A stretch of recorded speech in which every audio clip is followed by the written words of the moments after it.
I'm here at EWC with Team Yandex and Noticed. How you doing, buddy? Hello. I know you were super excited for this interview. You know, I was looking through your guys' qualifier games, and I was wondering, you know, you clean sweeped it at the end, taking down Navi, and then Navi's in this tournament anyways. What's up with that? You mean how hard play with Navi? How was spot? I don't understand a little bit. Леха. Да Леха. We'll keep it straight. Don't worry. We'll keep it straight. Okay. Нужен переводчик, как на инте. Меня спросили про Нави что-то, я не могу понять, что мне сказать. I said, okay, I'll ask, do you mind if I do the quick question? No, I don't speak English. One question?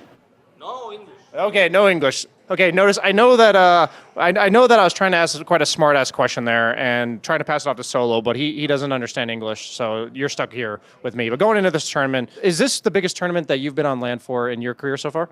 No. I was on the last two tournaments in Riyadh. Yeah. Yeah, and two times before without Copenhagen. So how does this year compare to those? Because I feel you were on VP last year, right?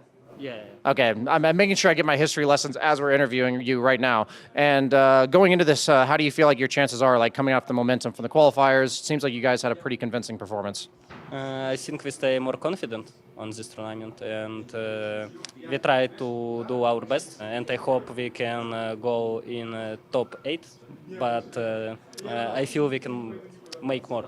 So I guess my last question for you is that I feel like I always have the philosophy of I either win or I learn. So when you end up in these big tournaments and inevitably you want to do better this year than you did before, you know, what do you learn from your previous experiences that you feel like might pay off going into this one? I think the most lesson which I have this is you need play faster with meta on tournament. Any heroes, any builds, like on Singapore, Race Pact, Broodmother, you need learn on tournaments. And okay, I said that was the last question, but I tricked you. This is, I promise, the last question. Is there anything particularly about this meta that you feel like, you don't even have to spoil it, but is there something you feel like you guys might know that other people don't, or do you feel like this meta right now is pretty solved? I think now can work everything, because this depends how you're confident in your gameplay.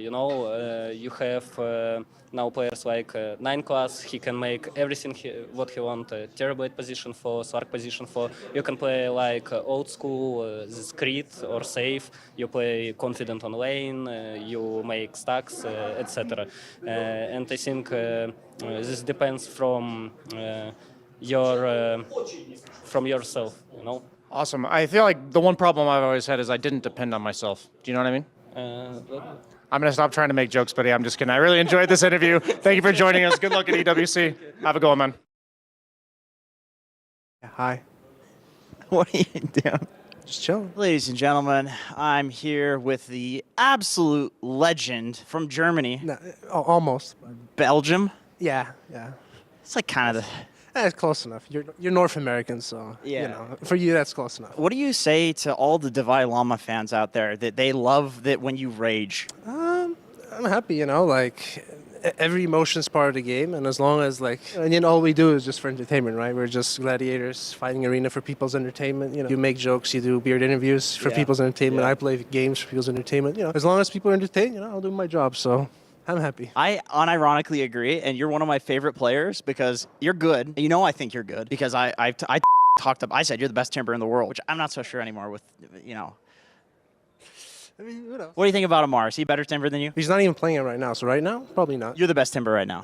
Me and Whisper probably, we're like the active players right now. Whispers are really good. Yeah, he's very good. But basically, there are other players in contention. But still, I think you're a very, very good player. But a lot of players, they don't have the emotion. Yeah, I agree. They're not fun to watch. I agree, yeah. But you care.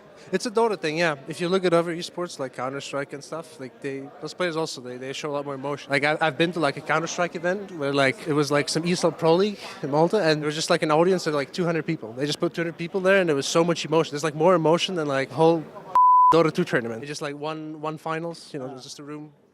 My theory on it is that Dota is such a stressful game in general that players learn to detach from emotions. That's how you win. So that's why it's rare to find people like you. Yeah, perhaps. Maybe the other theory is that you have to be a critter to play enough Dota to get good at it. You know, you cannot be a human being. You have to be like some cockroach who lives in his mother's basement. I think that's also like part of it. Do you think that the best players are ones that were a cockroach, but then they ascended and became normal humans after the cockroach phase? I think so. Yeah, I think like to become a good teammate, you have to like let go of your cockroachiness and like become like a good teammate. I mean, you still have to be like play way too much Dota to get to remain good enough at the game. But yeah, you gotta like get good at like being a teammate and doing your job. Yeah. What do you think about Quinn? Do you think it's the same sort of situation where like everyone says he's a really good teammate, right? But obviously publicly the guy rages a lot. He's very emotional. Do you think it's a similar type situation? Like you can detach the emotions of a teammate from like in game. You're like, let's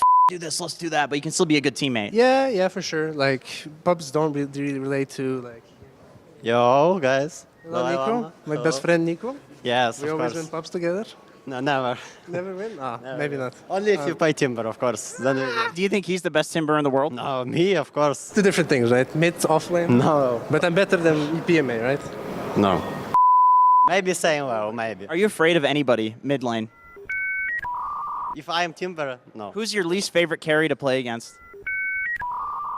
Got the juice, of course. Who? Got the juice. Yeah, Are you just saying that because his teammate is here? maybe. But he's a very good guy. He plays like a robot. He's very robotic now. I think Got the juice is very robotic. He's like very predictable, but he's very good at what he does. And, Timado. Who do you think has the funniest name in Dota? Is it PP? it's a good one.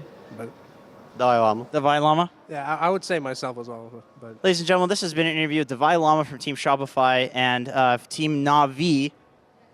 Dava.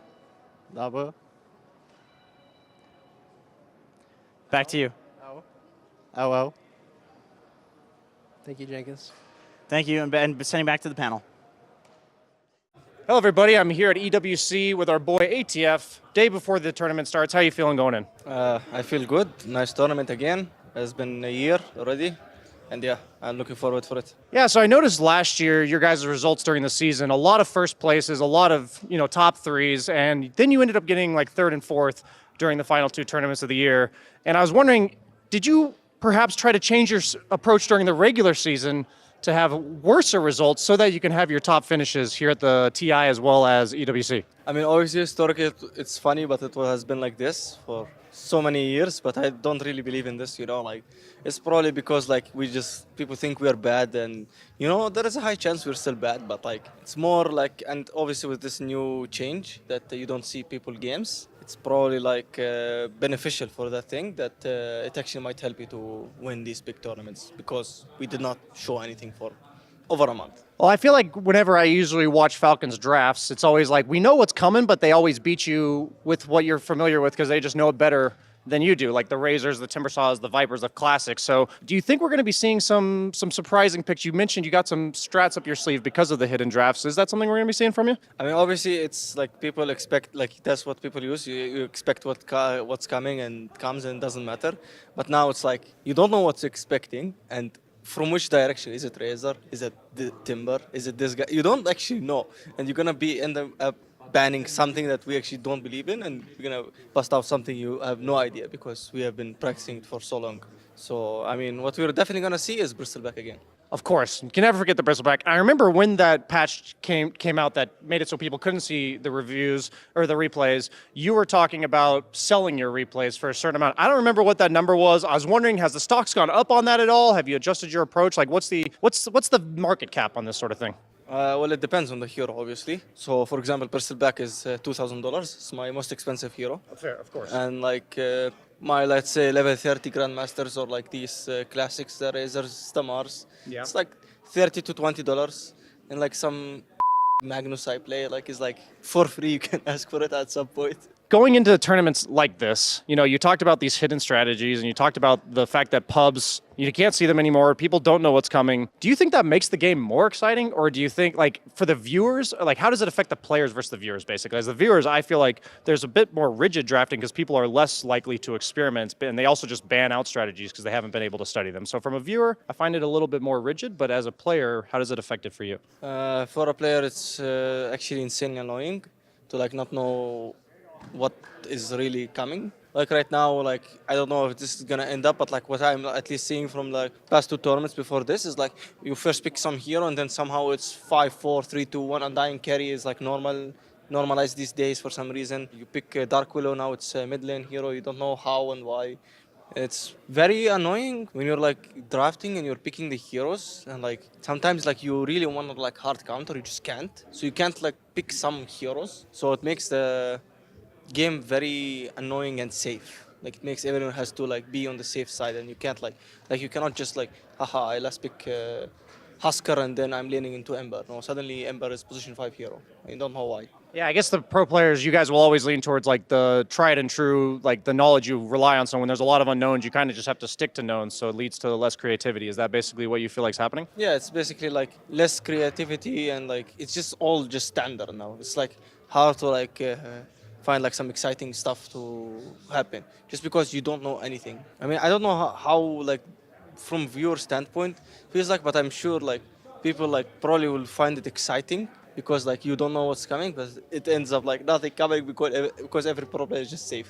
I feel like, speaking on behalf of some of the viewers at least, it's nice to hear that you understand us a little bit better, that you just don't know what the is going on sometimes in these games, because I feel like that's how most viewers feel when they're watching professional Dota. But no, I look forward to watching your guys during the tournament. I wish you the best of luck, man. Thank you very much. Ladies and gentlemen, I'm here with the man, the myth, the legend, and Terrace, the Techies player from Team VP. Hi guys.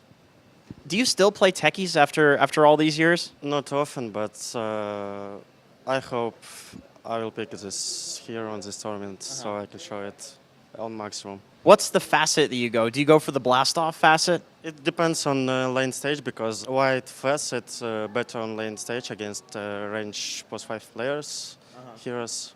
But if you need damage for when you play with mid, you take red facet. And what about Skywrath Mage? You're also the legendary Skywrath player. This hero, in my opinion, feels really garbage. Is there some way of building it that it works? Last Riyadh, it was garbage as well, and nothing changed since that time.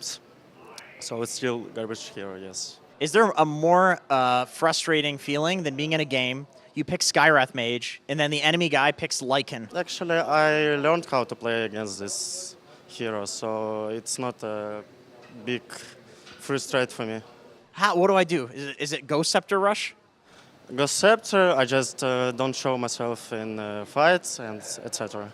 Was Pudge actually a good hero, or is it just 9 class being 9 class? I think 9 class being 10 class, but it's super strong hero on lane. Super long hero on lane, and because of facet. Who's this guy? No makeup, no photo. It's not natural. You don't need makeup, dude. Is that naturally curly hair, or do you use something?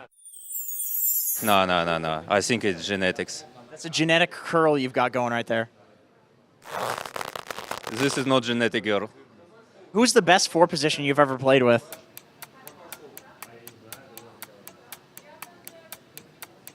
I mean,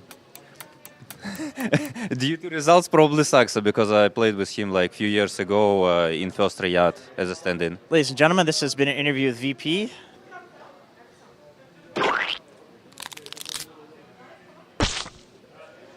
And thanks for watching.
watch a man's getting safe out.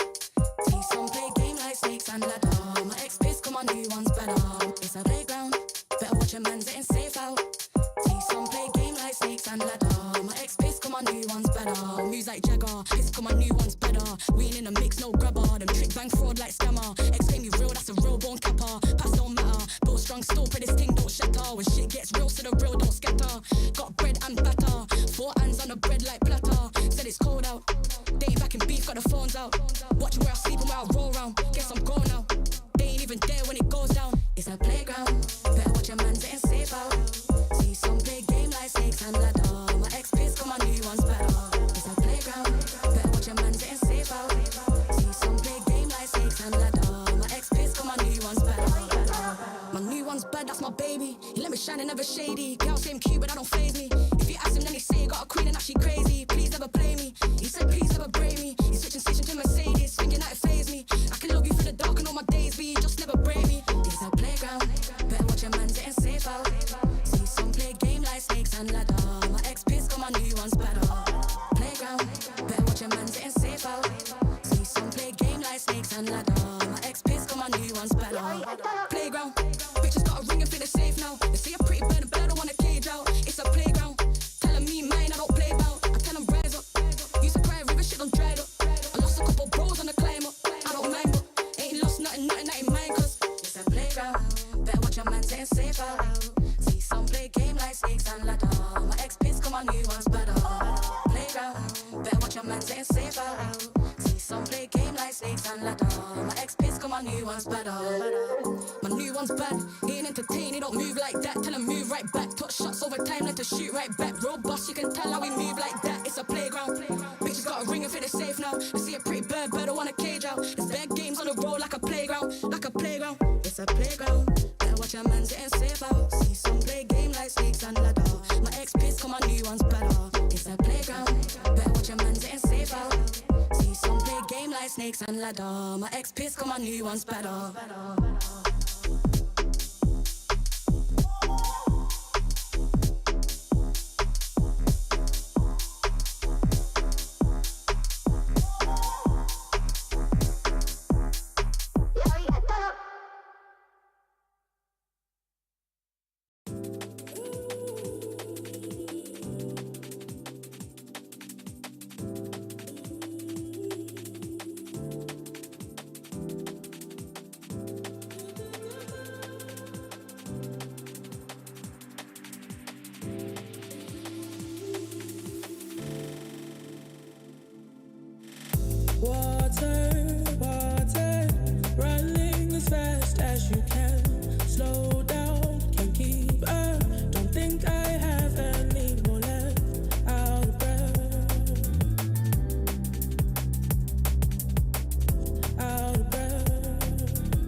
with my brain completely froze. Colder I go. Colder I go.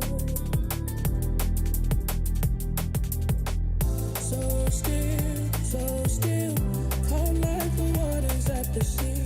Silence as if to say my mind's actually at peace to some degree. To some degree. If time's supposed to heal, why do I feel like I can live for hours? Pain that's in my throat continues to grow. They say it'll get better.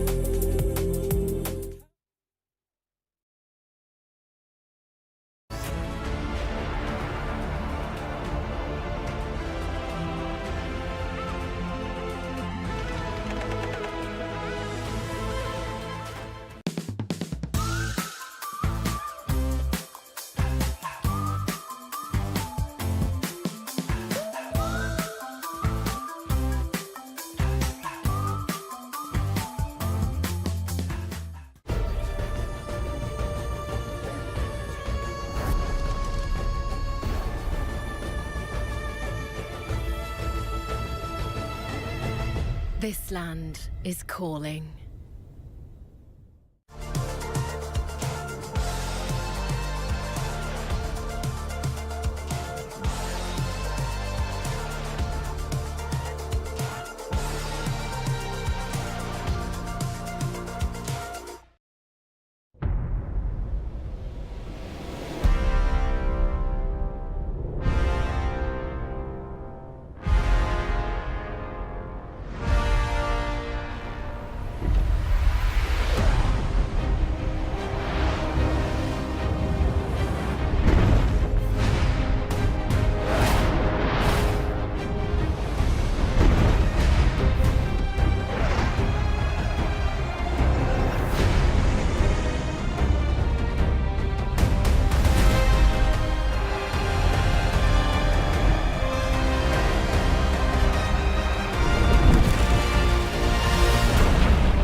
We are out of the group stages and into the single bracket elimination. It is heating up here at the Esports World Cup 2025. We're here with the Dota and it is going to be epic from here on out.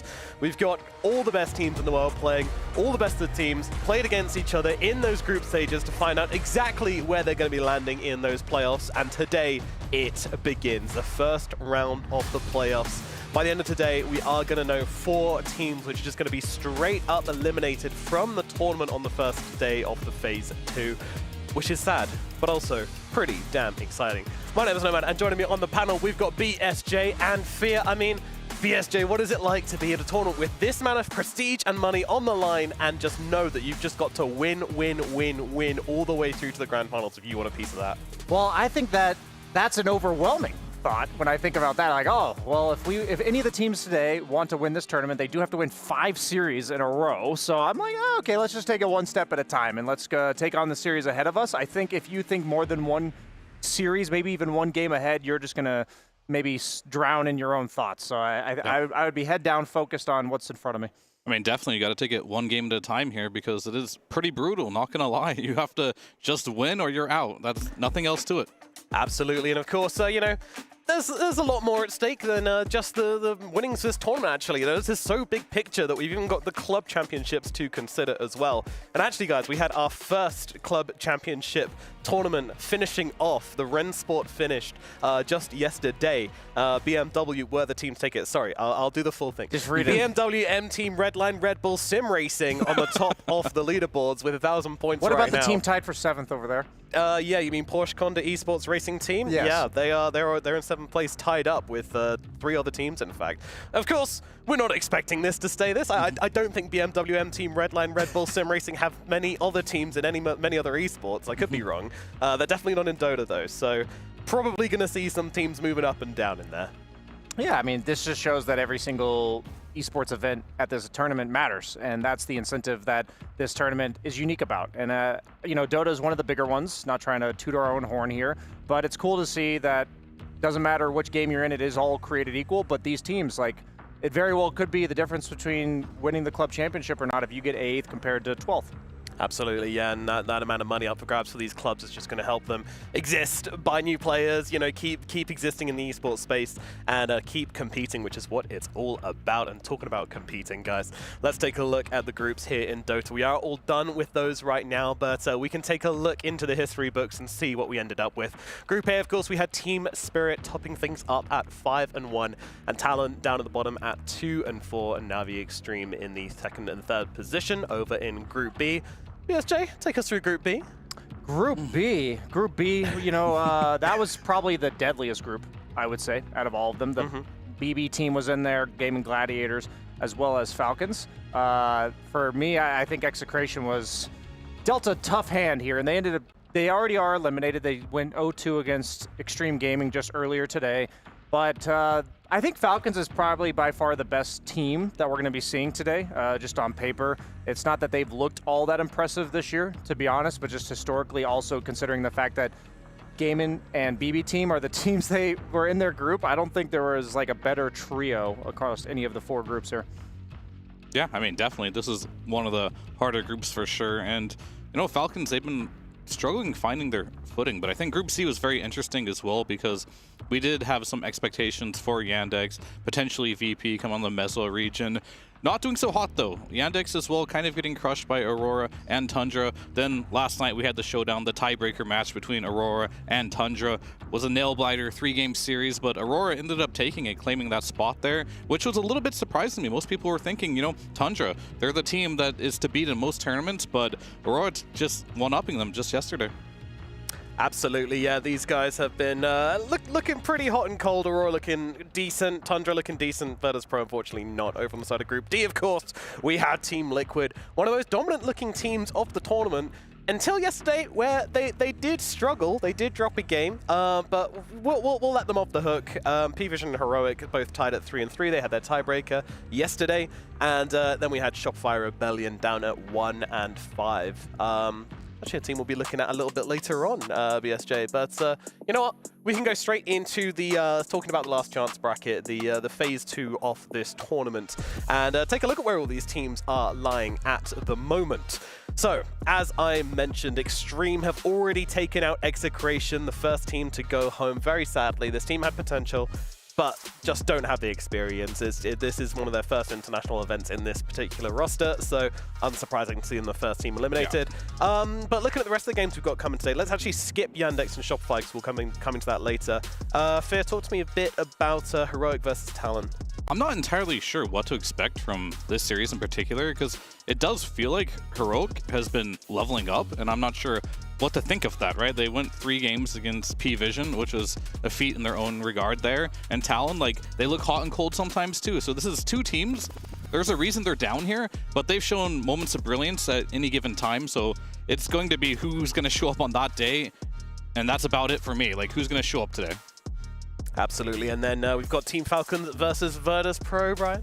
Yeah, oddly enough, I think the Heroic Talon's the closest series. I think the Team Falcons Virtus.pro might be the most lopsided one of so far today. I don't mean to be the party pooper here, but I think Virtus.pro might be my weakest team. Bearer of bad news? Bearer of bad news. For the Bears. For the Bears. Oh, I see. You get it. You know, sorry, first panel of the day, you know, first game of the day, same thing. But yeah, Virtus.pro, they've been the least convincing at any point. There's been signs of life in all of these teams. Like, I think that going into round 2 of this, pretty much all of these teams are going to give their awaiting opponents run for their money. But Virtus.pro, I would be very surprised if they took a game off Falcons today. Absolutely, and what are they all playing for? Well, prestige and money. Those are 2 big things up for grabs here at the Esports World Cup. And here is a breakdown of that. $3 million up for grabs at this tournament. $1 million going to the first place, all the way down to $50K from 13 to 16. And yeah, I mean, this is one of only 4 events at the Esports World Cup with a $3 million prize pool, which is pretty crazy. All the other 3, can you guess what type of game they are? Shooters. No. CSGO. No? No. They're all mobile games. Wow. Mobile games? Yeah. So it's Dota and 3 mobile games, which is quite entertaining. That's a foreshadowing of the future of Dota 2. Dota 3 will be on mobile. We made it. I'm not sure about that, Brian, but you know, you have your sources, I'm sure. But yeah, that's going to be the what's up for grabs, what all of these teams are playing for. So let's take a little look about what's coming up on this stream. We've got Team Yandex versus Shopify Rebellion coming up just now, and then we'll have Team Falcons versus Virtus.pro, the second series of the day, the one we're expecting to be a little bit of a shutdown. But who knows? Maybe the bear will awaken. Maybe they'll come out of hibernation and smack these Falcons out of the air. Who knows? I'd definitely take a bear over a falcon in a fight, so we'll see if that's actually the case in this upcoming series. But we'll have to see. Alrighty, well, it's time to have a think about what series we're kind of expecting to be our match of the day on this stream. And I don't really think there's too much competition here, is there, BSJ? Absolutely. We're going to have Falcons versus Virtus.pro. No, stop it. Absolutely not. We are not. No, it will be Team Yandex versus Shopify Rebellion on the match of the day for many, many reasons. The first of which, and probably the most important of which, being that neither of these 2 teams has qualified for the International, which means that this massive tournament is their last chance of the year.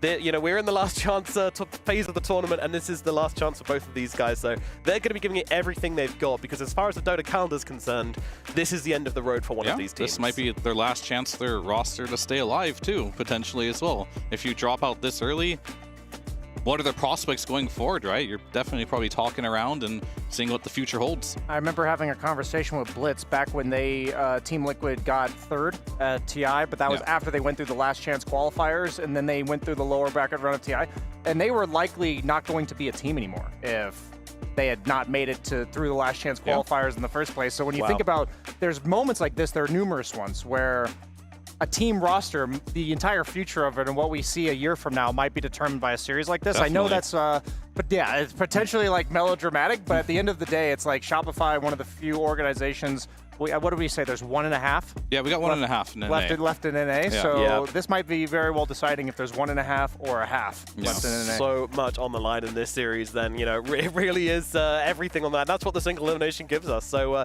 let's look in and talk about these teams. The first team we have up is Team Yandex. Now, this might not be a team which a lot of you may know, but you will know some of the names of this team. We're talking TA2000. We're talking Solo coming back to play, which is an absolute treat. I mean, these guys are very, very good at folding up upsets. You know, in all of their different iterations, these players are really good at pulling off upsets. Now, to be fair, I think Shopify Rebellion versus Yandex wouldn't be considered upset. I think these teams are quite evenly matched. So yeah, I mean, I would say 2 days ago, I would have been like, okay, this is Yandex 2-0, 100%. But you know, Shopify Rebellion, they took a game off P-Vision and not having that 0-6 win rate, and then all of a sudden Yandex, they're failing to put up games against the best teams. So this is going to be a lot closer than I thought it would have been maybe 2 days ago.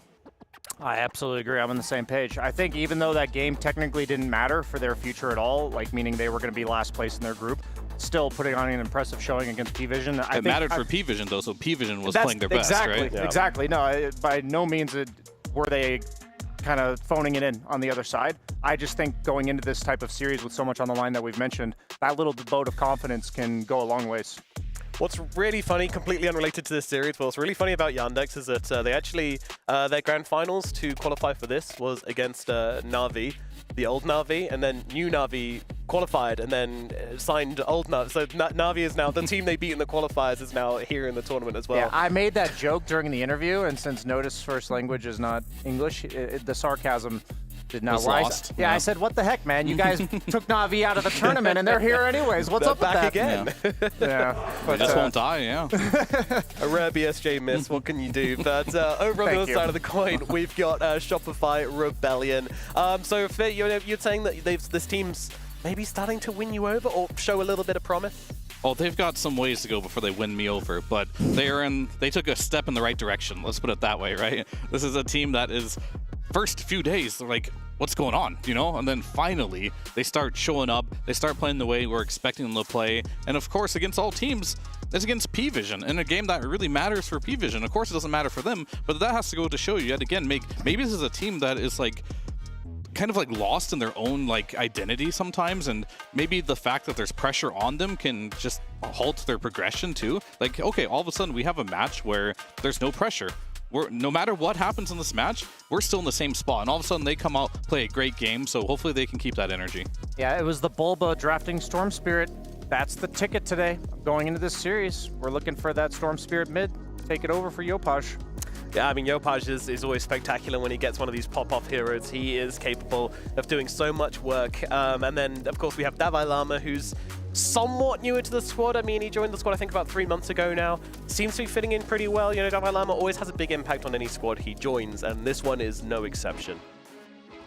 Yeah. Definitely. Yeah, I mean, I agree. I think just in general, him as an offlaner, he might not be like the loudest offlaner as far as performances go. But outside the game. But he's definitely loud outside of the game, and maybe in the game through communications. But his gameplay, pretty quiet as far as like just doing what needs to be done for his squad. And that's like considered the rock, right? That's what he has to be, which means that other players like Yopaj have more space to really be the superstar that we're hoping he will be.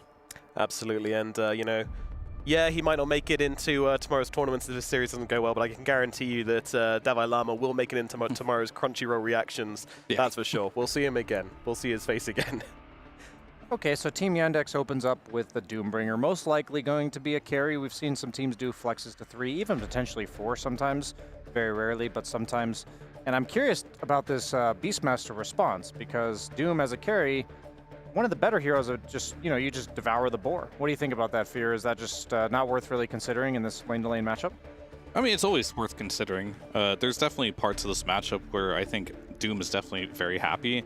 I'm not sure if they care too much about that, because I think, as you mentioned, right, being able to eat a boar, any hero that can just delete a boar makes this matchup very hard for Beastmaster. You have to play around the axes, which have been nerfed a lot, so yeah, I'm not sure what the idea is. It's not a hard one-to-one counter to the Doom, but at the same time, I'm not entirely sure what that even is. Does that exist? Like a one-to-one counter? Yeah, as an offlaner, Doom is just so strong in like offlane position, or sorry, carry position right now. I don't know of any offlaners that straight up punish him outside of like the Venomancers of the world, which we've seen Liquid do in the past. I will say that one thing that counters heroes like Doom is they often don't have, like if it's a carry Doom, the build that I often see is something like Sanjin Yasha, BKB, Harpoon. Yeah. What most notably I'm trying to draw attention to, Radiance as well, is that none of these items provide armor. So just having a lot of single target physical damage that kills a guy during BKB. So if they choose Beastmaster, like they already banned out the SF, obviously the premier ranged right clicker of the tournament, but if they go something like Drow, something like TB with it, I think that could be cool as a way to deal with the Doom. They kind of double down on this like summons tempo push lineup on the side of Shopify Rebellion, going immediately into the Chin. I'm looking through their games. They haven't drafted this so far. No Chins yet. And honestly, I don't even see a Beast in here either. So this is Bulba hitting the workshop last night, trying to figure out a strategy that they can pull out to maybe surprise. And honestly, I wouldn't even look back past anything past their last game because it wasn't working, right? So you got to find something new. They're not replicating what happened in their last particular series, which might be good as well. So we'll see if this is good for them or not. But it is very much so countered by the same stuff.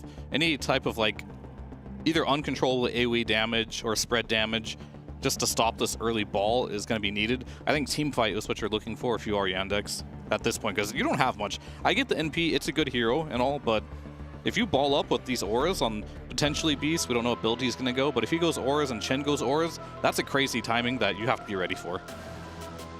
Yeah, so I wouldn't mind something that looks to stack for the Beast here, or just kind of play around, something that can roam freely between mid and bottom. Or top, excuse me, because they're Radiant. Ooh. That's most likely a CK support, but it could actually be a CK carry. Now that I think about it. Actually, it's maybe more likely. It's more likely a carry, I think, just because I think, you know, Yatoro is a trendsetter, and I think he has ran this one before in the past, I believe, and it does work. Yeah.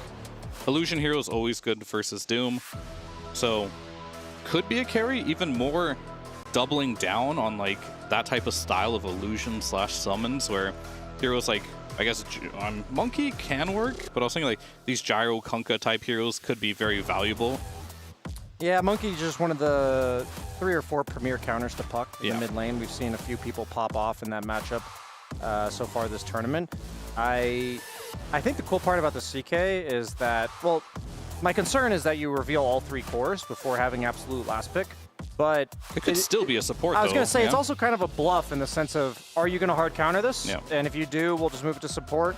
As long as that's a legitimate option both ways that they're happy to flex, then I like the pick. But we also, I remember seeing a 24 overall pick, like last pick from Maposhka earlier this tournament. That was a support that ended up being a game changer in the Winter Wyvern. So it's not like 5 positions can't be game-winning picks.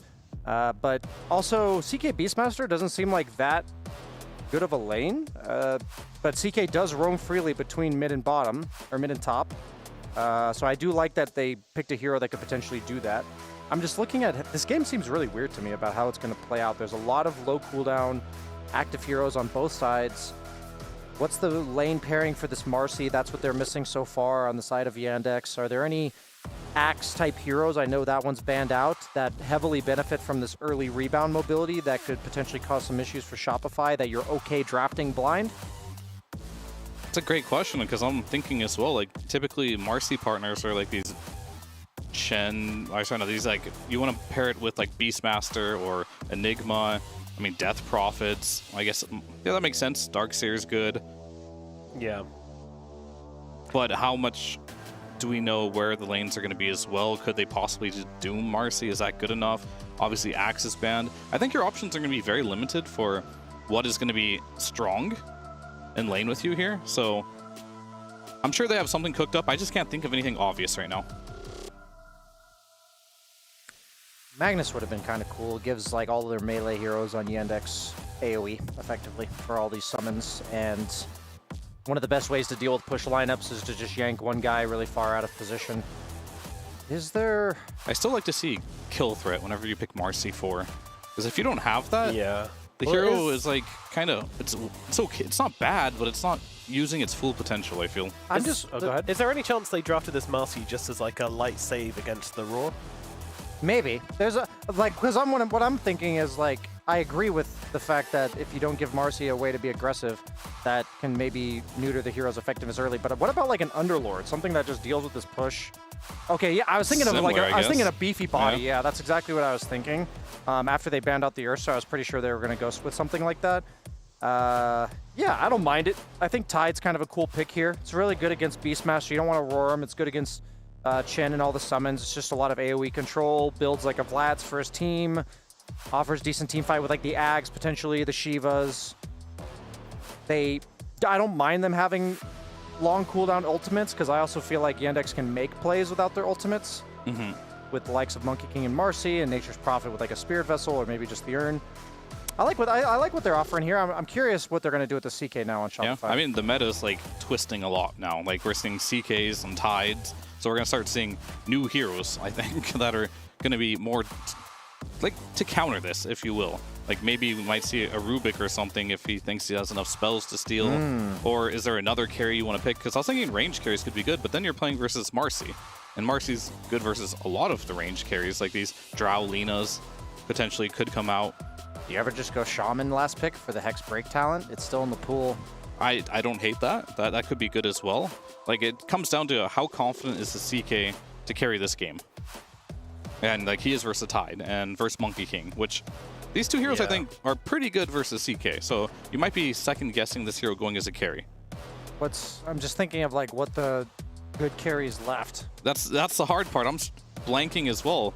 There has to be something without having that whole chart in front of you that you really have to focus on that could be good in this game, because there's factors you have to keep in mind. It's like, range carries are for sure going to be good. Yeah, but you need the mobility aspect, surely. But then Marcy is kind of like I was going to say, you issue. have Nature's Prophet, Marcy, Monkey King. Like, you are not going to be able to position in these But then the team melee fights. heroes versus Monkey and Doom don't feel good either, right? And Tide. So you've got to make a choice at some point. Because they have anti-range and anti-melee kind of all built into their lineup here. So no matter what you pick here, it's not going to feel like a perfect pick. So they picked a melee and ranged hero. That's there you go. That's the solution smart. here. Very, very smart. I don't mind. I mentioned Terrorblade earlier on as a good option with Beastmaster. It gives you like that single target physical damage to bring down the likes of the Dooms in their BKB forms.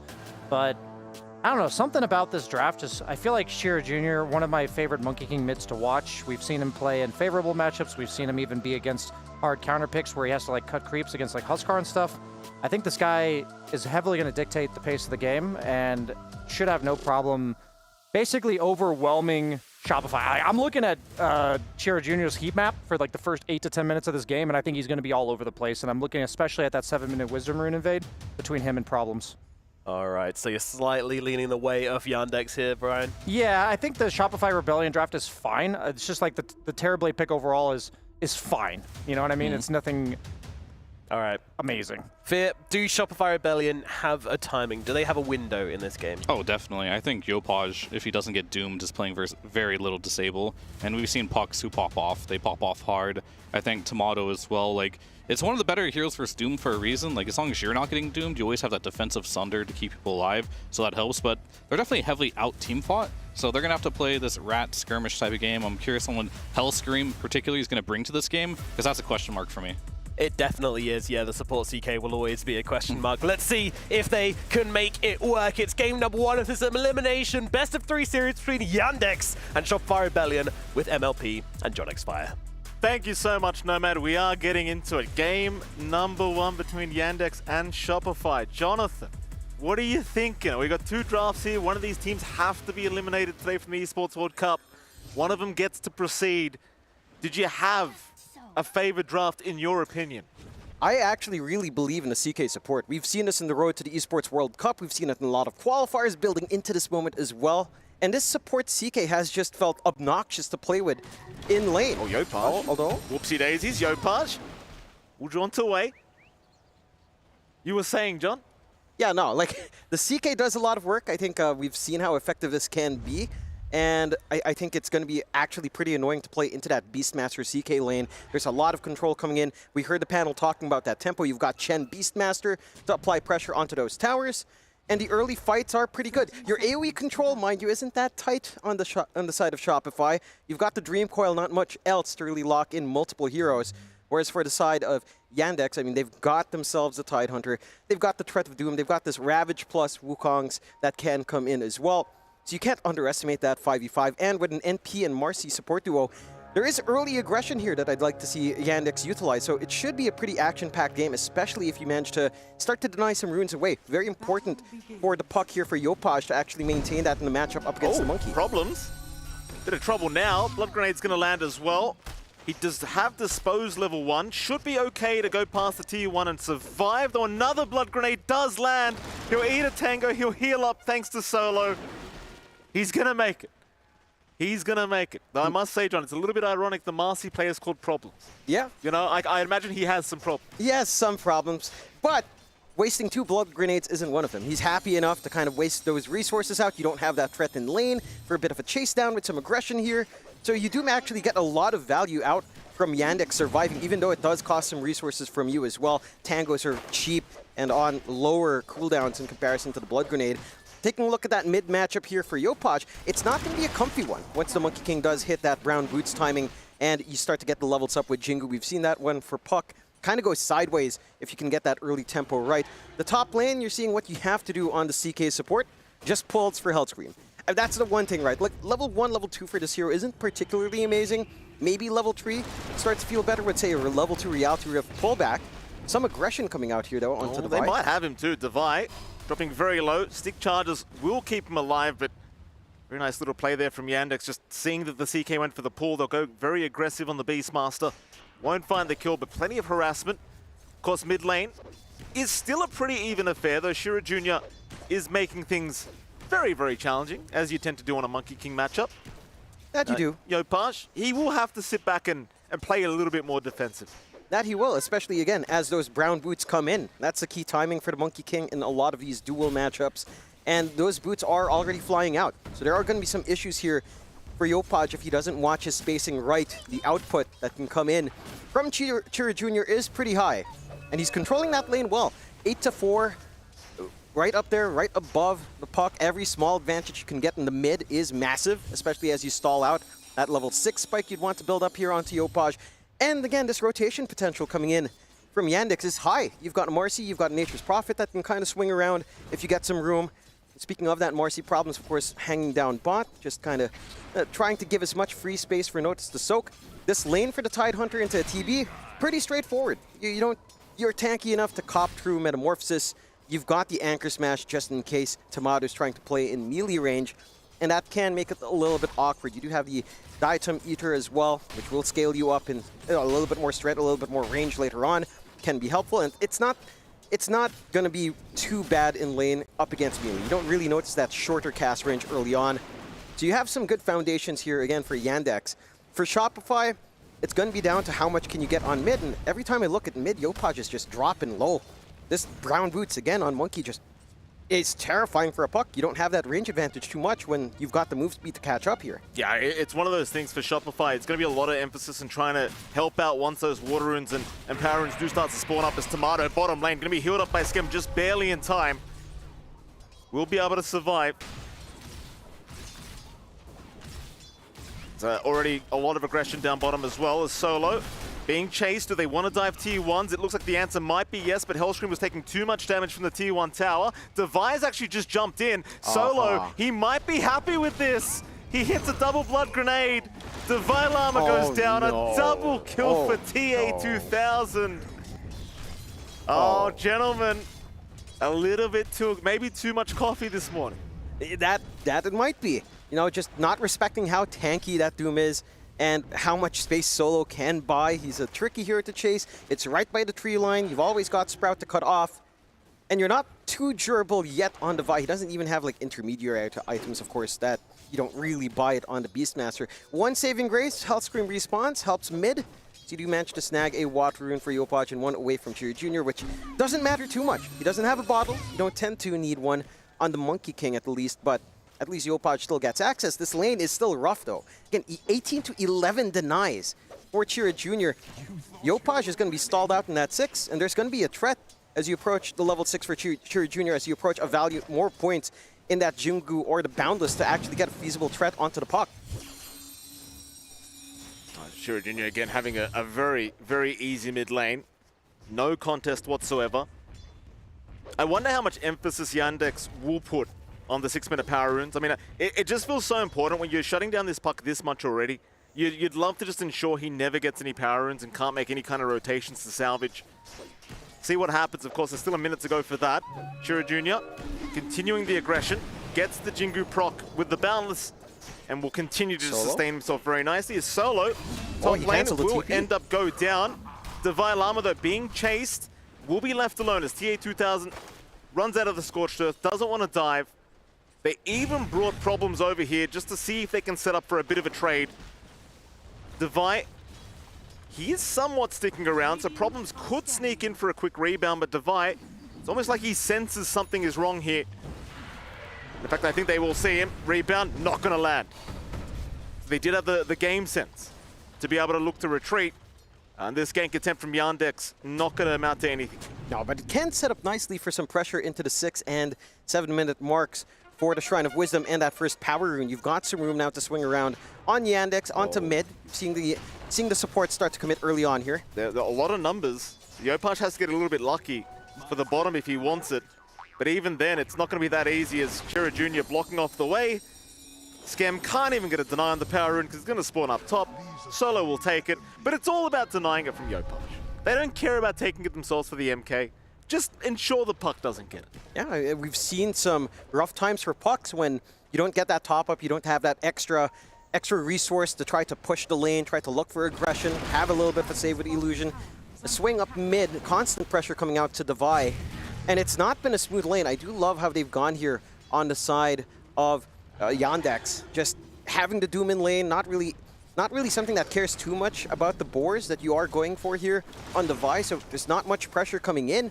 You're going to have that scaling kick in fast for TA2000. Just going back for the Midas with the Devil's Bargain has a lot of power just coming in once the Midas is up, and even some early rotations, again, around the 7-minute mark here. Chira Jr. feeling it, although this could be a little bit scary, Chira. He's going to go for the fight. Dream Coil, though, Yopaj is here.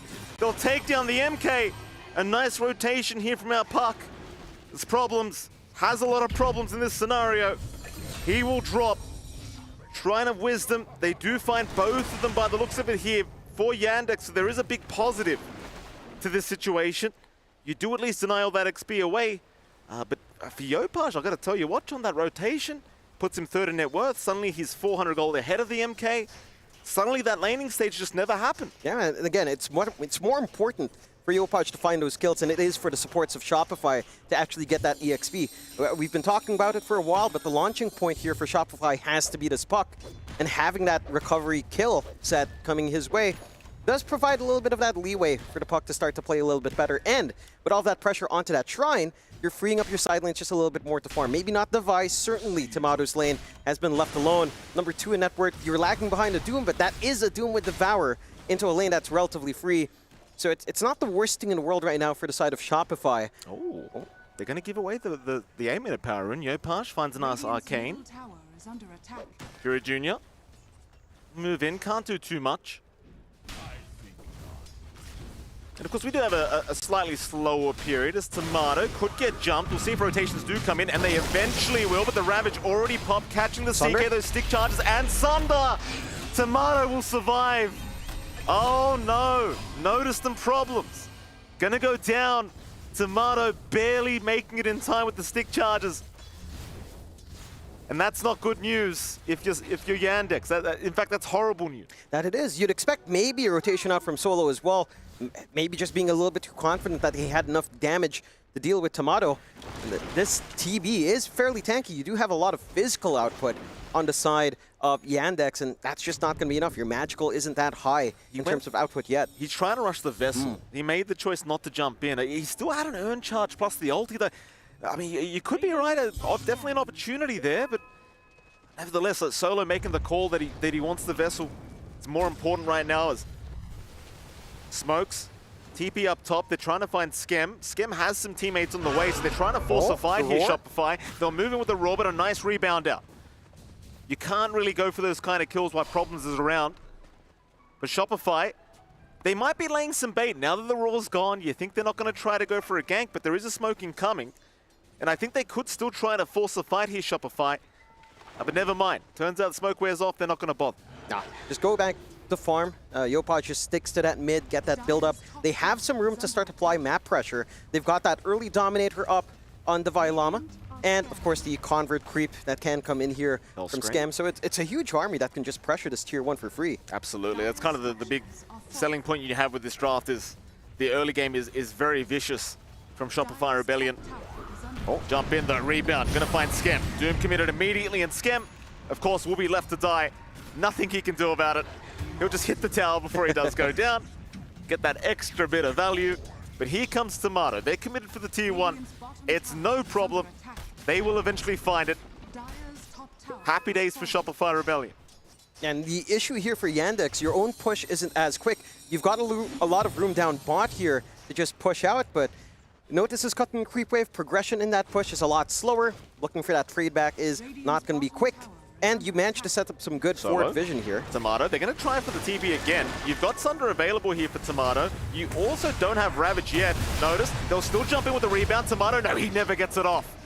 They get the perma stuns, but Yopaj will jump in, takes down Solo. So they are going to continue playing here, but they're outnumbered. Shopify looking to retreat. Coil is committed. No more TPs are incoming, though. It's a 3v3 scenario, and it seems as though Shopify, they won't stick around for the fight. So Yandex, a very nice trade, finding Tomato for the cost of Solo's POS 5. Yeah, you're going to be happy with that. It does provide, again, a little bit of room to try to get the siege going. That's what really doesn't feel good for Yandex at the moment. You get a pivotal kill, you force some ultimates out, you still can't take the tier 1 just because your lineup, again, doesn't have that same tower presence as the side of Shopify Rebellion does. So they're still able to work the farm. Like, Yopaj just leaves confident that the bot won't fall anytime soon. Tomato comes in knowing that at least some of the ultimates are gone. Ravage is still ready if they want to try to connect these stuns again, though. And you are on standby here with a rebound on Problems if they so wish, with that attempt of Ravage rebound once more. They could try. I think you probably want Shira Jr. to come in to really ensure you can secure the kills, though we've seen just the two of them unable to get enough damage out in time. Scam keeping tabs of where they are. Power Rune's going to spawn up, but it is going to be up top. An Invis Rune that has already been secured for Yopaj. Yandex not going to try and contest for that. No. I think this is becoming the real problem, though. Again, these Power Runes, a little bit important when it comes to the puck. It is hard, though, with the draft of Shopify, they do have such a dominant early game that it is really hard to commit your bodies to try and secure these runes, but at the same time, it's almost like they're playing a game now where you've just got to kind of drag out the game a little. Oh. Here we go. They'll find Hellscream at least. Hellscream should be dead. TA 2000. Oh, we can't get the deny. Very nice from TA. Yeah. Good attempt from Hellscream. That does waste some time, but you're also not able to capitalize as much on Shopify. They were poking onto mid earlier, not committing all the way. Would want to keep shrinking that map here for Shopify. Use that advantage you have with the early creep army that you can build up.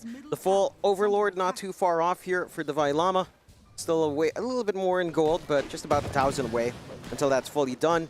And once you have that Ancient up, again, with the creep army you have, plus the creep army the Chen builds up, pressure in the lanes, even teamfight control can be rectified by this. Because of these Croakers and these water camps coming out, there is actually teamfight potential on the side of Shopify, funny enough. Not the most reliable, you know, it's not going to be like a Tide with Blink, of course, but you can make use of it quite nicely later on. 6-6 still. 1K lead standing for Shopify. Hellscream again. Yeah, Hellscream taking the hard farm on the map right now. Also tanking the gank for Davai Llama. And Hellscream, he won't mind dying for this. He's doing his job. They'll find him a vent. Oh, Hellscream, he's doing a very good job of juking out, though. Oh, the rift! He got stuck in the tree line. Unfortunate for Hellscream, trying for the deny attempt again.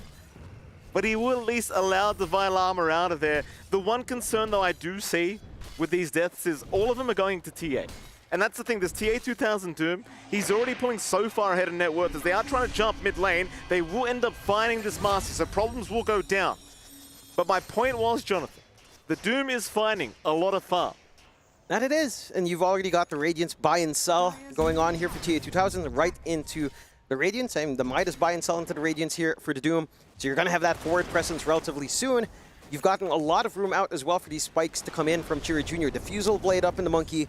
They can look to start to run and gun if they so wish. They're holding on to all of their ultimates nicely on the side of Yandex. It feels like Yandex, with this kind of draft, they must feel confident going into a later point of the game, right? Into the 20-minute mark, there's no progression on Shopify for threats onto the Tier 2. And once you hit these initial item spikes, again, your team fight potential is a lot higher here for Yandex in comparison to Shopify. It certainly is. Smoke rotation down bottom, Yandex. Where do they head? Yopaj, he'd be a great kill if you can land that Doom, and he's going to show very, very soon. Yopaj, does he react? No, he doesn't. A nice balance strike setup. Shira Jr. setting up for the kill here for TA2000. They'll try for a little bit more now, finding Schem. And this is a very nice set of kills now for Yandex. You couldn't have really asked for much more. No. You're cleaning up. Again, you're getting all of this activity out without even really committing too many ultimates. Doom down, but that's to kill off a puck. You're happy enough. You still have Ravage. You still have the Wukong combination off of that. And with the bodies forward, you can start to siege. This Radiance timing coming in from TA2000, again, with a buy and sell, is just, it's a lot of presence you have to contend with. Even the creeps start to melt a little bit with the Scorched Earth running. So you're counteracting all of these things that Shopify is trying to work towards. At the least for Shopify, you haven't been putting Tomato in the firing line. This TB is still free farming down bot, not in danger at all. Working into the Manta style, working into that shard as well for the Demonic Zeal to kind of just have some presence in melee form. But it does feel like Shopify is slowing down quite a fair bit. Again, this is the kind of lineup you'd expect to be knocking at Tier 2s right around this timing into the 20-minute mark.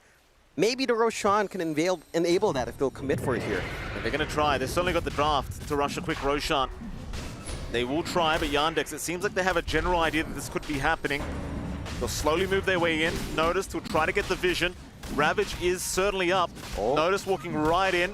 Is he going to die for this, though? He'll pop the Ravage. It'll land on all 4 targets, but they don't have the follow-up yet. Kills to come in from Schem. Shira Jr. will join in now, but the Hurricane push away from Davai Llama saving his life as Schem might be the only target. But no, here comes Tomato. They want the fight. 3-man Dream Call, in fact, make that 4. They're all locked in. Roar out. Shira Jr. in big trouble. He'll go down. Notice now the target, TA2000. He jumped in to try and help, but it's a bit too late. TA in big danger. He'll walk out of there, but Notice cannot. He'll have to stand behind and take the death for his team. It's a double kill for Tomato. And the real shame of all that was, John, you had the blink coming out unnoticed. They had time to set up for the fight. It was on the courier. And we were talking just how patient Yandex was, right? Like they weren't really looking for fights. They knew what timings they had to go for. This one moment walking to the pit, not lining up with the rest of his team. They go to, it was a beautiful Ravage. It was on everyone. The timing was almost right. You could have followed it through, but everyone was just a little bit too far out. And you have all these nice small saves coming in. Schem with a micro, dragging Davai out, giving them access to Roar. The Dream Coil afterwards as well, and you blew all your big control. That Yopaj still has a game to play. That was a very, very heads-up play from Schem. And one of the things with Schem people tend to forget is his micro is pretty insane. He is a disgusting Chen player, and just the presence of mind to sacrifice himself, but allowed Davai Llama a way out of the Wukong's command. He basically just wasted the whole ulti. Like Shira Jr. just lost his whole kit basically in the first 2 seconds, and that certainly made the big difference as problems will be chased. Notice though is going to show up. Shira Jr. also there, solo to move in. Schem might have to be left behind. And should be that they're still running. Double rebound out. Problems. Gets the dispose. Davai Llama, though, he'll pop the roll. What's he trying for, though? He's got Hellstream coming in. Problems. He's got a lot of problems right now. And they're all creeps. They're all creeps. That seed shot bouncing around, man. It is a considerable amount of magic damage, but all those bounces at level 2. 6 bounces per creep, 2 creeps up. You had a lot of heroes around. You could hope to get lucky. And that was heads up from Davai to turn around and at least get the support trade coming in there. Does pan out quite nicely. A 2K lead coming out as they are jumping Davai again up top. And Davai this time should be going down and will. Nice pickup for Shira Jr. Yopaj, he's going to find TA2000 trying for the Doom just there for a second, but doesn't see the opening, will look to retreat. The thing is, with this Doom pause 1, it's so important these Dooms do end up meaning kills every single time. Like, you really don't want to put this Doom on cooldown for 2 minutes and find nothing with it. No. I will say I appreciate TA2000 just keeping the ice armor on. That's what saved him last time when they were chasing deep. That movement speed slow is insane. You don't have anything like the drums up just yet, although you do have it on Schem now at the very least. Could make enough of a difference. You'd want the full boots of bearing to really not care about that movement speed slow and actually get the gap close you'd want. Sure. This could be a dangerous jump if he goes for it. Yopaj has help around. They're going to try. Solo will move in. Yopaj, nice juke out on the rebound stun, and he'll just blink out of there. They're going deep, trying with the anchor. Notice locking him down. Another phase shift to try and buy more time. Where's the team? A big dream coil. The Aegis will go, but Shira Jr., they went too far.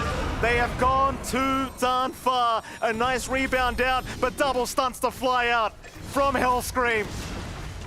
That'll be 3 down, triple kill for Tomato.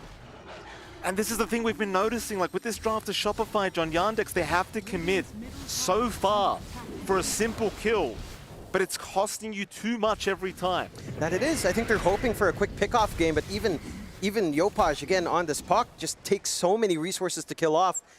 And that is something that the panel was talking about. It's a very free puck game for Yopaj. The only hard control you have to worry about is the Doom. And the Doom is the carry. TA2000 does not want to be right in front necessarily every single time in these fights. He'd kind of want to have at least the backing of one of his other cores to help him out. One thing as well that I found really cool here for the side of Shopify, although... This is a big kill. Tomato, he has Sunder. He gets Doom though, and he's going down. Surely, Tomato will just run right back, knowing there's no surviving. Yandex even popping the Ravage. They want extra. They're going to find Skem for their trouble. Very nice fight now from Yandex. Yeah, they split apart the side of Shopify.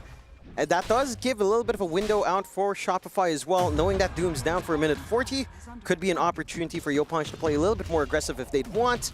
And you don't really lose the biggest one. Tomato is a pretty big kill, but popping Ravage for Skem, I would argue, is maybe not worthwhile. Again, it's long cooldowns. You're looking for that hard control here on Yandex. That's a 2-minute window for Shopify. That's a 2-minute window where you're going to have this potentially the full Parasma up for Yopaj as he's queuing up the Mystic Staff, and he's going to be free to run around and make some plays that we've seen.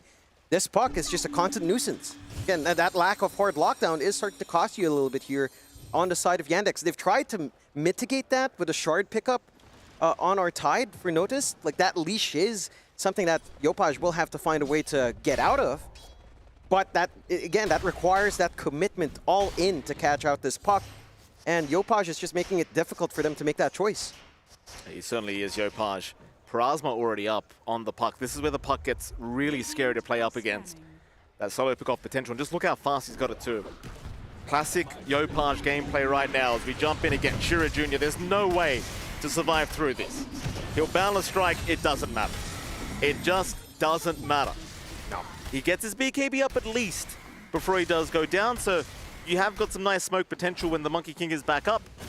Meanwhile, bottom, Notice, trying to set up with the Davai Llama. This would be a great pickup if they could find it. Davai, not going to make it too easy though. In fact, they're going to turn now on Solo. And Solo getting torn a new one as the Yopaj all over the map. Will come in for Notice.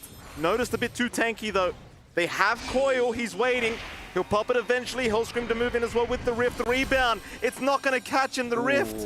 Dragged him back, and now Yopaj, he's going to find an extra. Thank you very much. The cherry, oh, more. TA2000.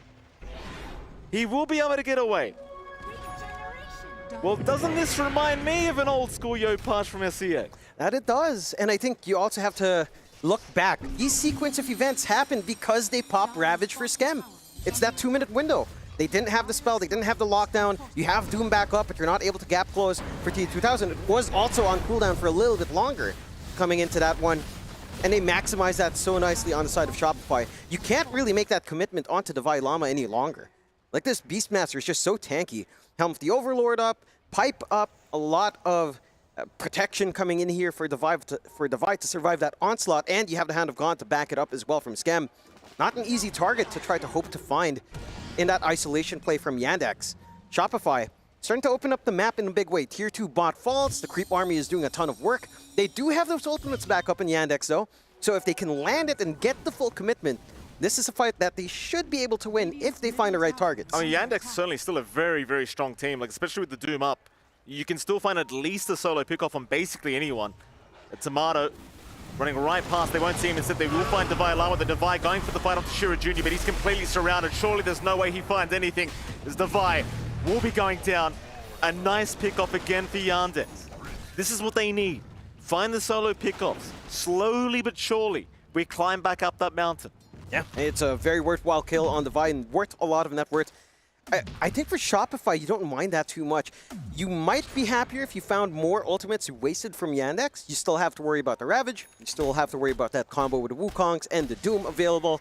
Yopaj still doesn't have anything really defensive here on the puck to mitigate some of this control, although at least the Yules is on hand or being built up, and there it is. So you do have some ways of at least getting out of dodge, a little bit of a window for Yopaj to play with, but the Doom is still the threat. Like, if you manage to connect those spells, and we've been seeing very good plays from Chira Jr. in the tree line. Oh, top. Oh, Chira, did they see him? Boundless is there. They've got a blink up on the Doom, so they could hope to just jump in for a quick Doom. TA2000 looking for the opportunity. Ravage, very nicely timed. A very nicely timed Ravage to allow them the kill, and they even hold out on the Doom. They'll wait for another moment, another opportunity. Maybe just wait for Yopaj to be back up and just hunt him straight off the bat. Yeah, that should be the play. Like, you don't have the combination with Wukong, sure, but if you take away that puck, Yopaj has been doing a big brunt of the work here for the side of Shopify. And again, they're very reliant on the Dream Coil catching multiple targets with that lack of hard AoE control.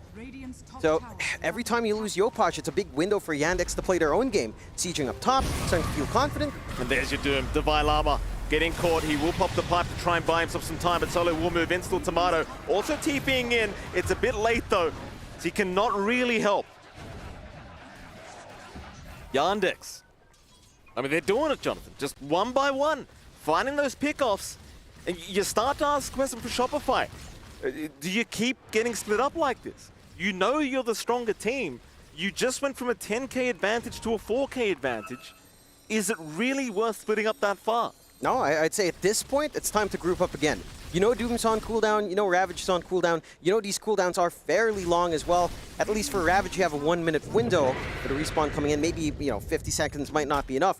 It is enough for Roshan, which they've scouted ahead. Look at that creep army from Skem with a shard. It's not going to take too long to secure that.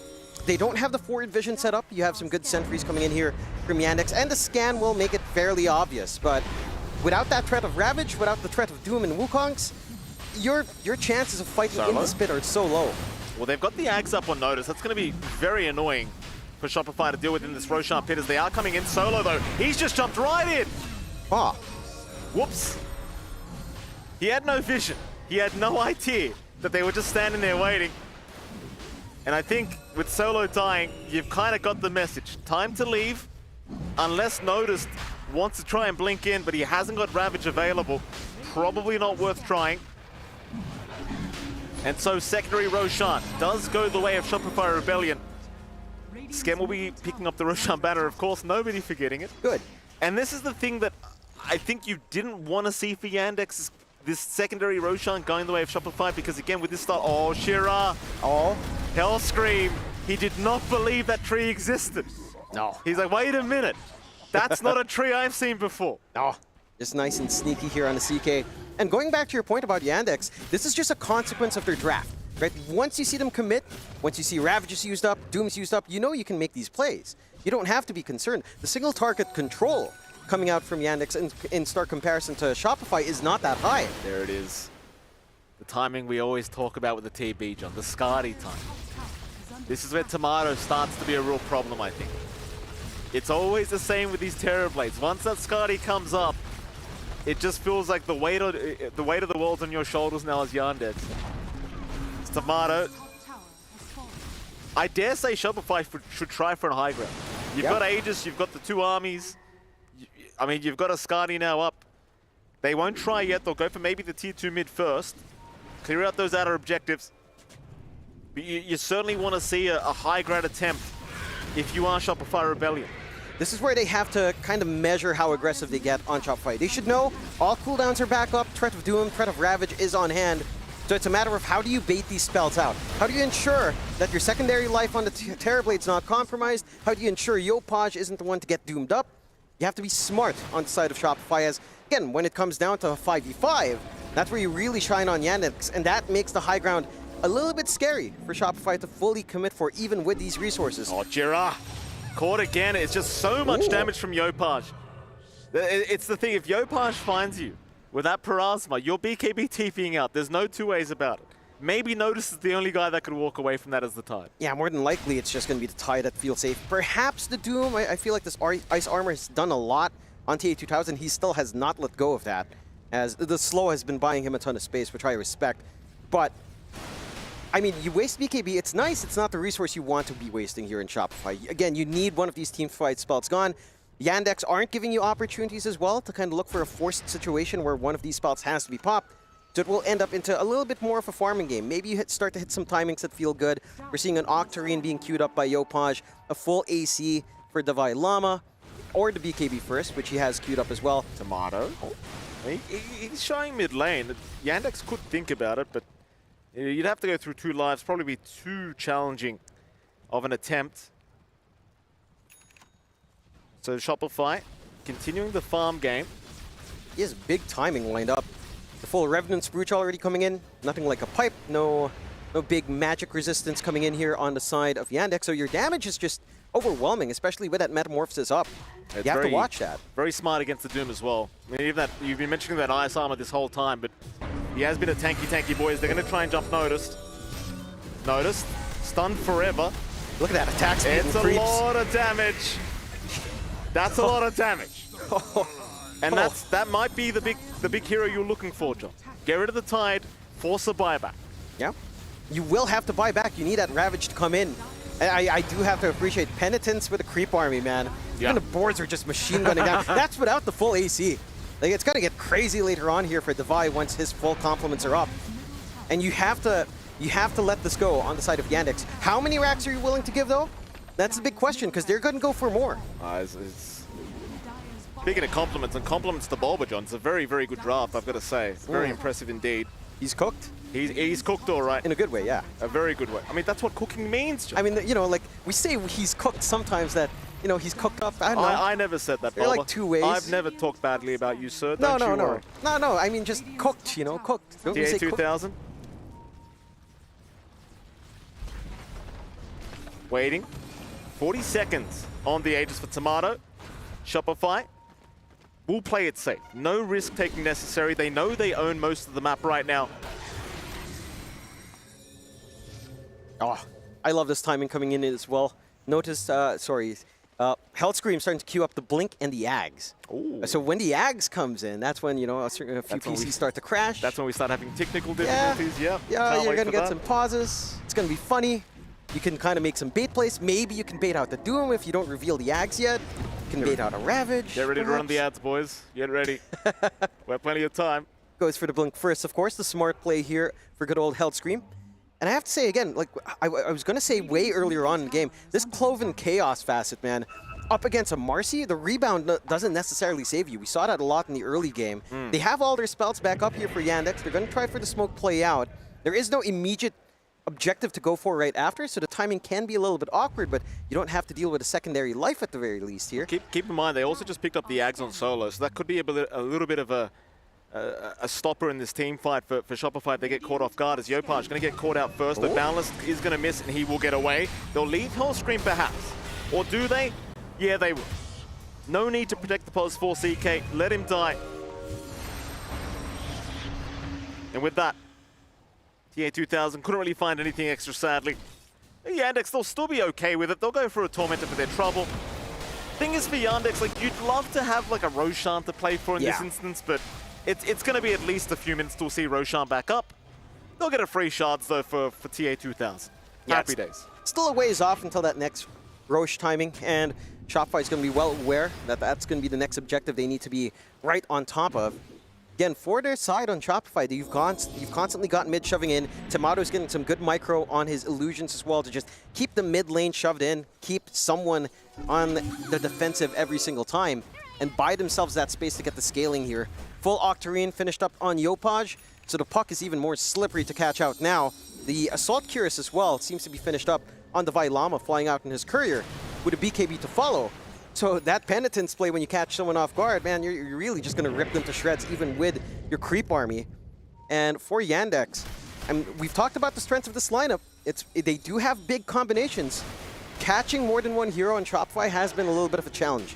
So they need to somehow find, maybe even just use someone as bait. They are relatively tanky here. They're smoking. They saw someone mid. Shira Jr., this tree thing didn't work earlier. Be careful, sir.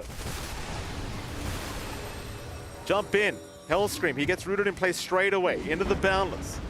But it's just Yandex trying to retreat. They're not happy with this position. Very annoying from Notice. Again, these AoE gushers just constantly scouting out the side of Shopify. And with that Shopify Rebellion, they'll just take over this dire jungle. No fight to be had for him. But you could hope for an early Roshan maybe. Secure this area. And you could. You don't have the forward vision on Yandex. Again, they haven't been able to set up by the pit. You've got some good sentries down to just ensure that doesn't happen for the side of Shopify. We'll see if they get lucky. Still a few seconds away until that yellow timer kicks in. For the side of Yandex, I mean, you've gotten yourself a couple of power spikes here. You've got the AC up and running on TA2000, so a lot more durability coming out, but that won't help against the Revenant's Brooch, of course. Not too much at the very least. You've still got some room to grow. Like the Shivas is still being set here by Notice. Some healing reduction going a long way up against the sustain that Scam is trying to provide for his team. Let's see if they manage to get it in time. I mean, there's a window here. If Yandex can utilize the smoke into the pit when it spawns, it's a tight area they can win, although... Notice, jump in, stun is out. Problems is there with the rebound, though. Nice save. Metamorphosis was committed for this, so maybe Yandex look to try and wait for that to expire and force a fight. I think that's probably the best play they've got right now. Tomato, still plenty of duration. They'll have to wait for another 30, 40 seconds. But I imagine if you're Yandex, you're looking for a smoke very, very soon. And you should be. Again, this is your window. You know Shopify's playing clumped up. You know Shopify's trying to secure that area. You do lack the vision advantage. This forward ward from Shopify makes finding angles a little bit awkward here for the side of Yandex, and they're going to be smoked into now. Another smoke. Okay, Shopify. This is a little bit surprising. Playing without the meta, but in fairness, Yandex probably won't be expecting this unless they're just trying to sneak into the Roshan. Yandex will go ahead and take the mid-tier 1 tower out. It looks like Shopify, they are not trying to force a fight, but rather just trying to ensure that the Yandex aren't currently watching them. I mean, they have a lot of illusions for just a quick push up top as well. They It's have a happening. lot of stuff to throw for free pushes. They're pushing top lane right now. Someone needs to come and defend. Solo's there. Yopaj looking to see who's around. He'll jump in quickly for a cheeky swipe at Problems. Noticed. Gonna get stunned up for a second. Will get jumped eventually with a rift. Meanwhile, Yopaj just holding everyone else back, and they don't want to walk up this staircase either. It's very scary for Yandex, but they will eventually make it up. Roshan still not available for either team though. Yandex, oh, they found Yopaj! They found him eventually.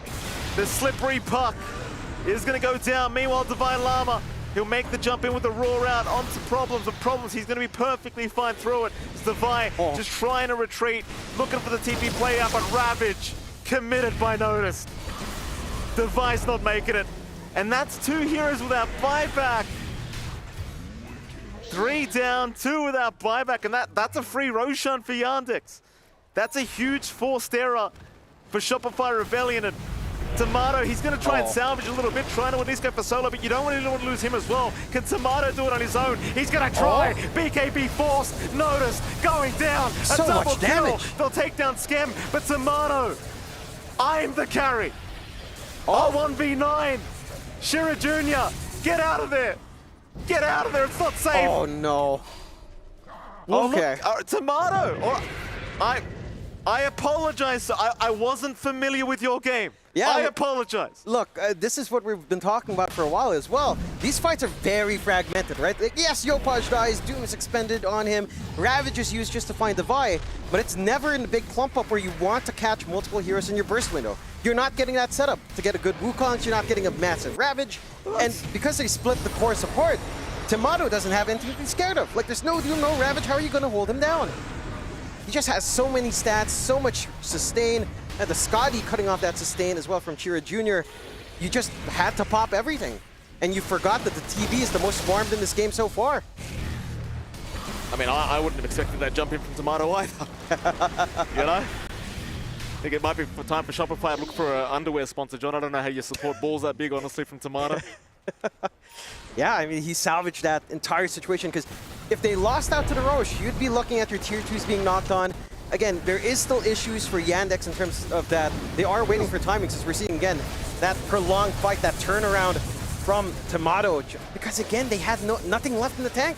They had to throw everything out just for Davai Llama and Yopaj. And you leave this Terrorblade alone. The buyback, very worthwhile from Hellscream. Just managing to get that control they'd want. And Davai looking happy for once in the camps here. Happy? Or pleased, surprised. Pleasantly pleased. I've never seen a guy look more disgusted in my life. Yeah, what do you mean? I mean, it's normally a little bit more upset. You know, good old Davai. He looked like, yeah, well, that's disgusting. He's not playing with Sammy Boy, John. Right? Of course he's happy. Shout out to Sammy. We love you, Sammy Boy. I miss that guy. I miss him so. I miss him so. I love Sammy. I hope we see him on a team. I need to see that man on the land somehow, someday, someplace, Mikey. Still. Yopaj, he's hunting, but nobody's here. Nobody's around this area. Yopaj? No. I mean, this is do or die now for Yandex. It's the high ground, it's the defense. You've got that Ravage combination. You've got that Doom. You have to identify your targets well. Like, it can't just be a fragmented single target Ravage to just kill off, say, Davai, Doom on Puck without getting anything else. Hold on a minute. Look at this, John. TA2000 wrapping around. They will miss out on Hellscream for now, but that's not really the primary target they want anyway. They will settle. Hellscream does go down. Tomato, though, looking to continue the fight anyway. Slowly moving in. Meanwhile, Yopaj dealing with Solo in the base. A 1-for-1 thus far. The Raxes are still exposed up at top, so Tomato might actually just go back if they're not forcing the fight. He'll move in onto Notice with the illusions. They'll protect the creep wave. Let him go. Chase onto Notice. Keep in mind, you still have Doom up.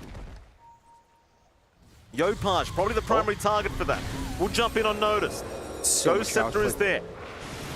Now the Metamorphosis is over. They're going to try and force the fight. Tomato will be jumped. No, TA2000. He's looking for Yopaj on that puck. They won't find him though. Yopaj, too slippery. TA2000 in trouble. A big Ravage. Notice trying to salvage. Is it enough? Problems. He'll find Skem. Skem is down on the Chen. Meanwhile, Davai Llama also being focused down. Does go. Tomato still trying to fight through the Doom, but he will also drop. He'll refresh though before he does go down. He's got the Metamorphosis. Maybe he can look to fight back with the BKB. He'll have to pop it all ASAP. He will do so. Here comes Tomato. Can you deal with this crazy demon? I don't think they can. Shira Jr. trying to get away. We'll just jump out of there. So they won't die, but they can't really deal with him. It's still a good fight for Yandex, though. They do protect the top racks. They do find a couple kills. It's still happy days for Yandex. That it is. You take care of the Aegis, you force out the refresh, and you hold on. But at what cost? Because now Ravage, now Doom, now Wukongs are all down. You've got that opening that we've been looking for in Shopify every single time. They've been very good about keeping track of those cooldowns. They have an opportunity to do something if they'd want. Although without the Aegis, it is a harder sell. So you will buy yourself some time here now on the side of Yandex to play, and you're seeing the Aegis power play there. Some net worth lost because of those debts on Shopify, despite the gains they've had in sieging onto the tier 3s. And Yandex gets to stay alive. For Shopify, I mean, you have to be a little bit cautious. Refresh being done on TA2000, double Doom changes the game. Because this is where it gets dicey. That double control onto the puck, plus the Terrorblade now, potentially coming in. It's not going to be simple for Shopify any longer to kind of split apart these team fights. Skem trying to go for a run. Nice 4-star TP away, but Problem's going to find him to dispose. Skem will go down. Meanwhile, Hellscream also in a spot of danger. We'll be okay. Here comes Tomato, but you don't have Metamorphosis. So he will look to retreat. Scardy now up on Shira Jr. Yeah, you're starting to hit these timings on the side of Yandex where, again, the threat is becoming clearer and clearer despite all of these cooldowns they have to wait for. Double Doom set to go, more durability out on our Monkey. More ways of actually going up against Tomato with more stats, playing in that Wukongs. And for the side of Shopify, it feels like you kind of want some of this utility from the supports to come in. Like the full Ags for Hellscream, it's still a ways off. We haven't seen too much progression in it because of how this game has been going. But having a way of trying to dodge out there with a Phantasm for your team can make a big difference in how these team fights are breaking out. They're very scrappy. They're very much about opportunities from both sides to find. Phantasm can kind of break that apart with the Aghanims if you can find the gold. I appreciate that Skem is also farming it up as well on him. The Ags up on Chen, some free debuff immunity if you can channel it up, can make a big difference, especially in the Ravage situation. If he's in the right spot, channeling that at the right time, the Ravage can fall flat. Maybe the Double Doom still comes in, but you have a little bit of a window to play if you get these timings. They're very, very interesting. I'm personally more afraid of the CK Ags. That one always scares me. Scares me for everyone, John, because we could be waiting a long time if things go bad. Hellscream, show us some mercy, sir. No. Please. Do it. You can do it. I had a long night, Hellscream. Please. I need some sleep, bro. There's no sleep. No. Doesn't exist. The Yandex, I mean, again, props to them. They equalize the game, 26-26. They punish Shopify when they go a little bit too far out, and they stall. It's going to be the next Roche that both teams are going to look for. Again, Roche control is going to be key. You don't have vision on either side by the pit, but you at least hug the triangle here on the side of Yandex. Tormentor goes for free. Shard up for Davai Llama, just a little bit more with the Wild Hawk coming in. You've got the mute as well on the Doom now, that level 25 talent. Very, very scary. This could be dangerous. Shira Jr. Good scans.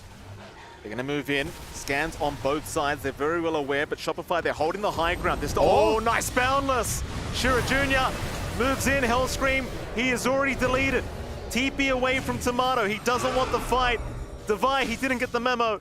He's been left behind. Oh, the leash. Immediate TP cancel with the leash. That'll be Davai Llama, still trying to get something before he does go down, but ultimately he will find maybe solo, but ultimately nothing. 2 down for the price of nothing for Yandex. See what they can make happen with this. Yeah, it's a big opening. This time you only had to really use up 2 of your ultimates. You still have the refresh for Doom, so still Doom up. Ravage still ready to go. Wukong's maybe not the most important for these kind of engagements. And for Shopify, again, they need to be so cautious when they're kind of clumped up in one position. There is room to play here on the side of Yandex. Your lead is marginal at this point, if at all present. You do have, again, some timings coming in. There's almost enough for Tomato to find his full Aghanims. So he will have that secondary metamorphosis from the Terror Wave, and a little bit of control coming in when that full Ag's finished up. And that is going to be one tool that's important here, but it's going to boil down to Roche. Like, taking out these tier 2s, starting to set up some forward vision on Yandex for Roshan, makes things very awkward for Shopify, because they've had really good Roche control for the past few fights, for the past few engagements, and once you lose access to that, you get the secondary life coverage here for TA2000 or for Chira Jr. or Noticed. Things can start to get a little bit dicey. It takes a lot of output from Tomato, a lot of space for him to actually look for those kills. One little misstep for Tomato, if he is the focus on these fights, if he does manage to get doomed up and ravaged without that Aegis, things start to take a bad turn for Shopify at that point. Oh, and they got the Arcane Blink as well. He just bought out the Arcane Blink. He sold the previous Blink he had. So Arcane Blink on the Doom now could be quite devastating if you're caught off guard. Yandex feeling very confident now as you see, notice how big he's getting. Almost 6 foot now on the Tidehunter. Almost. Just about there. Maybe by level 25 he'll hit that point. Maybe, if we're lucky, John. Maybe 5'11" to level 25. If we're lucky. Roshan. It gets so scary. I mean, you're giving away that full refresh shard, giving away the cheese, the secondary lives. It's going to be very difficult for Shopify to play into double Ravage, double Doom, double BKBs. Not sure what the call is for them at this point. Well, it's a big win, though, for Yandex. At least the first Roshan they're getting for themselves, and there's 0 contest for it. Yeah. Yandex very happy with that. Refresher, cheese, banner, Aegis, all of it going the way of Yandex. What, do you just give the refresher to the Tide? Do you want it on the Doom? You already have the refresh orb on the Doom, so maybe just leave it on your Tide. It looks like they are passing it around at the very least. That's all right. Trying to figure out what they'd want to do here first. They actually pass it on to Solo. It's actually pretty big. Double Hex plus double Wrath of Nature Root can actually catch the side of Shopify off guard. Still, Phantasm Ags is up for good old Hellscream, so we'll see how well our PCs can take it here.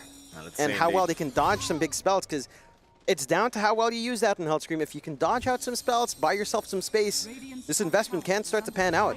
Oh, it certainly can. A very even game, just a 3k advantage the way of Shopify, but with the Aegis up on TA2000, you'd have to argue Yandex looking like the slightly stronger team right now. There is going to be a smoke through the bottom lane for Shopify, but the top lane is being forced in from Yandex. They want some objectives, but it looks like they're going to TP back and try and defend. Can Tomato catch somebody off guard? Hellscream trying to move in. They'll find Solo. The Prophet deleted. He has buyback available. He's down for 2 minutes otherwise. There goes your bottom racks. 1 racks to go for Shopify to secure Megas. And the racks are exposed. There's no tier 3 tower up top. No. Just need to find an angle in. Phantasm cooldown isn't the longest. You could just wait for that to be back up here on Hellscream. Seeing how much those illusions do when you do manage to get the Reality Rift on top as well. For a support, there's no real other sources of damage here on Hellscream but the Orchid. And it's enough with all of these illusions coming in. The side of Shopify managing to play into the Age as well. I think Yandex kind of go all in, maybe lose sight of that little smoke sneaky push from Shopify, and that's going to stall out the effectiveness of this Aegis. Still 3 minutes left, still enough time, of course. But now, we've got the spice. We've got that Ags up on our Chen. The last time we saw Ags on Chen was in the road to, I believe, the road to TI with Pondlo. And that was a different Ags. Yeah. Now you've got that channel for the debuff immunity. 800 radius, if you jump in, let's say you channel it right as Ravage is going to come out. A little bit of debuff immunity to help you out from, say, the Ravage. Helps a lot. You've got the Phantasm to follow up. I'm interested to see if this actually pays off, because this is a very funny Ags, and it's a very infuriating Ags if you manage to get your positioning right here. Yeah. It certainly feels like it can catch you off guard if you're not too careful. They have been targeting Skem quite a bit, though, in these fights. And in fact, speaking of, there's a moving tree Skem. That's not too normal. They'll jump in with Hellscream to force out themselves out of this Wukong's command. In fact, Tomato, he's here. TA2000, he was trying to rush in for the Doom. Doesn't quite get there. Wukongs will be on cooldown. I'm not sure if that's too much of an opening here for Shopify to think about high ground again.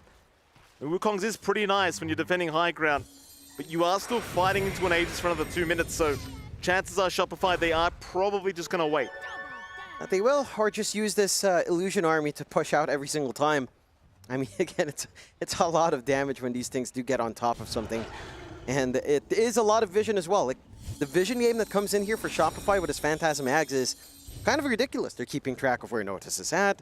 They know at least only one hero is kind of hanging up top. They've got room to kind of hug mid, keep pushing waves out. I didn't even realize we were 52 minutes into the game.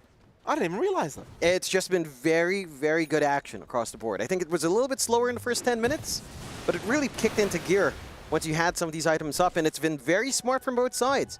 Again, they've identified what each draft needs to get done. We'll see if Yandex maybe finds himself an opportunity while they still have that Aegis up. A little bit of a smoke movement out here for Yandex into the top side. Maybe just a little bit of a ward run as well, so you do have a couple here on problems. Can start to think about the next Roshan now as well relatively soon once the Aegis expires. But Shopify looking keen on taking a fight as well without the secondary life, or as it fades away, grouping up in their own triangle. And, I mean, you've got so much damage now here on Shopify. Again, you had those 2 support Ags coming in. You've got the Ags up on Yopaj. The damage coming in from the Dream Coil can start to be overwhelming. He's going for the Daedalus to kind of double down on that as well, which I do enjoy seeing. Let's see if they can get their smoke connected in a bigger way. As Yandex, again, didn't really get too much. Maybe, again, just some vision being set up, the Watcher being taken. But this is still a little bit early for some big objectives. Still, if you win this on Shopify, you get Megas. Yeah, they're trying to sneak it right now, Shopify Rebellion. They're trying to just find a pick off right into the racks. Aegis expiring in 5. It's perfect timing for Shopify Rebellion. Solo, we've seen this before. He gets picked off, they move right into the racks. Solo, it's not going to take too long either. Shura Jr., though, is going to try and save it. He had the the Aeon disc anyway, so he does survive as TA2000 does move in onto the Beastmaster. Davai Llama in trouble. Meanwhile, Notice a big Ravage. Only really connecting on one, though, catching the CK. Tomato, he's left the team fight. Pops the BKB, TP's out, not seeing the opening. So Davai and Hellscream both going down. The Aeon disc of Solo catching them off guard. Another successful defense here from Yandex. And they hang on to that one last set of racks. It's an issue of timing again, though, for Yandex, right? Like, they commit Ravage. They didn't have to, well, they did commit Doom. It's just an instant refresh out from TA2000 earlier. So you are down a couple of resources, and you don't have anything you can really gun for outside of this tier 2 mid. There's no Roche to kind of compensate. Your lanes are still shoving in with the super creep setup from the side of Shopify. So it's just a tad bit awkward. Yeah, those kills are impactful. Solo, jumping in. He's going to find a Chen for his trouble. TA2000 trying to look for Yopaj, but Skem's now running away. But they'll bring Noticed in. They are going to find another. Skem, he'll try to heal up. Yopaj also caught. Okay. That's massive. That is massive for Yandex. This should be the opening to try and move high ground themselves. And now you have the opportunity. Again, you have to take that opportunity because you had to expend your second Doom. Refresh is still down. You don't have Ravage. This is your window to try to force that buyback out from the side of Shopify. And only Yopaj really needs to be the one thinking about that at that point. We'll see if they take that risk. It is a risk to make that happen. They still have to correct that mid lane as well. The split push coming in here from Shopify is overwhelming with this kind of draft. But there has been enough time to get everyone else back up. Davai's back in, Hellscream's back up, Phantasm set to go. Again, Yopaj does have buyback. Full refresh, though, for Noticed will at least help the cause. Double Hex and double Ravage. Gonna be quite nice. Even the double Dead in the Water here with the leash can start to really apply some hurt onto Shopify with all of that control. It's just a matter of layering all of this control in the exact way that you'd want it here on Yandex. Suddenly this game's just gotten so scary. You're like, your 2 racks is up, but you feel like you're so far behind now. A double Ravage gonna be so intimidating here from Noticed. They're still posturing around the Radiant base. 20 seconds for Yopaj to respawn. You might just make the call to try and secure next Roshan as Yandex. You are 40 minutes away from T5 items as well, so they might want to play that kind of game. But I think more importantly, Roshan is going to be the big objective both sides are looking for here in this game 1. See if it's going to be an early timer, or whether we get it closer to the tier 5 item time. Yeah, I mean, either or kind of works out. See how long Roshan takes. The timer doesn't look too bad. The clock doesn't look too bad either. I can't read this. I honestly, I try to understand. I feel like whenever it reaches the closest bright light. Where's the thing? When it goes to the closest bright light, that's how long it is. Okay, I appreciate that, but isn't the northern one bright too? No, it goes to the next closest. I don't know. Okay, all right. We used to have an actual timer, but you know. Can't we just use like a digital watch or something? Like, I mean, it used to be on our clocks here in the Observer, but they changed it. Yeah, you know, beta game. We have to work as well. That's okay. You know, that's okay. Shrines of Wisdom being pinged out and taken away.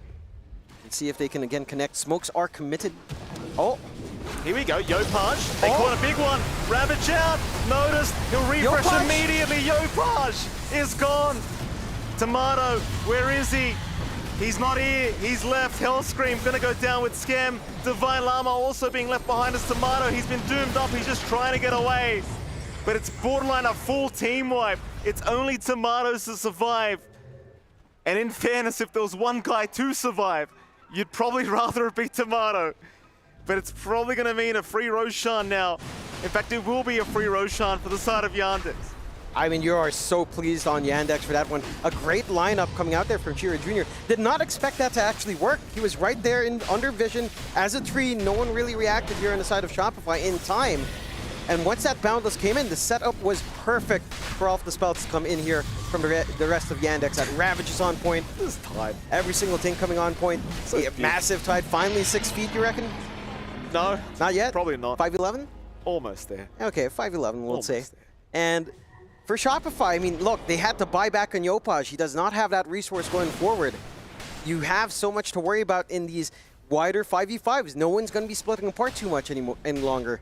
You still have the 2 racks advantage here for Shopify, but you're 16k behind. You have no buyback on Davai even when he respawns. You have to find some way to break up all of this spell usage out, and they still have access to at least one more Doom here. Yeah, I mean, Yandex in a beautiful position now. Game 1, like you love to start game 1 on a comeback. It just gives you that really nice momentum going into game 2, if they can make it happen, that is. Terror Wave out, force them back with the Dream Call as well, but it's not going to be enough, surely. Yandex, no, it will be. They look to retreat. Not happy with the start to that high ground attempt. We are 1 minute away from tier 5 items, and they have most of them mapped themselves, so they could look to secure all 5 and try it again before Shopify can get their own.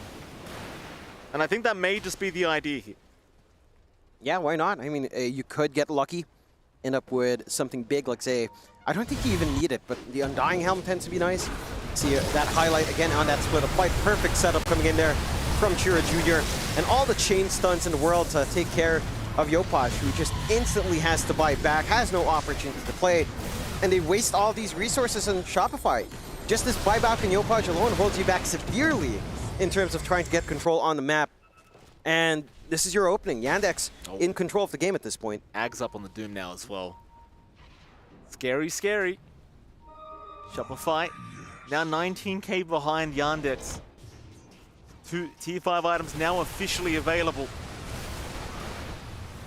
Yandex trying to chase them through this Radiant jungle. They've actually caught Davai. Davai gonna try and walk out of there. They'll just lock him down with the anchor. He'll still force the fight. There's the Doom out. Davai gonna be able to still walk to the high ground though. He's okay. Tomato jumps in. Oh. Shira Jr. Oh. He's lost the Aegis and now they've got TA2000. What? What? Shira Jr. gets out of there, but TA2000's down for 90 seconds. No buybacks. No buyback. He's 300 gold short. Maybe if you get lucky with a few bounty runes. Get to those bounty runes, boys. You gotta check. Get to the bounty runes. They've got Nature's Prophet. These carries, they can't count. You know that. Get to the bounty runes. Yeah, and Solo can get that done for the team, but an impressive turnaround there from Tomato. I mean, you didn't pop double dooms. You didn't have a way of stopping the Terrorblade from just getting that damage out. That is just a ridiculous amount of damage, though. Like, that is an insane amount of right-click coming in there. And it's going to be a little bit rough for Yandex. Again, that's their Aegis advantage just kind of gone. You have time now for Shopify to equalize this game. You have time to find these tier 5s, see what you can kind of get away with on Shopify in terms of those tier 5s as well. So tokens are being farmed up. You have some options. We can finally see those options clicking around as well. I wonder if anyone gets a Divine Regalia and if anyone wants it. I feel like that item is so cursed if you get the Divine Regalia. Like, instantly, we've seen it. We've seen teams pick it up and then just die with it. Just go Spider Legs. Just go Spider. Everyone knows it. Just go Spider Legs. Or Helm of the Undying, I guess, for some. Just go Spider Legs. Yeah. Just go Spider Legs. It's the best item. Yeah, but Divine Regalia, you know, the damage. Yeah. Number goes up. Number does go up. They can't help themselves. You said they can't count. They don't know how much 25 is to. They're like, wow, that's great. Minotaur Horn's pretty good. Helm of the Undying, like you said. Fallen Skies as well for the side of Yandex. Shopify, they haven't got any yet. No, they've not been clearing the map as much as you'd expect. Just working to correct their lanes. Well, TA2000 is the only one lacking a tier 5 item as well, by the way, which is a bit unfortunate for him. Helm of the Undying, fair enough. Understandable. What else have we got? Oh, there it is. See, this is Skem knows what I'm talking about. No, I mean, in this case, it makes sense. Skem knows. He is a Chen. He's got the penitence. He's been listening to MLP Dota. He knows, Jonathan. Yeah. This is the winning item. This can work because you just have so much crud on the map anyhow. You've got these Phantasm illusions. You've got the entire army. They chose Divine. He's trying to show you they chose Divine so you can get happy, John. Very good. You're like a... Very good. That's happy days for Tomato. He's not been dying yet. TA2000 picks up the Necro books, John. Book of the Dead. Oh. I'm wondering what options he had on the Doom. I feel like, considering how he died, a Helm of the Undying would change the game for him. Does it matter when you've got Book of the Dead available to you, John? Yes. No. He's not a Chen, and he's not a Beastmaster. I would say it does, but in his case. But he's smart. This is an interesting smoke as well. It sure is. They are going to find a CK. Glimmer Cape going to be a bit annoying, but they should take down Hellscream no problems. There's your Helm of the Undying. It is annoying, that's for sure. But it doesn't matter in this instance. No. Not too much. Top's just being shoved in by the Ancient Dragon. Ranged Terrace won't be healing up. So at least you have that going for you here on the side of Shopify. They've decided to smoke up as well. They are down 1. I'm telling you what, this John, is risky. You force the fight, Skem sends all the units top lane. I'm telling you right now, he That's sends how it has everything. to go. He sends it all top lane. That's what's going to happen. I mean, ideally, you'd have the Phantasm illusions as well. I guess you could buy back. No. That's just distract them. Send all the units. Trust me, let the boys do the work. Here we go. Don't jump in. Oh, no. Problems. Gonna go down. They're gonna try and move in onto Tomato. They'll get the Doom out. He refreshes though, just before they get the Doom, but that's probably not gonna help his cause. As he is look like he is gonna die. And that's why you don't buy the Divine Regalia. As Skem's also caught out. Yopaj meanwhile on a double kill though. Finding a couple. Tomato's gonna buy back. with no neutral item. Because he died, John. That's why you don't do it. What were we just saying about this? Every single time a player picks this up, they just instantly die. Don't buy it. Yeah, don't pick it. Don't pick. Yeah. Don't do it. I mean, look, It's bait. He can farm again in 5 minutes, I guess. Yeah, that's great. 5 minutes is a long time when you're 64 minutes in. That's a lot of stall you have to get done here on the side of Shopify to give Tomato something back. A lot of buybacks coming out there as well. Only the 2 supports having to buy back on the side of Yandex, and same thing, I guess, goes, although Tomato buying back does set you back a fair bit on Shopify. More control coming in for Yandex. They can feel confident into the next Roche fight as well. And again, in this ultra late game scenario, it's a matter of can you actually sustain through the team fight potential on Yandex? Because the answer has not been looking to be pretty for Shopify. So long as the fight is more clumped up. When it is fragmented, Shopify can shine, as we've seen. Tomato can rip TA2000 to shreds, but how often do you get that opportunity for Shopify? Not too often. Lion's Mane Jellyfish Eater. What, is that a big jellyfish or what? Where? Lion's Mane Jellyfish Eater. I mean, I'm a fisherman, and I've never heard of that, John. Lion's Mane Jellyfish Eater.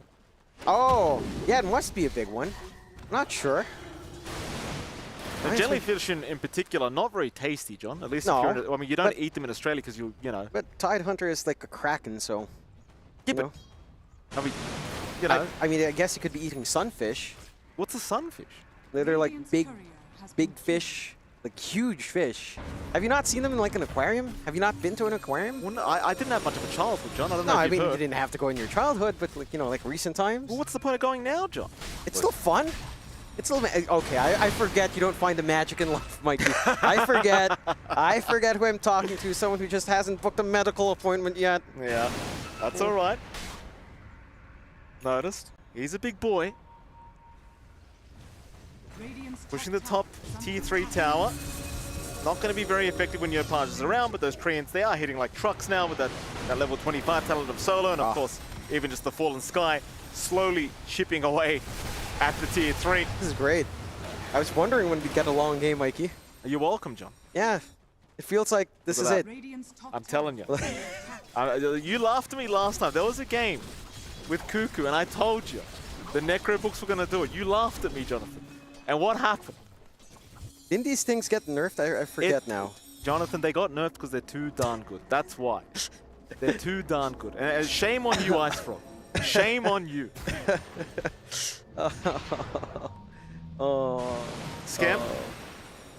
Going for a run. TP away. He is going to be okay. They won't see. No. Hellscream also perfectly fine. You know what we need now? Skem needs to channel his inner Ponlo. Get a Desolator and push by himself. Remember that? He had Martyrdom as well. Yeah, I do remember that. I mean, he did end up at TI because of that play, so hey. Could lead you deeper in the Esports World Cup here, Skem.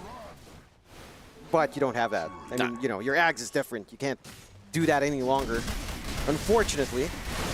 Game stalling out, 30-39, 14k advantage still standing for Yandex. High ground still secure for the side of Shopify. It's all about Roshan, John. That it is. It's all about Roshan. Yeah, have we got any interesting items coming up? Anything interesting happening?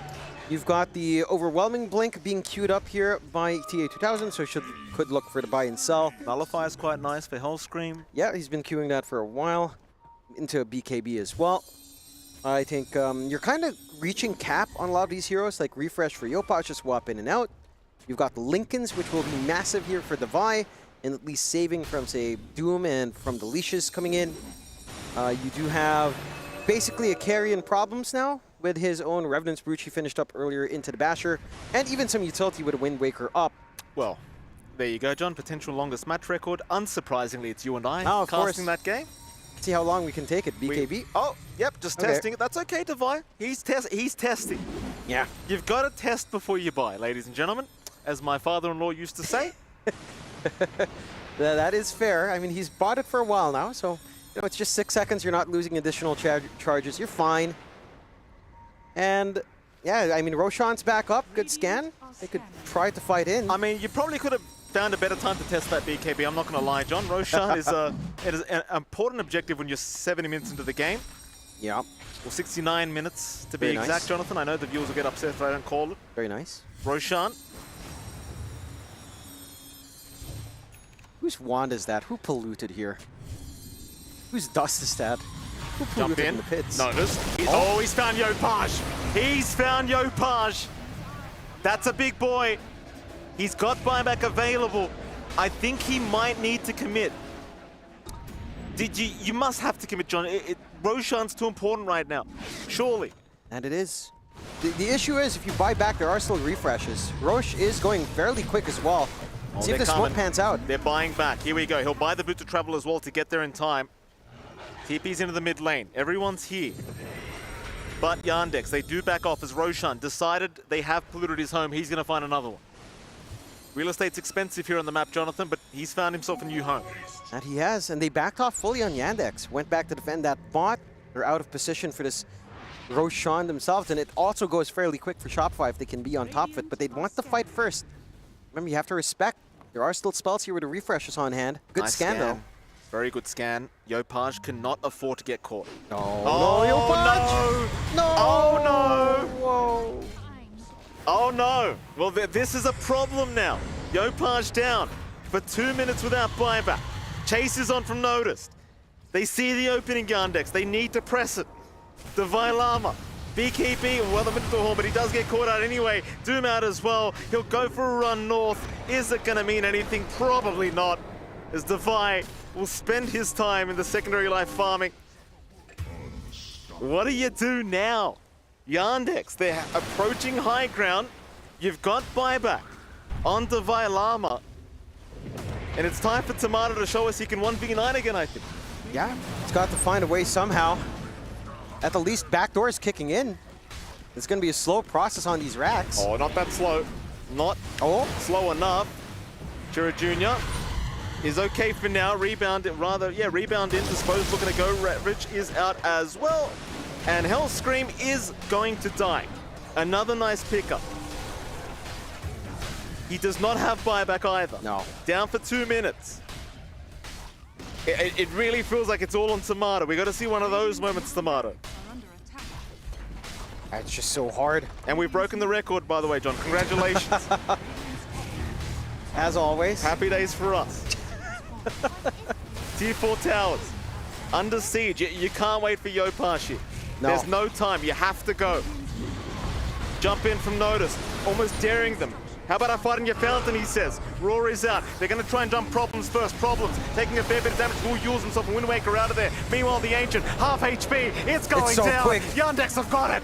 Yandex have got it. They make the comeback happen. 72 minutes into the game.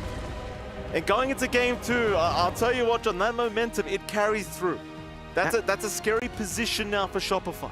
That it is, and they had such a fantastic start as well. You were seeing Yopaj get a handle on that mid lane matchup against Chira Jr. We were seeing some good movement out from Yandex early on, right? Like capitalizing on that mobility Chira Jr. had, contesting the Shrines of Wisdom, but Yopaj was kind of eating all of them up, grabbing these supports for himself for breakfast.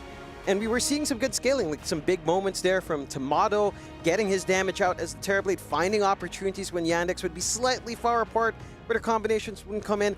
I think Shopify played really nicely into this cooldown tempo as well that you were building up for Yandex. Like, they had to be so aware of Ravage, of Doom usage early on in the game. And Shopify kind of timed themselves around that really nicely. It's just in the end, this was just such a hard game to play. I think maybe as well the positioning of Yopaj has to be called out. A little bit rough for our puck to be so far out, trying to play as that slippery puck when there's so much control, so many hexes on hand. Not an easy one to slip by later on. Yeah, absolutely. Certainly, we did have a pretty rough game with Shopify after a fantastic start. Nevertheless, Jonathan, that is game 1 going the way of Yandex. Of course, we do have our panel on hand ready to go, so let's throw to them, see what they had to say about this game 1. Thank you, Mike. Yes, indeed. It wasn't quite going to plan here for Shopify Rebellion. They couldn't hold it together. They couldn't hold the lead. And in the end, it is Team Yandex who take this record-breaking, at least here in the EWC game. The longest game we've had so far, beating Shopify's previous longest game. Yeah. Congrats to that. I was there for that one as well. This is a team that likes to go into the late game, not really voluntarily. It definitely feels like it's just like one of those things for this team where they can't find a way to close games out. And this is no exception to that one. Like, they were ahead. They just needed to get that one side of barracks, but they ran out of gas, unfortunately, before they could do it. I mean, what happened to Yopaj this game? Because he was kicking off in the park, you know, he was doing pretty damn well, enabling his Terrorblade a lot. But it came a point in the game where he was just dead, like, first every single time. It felt like he could not play. I think it actually started with that one time that Notice ravaged him when he was coming down from his Jules. Like, that was the first death that I recall of Yopaj that kind of led to all the other ones. They built a lot of items for him. The Monkey King Abyssal, you have the Boundless Strike from Fog, the multiple hexes that they had on the Tide, as well as the Nature's Prophet. Eventually, like, there's like this moment in the game where you need items to kill Puck, and if you catch Puck that one time, it becomes that you get more and more items to catch her, and then you see what happened there, and it just kind of creates a slippery slope. I think there's just usually one death away from a Puck being 13-0 compared to 10-7. Like, it's always that first death in my experience. Yeah, and I think we have to give credit to TA2000 in this game as well on the Doom. I mean, only one death on this Doom is pretty impressive in a game where they were behind for quite a lot of it, right, Fir? Definitely, and he had a very unique itemization too, going for the Wind Waker, Arcane Blink, items we typically don't see on Doom, so good adaptation to this game here. But I have to give a shout out to Solo as well. Like, he played incredibly well on this Nature's Prophet. Oftentimes when I see Solo, he's usually the support cast, quite literally, but he was trying to carry this game. He had a full inventory, eaten Ags, bought a Refresh Orb, showing that he can still play this late game Dota as a support. So in contrast to that, what I'm trying to say is if you look at the side of Shopify Rebellion, their heroes don't scale too well. Like, this Chen isn't really known for scaling. The support CK, maybe I would have liked to see it transition into like a core and try to carry the game, but like Chen CK support in this game, with the way they itemized, there just was no scale, unfortunately. I think that was the big difference in this game, why they couldn't keep him in the late game. Yeah, and that Chen Axe was very interesting, that pickup as well. I haven't seen that one before, to be honest with you. What were your thoughts on it? Yeah, I mean, in theory, it's great. I was thinking, like, he needs BKB because Ravage is such a massive AoE. For the people at home that don't know, the Chen Ags, it makes everyone else around you immune, but not the Chen himself. So the Ravage was one thing he had to worry about, but we noticed that we were thinking, oh, the Monkey King can just jump him. He has Abyssal, so even if Chen gets BKB. But a lot of times there's just Solo TPing in and hexing him during all of this. So they did a good job on the side of Yandex of ensuring that magic immunity was not staying there. But the weird thing about the CK support pick for me was that they utilized the Ags, like the Ags TB, or the Ags on CK, the illusion of the Terrorblade that does 100% damage. In theory, that's like really good and all, but you're an illusion support that plays into more illusions. So now you've got 4 heroes, including Terrorblade, CK, Beastmaster, and Chen, who are all about having like 20 units, and eventually you have the Ags on the Tide, the Shivas, the AC, the Ravage at the end of the game, the Monkey King Wukong, like, all this AoE just adds up so much, and I feel like that's a large reason. Like, they had a window, and it was not 70 minutes into the game. It certainly was not. Well, let's take it back to the beginning and take a look at some of these replays here in this series and get a little bit of a recap on the key moments of this game and the big changing parts of this one. So, yeah, there were a lot of plays that happened early on. I had highlighted in my draft analysis that this invasion of the Wisdom Rune I thought was going to be really important from Cher Jr. He had actually stomped his lane, and all the net worth and experience lead that he had gotten over Yopaj, who managed to hit 6 right before this, went away. And this was like a huge part of Shopify having momentum in the mid game. We then see a dive on Tomato, who's level 5, and them going for it, and he actually gets the level 6 off the creep that dies. They try to use the Ravage. He gets the Wand plus Sunder off on the Tide. So there's a lot of these early aggression plays from the side of Yandex that just went south and could have easily gone the other way. And then we see in the mid game where this is one of Yopaj's early deaths. We see like the Boundless Strike into the Doom. This was pretty much the recipe that they would use for the rest of the game. But there was that concern is like Yopaj going to get enough defensive items to make sure that doesn't happen. And this is your highlight, Fear. Yeah, I mean, I just want to kind of like show this fight by Yandex. It's like, this is where things are looking good for Shopify. And it's just, you're going in with your Tide. And this is the one time where I feel like they kind of dropped the ball here.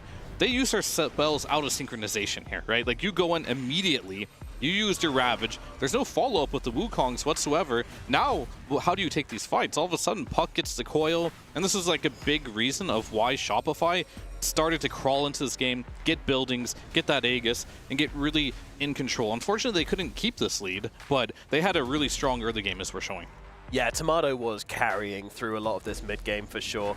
He was being an absolute monster. And here we're going to see in the late game the Chen Ags and the effect that it can or potentially not have. As you see, immediately Solo forces him away. He knows he can't stay in the Wukong's command. He needs way too many items to potentially even make that item work. And this is why we don't see a lot of Chen. I don't think there's a fluid item build for this hero in the late game, whereas typically, if you're going to pick Chen, you build the auras, you win the game in 30 minutes, and you exploit that. If you can't do that, well, the hero just falls off.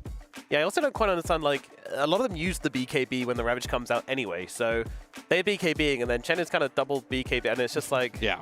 Why is any of this happening? Like, it seems really hard to coordinate properly. Yes, yeah, it's I like think that's what I know we're they're a getting team. They're like an organized team as opposed to like a pub, for instance. But even then, you have to like trust your Chen to get it off in time. And if like all the rest of the team's like, I'm not going to BKB because we have Chen. What if they just happen to cancel Chen with an Abyssal or something like that? Yeah, and so you basically no carry's going to rely on that, right? Yeah, you just have to BKB anyways. It's like not even up to the perfect coordination of the team. It's also requires the opponent to mess up, which too many factors. Yeah, I mean, it can only potentially be good in like a high ground position where you are like a banner yourself in a way.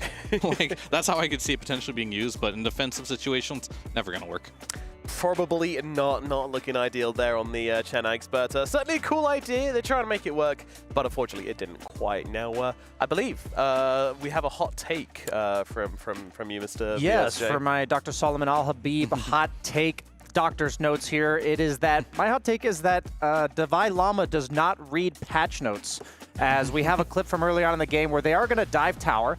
And what happened just a few weeks back is that Beastmaster Innate stopped working on towers. And you're going to notice here that Davai Llama proceeds to take about 10 tower shots during this clip and effectively turning a dive into a free double kill for the opponent. So I know this man's a Beastmaster Grandmaster player, and that Innate's really powerful against creeps, and it used to be powerful against towers. It did look like he tried to de-aggro there, but probably looks like he kind of forgot in the moment. So what was the big change that made that not work out? It's that they made, so Beastmaster's Innate is that creeps, he has 100% damage block, again, or 100% damage block chance against creeps, and it used to also be towers. But just as a matter of a few weeks ago, it's not towers. So him taking an extra probably 200-ish damage over the course of that entire thing was because of that nerf. That hurts a lot. And yeah, very good hot take there, VSJ. Thank you very much, which means we're all done with game number 1. It is, of course, Team Yandex who take the first victory here. Can Shopify Rebellion come back and make this a 1-1, or is it going to be a 2-0 for Yandex? That's what we're going to find out after this short break.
This land is calling.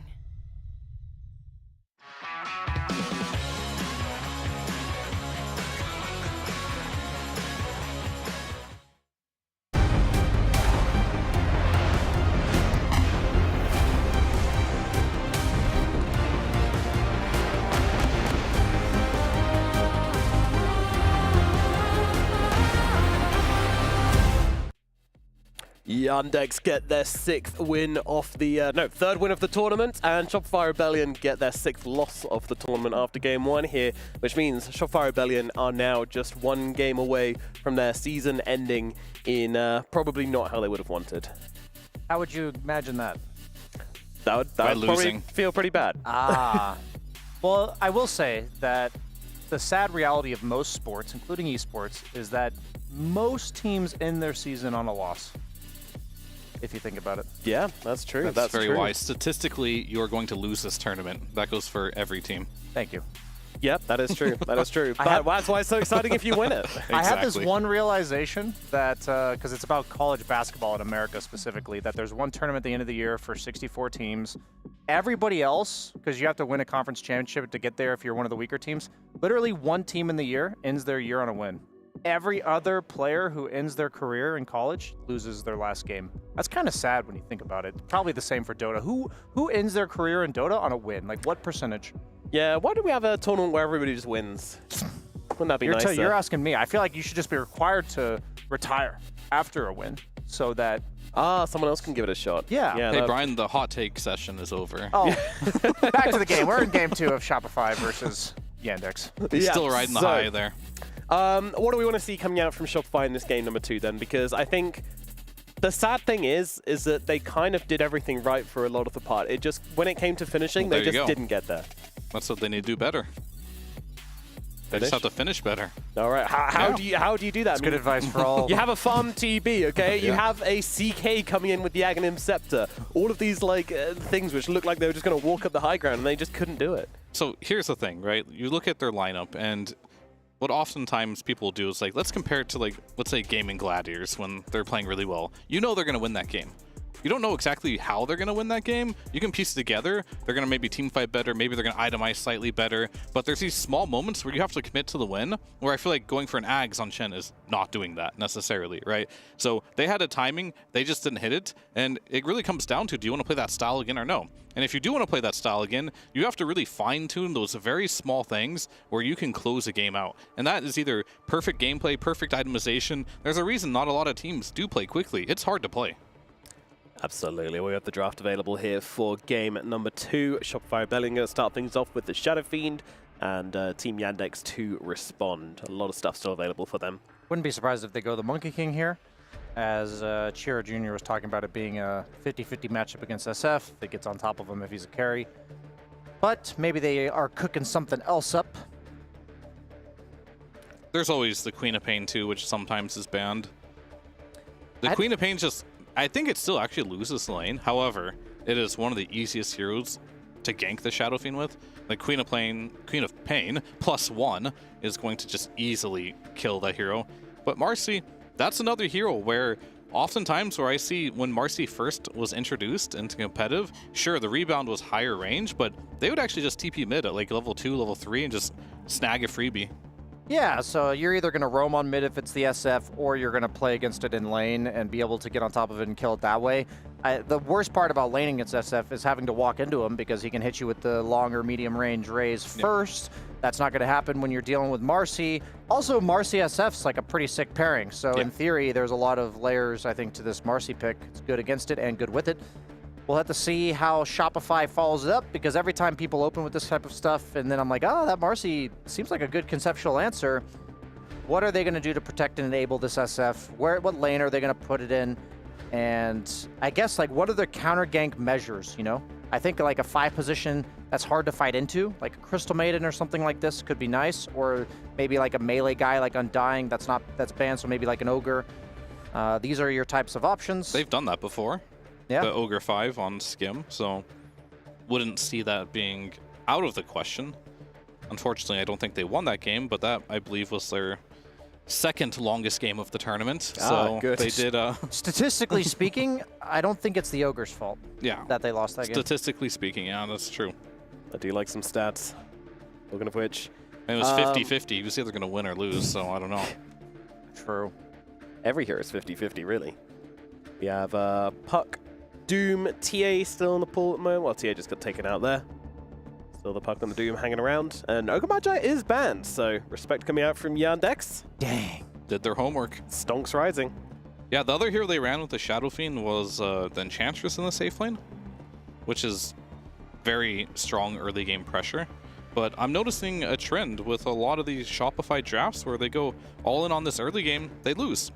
Then the one game that they did win at this tournament, they had scaling. They have the Bane, they have an Axe, they've got Storm, Gyro, maybe the Celestrak. We can debate whether it scales or not. It depends on how farmed it gets. But it's not these Chens, these Enches, these Ogres. So maybe more scale is what we're looking for Shopify to potentially succeed here. Because the early game ain't working out.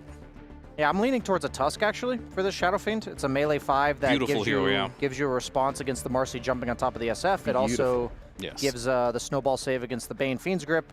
If I can't think of anything else, actually, that I would ever go for here. I think every single time I've seen Tusk in a draft, I've been happy. Clockwork. Is this 2010? Oh, this isn't that just... I Is he going to deny some cogs? I don't mean to flame. Isn't that just worse than Tusk? Like, it's a similar role, right? Like, I mean, it's like a disruption. But you haven't heard of Bulba Clockwork? That's true. That's a staple almost as much as the Bulba Storm Spirit, or like drafting-wise. So we can maybe expect a Storm Spirit to round it all out? There you go. When in doubt, open up the old playbook. All memes aside, Clockwork... Where am I going to go with this? Because I agree with you 100%. I mean, it used to be pretty decent in lane versus Bane, right? Where you can just battery assault them, but with the new Nightmare Sleepwalking facet, it's definitely worse. Of distance, Yeah, definitely worse now. So maybe just an old counter, they thought. Not as good anymore, but yet again, I think for Marcy too, like, you can dispose them out of the cogs, you can just jump out of the cogs, not seeing the counter there. It is strong lane though, so yet again, I'm seeing this Clockwork, this Chen, lane securing early game tempo has not been working out for Shopify.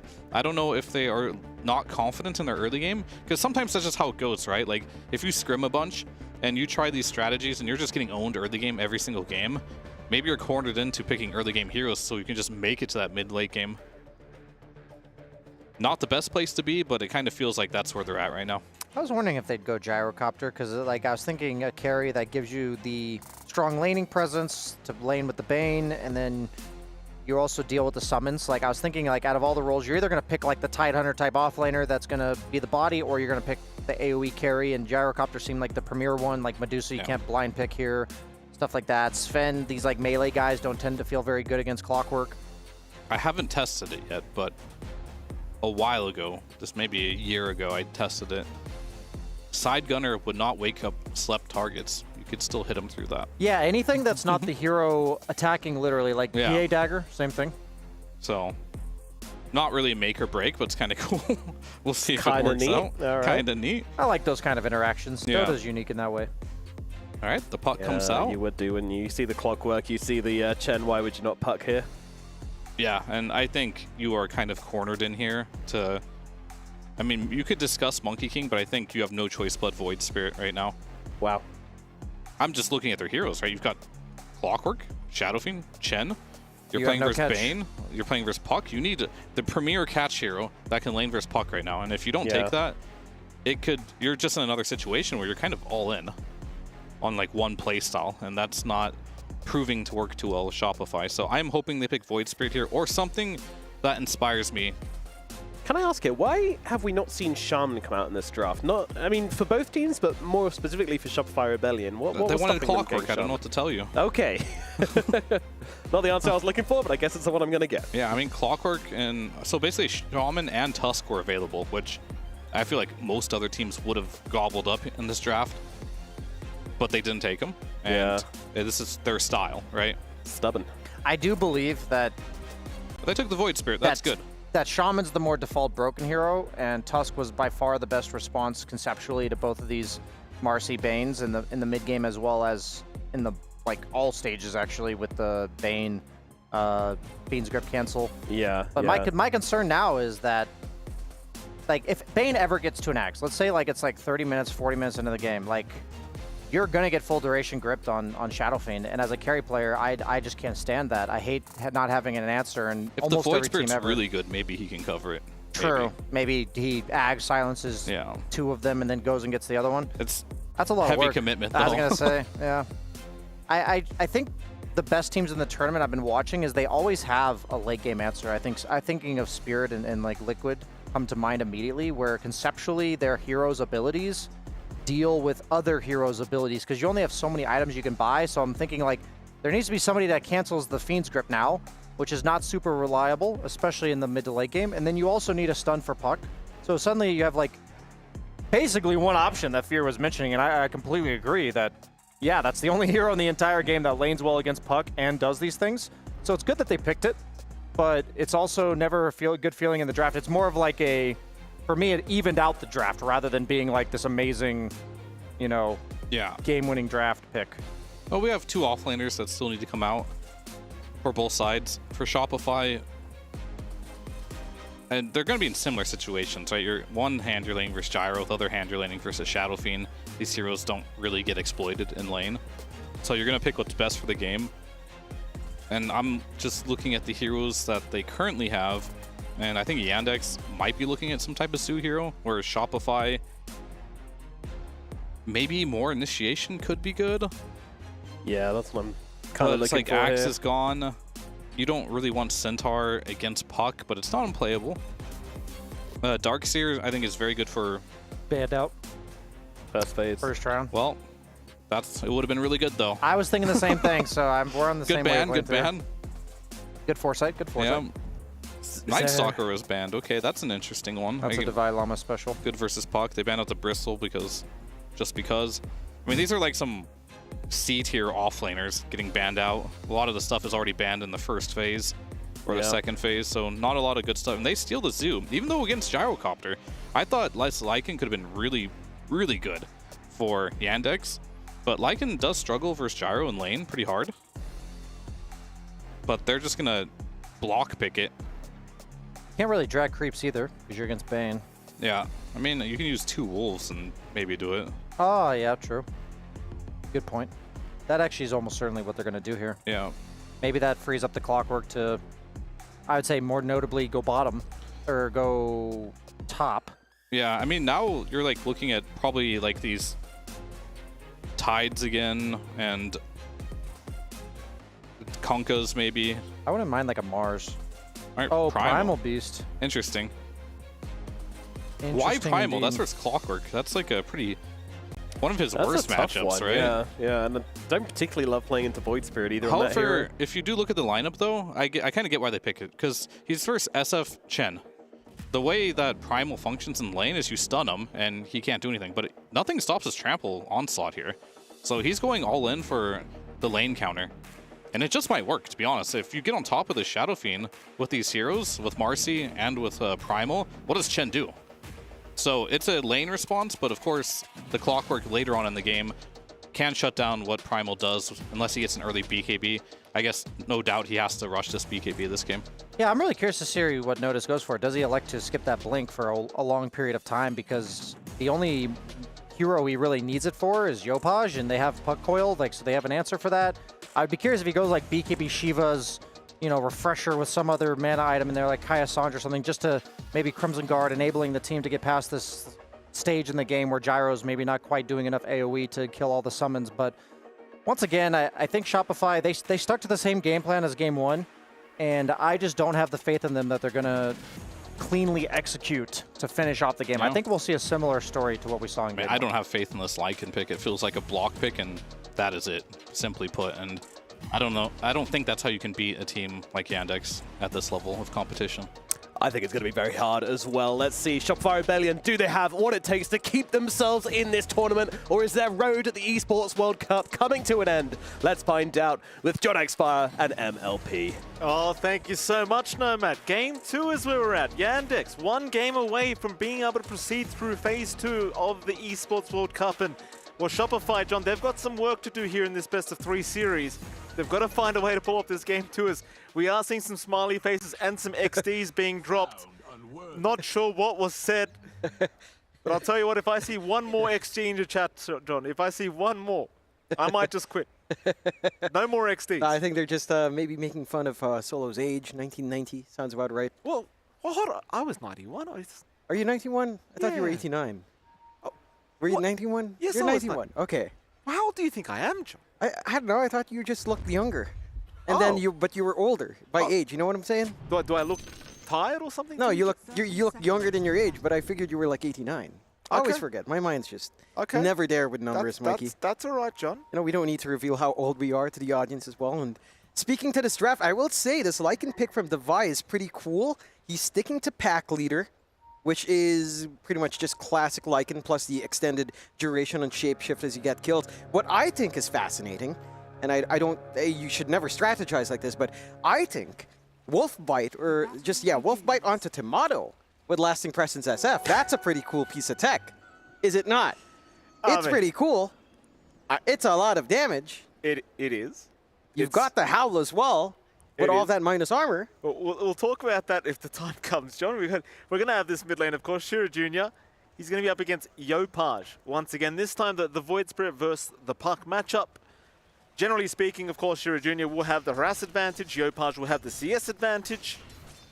What do you think? I mean, it is more of an outplay style of lane. I guess you could give a slight advantage, Shira, but I think CS-wise, Yopaj should have a pretty good time. Yeah, it should be fairly even between both sides. You always have a little bit of counterplay. You can dodge out the Resonant Pulse if you're far enough here on Shira Jr., of course, with your phase shift, but otherwise, you have durability here to play with for Yopaj. He has some pretty good right-click animation and damage as well to leverage if you do step too close. There is a minor threat in the Aether Remnant that can come in. So Yopaj has some ways of dancing around here. This is a very rune-heavy mid. Even denying a water rune early on would be massive, and that's where I want to see Skem kind of come into play, right? Like, he has a convert, he can send it onto mid, he can deny one water rune away that Shira Jr. will have to go for if Yopaj goes for the other. And that will give you the advantage there. I think that's one of the sneaky things Shopify can get done in the laning phase, along with Lycan Wolves as well, if you can micro that far here for Davai. Speaking of down bot, this lane for the Lycan is not great. I mean, for the game, it's probably all right. But in lane, up against a Gyrocopter, not going to be too fun here for Davai Llama and for Hellscream. Not much you can do up against double ranged with no real way of leveraging, say, this early presence from Clockwork. You're not playing Darkseer here. So you are getting a little bit of a freebie here for TA2000. We've seen what happens when this guy gets free farm. Like, he loves to play pretty up-tempo. He joins his team early, even on that Doom. Gyrocopter's kind of the same.